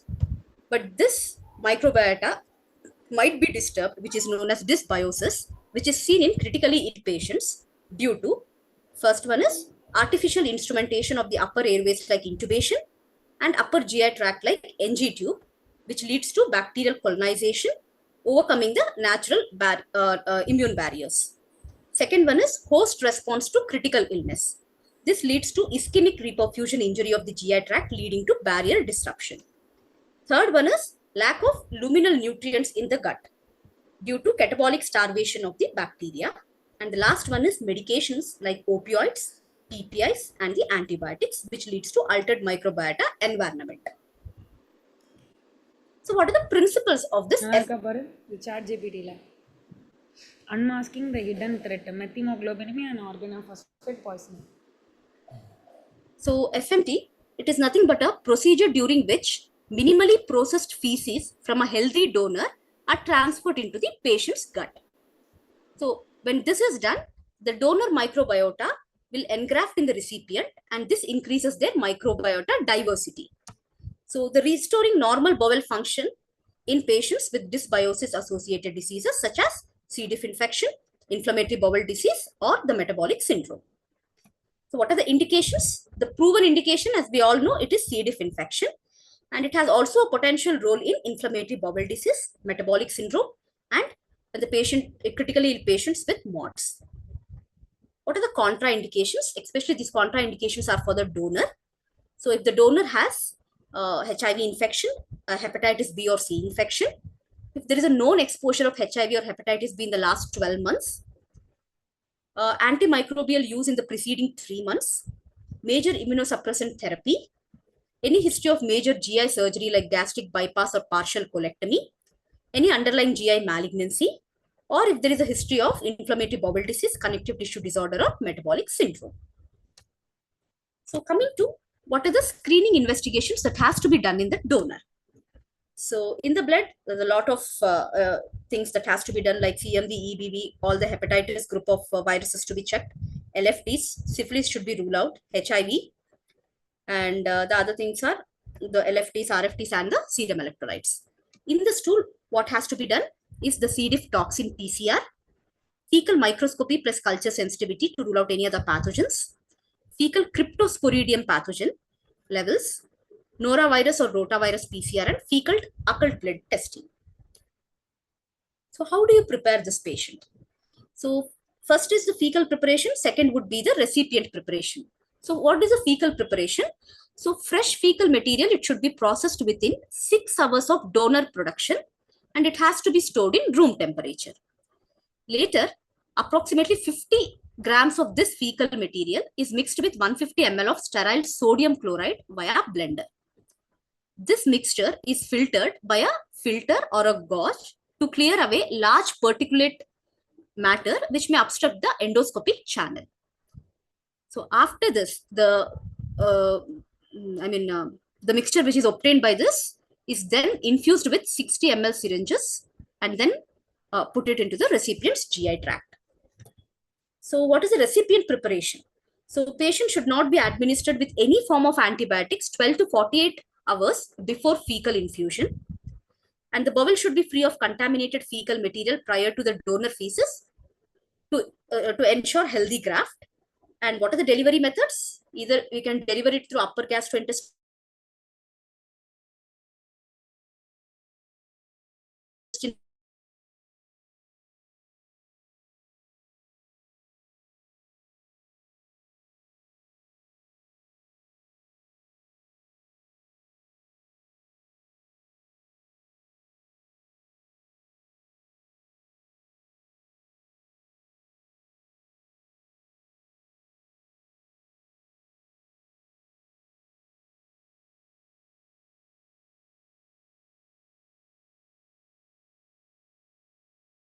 cause infections later in the coming years. So thank you. This meeting is being In, recorded. GIT and liver.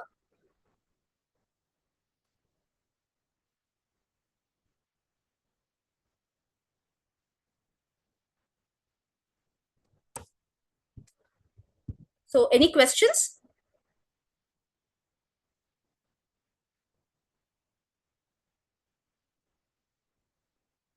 So if not, shall we end this session? So if you have any other questions, please put it in the group so that we will answer there.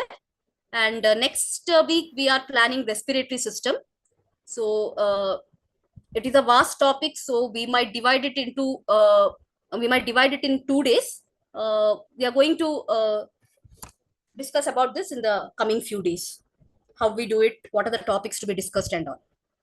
Okay. Thank you all.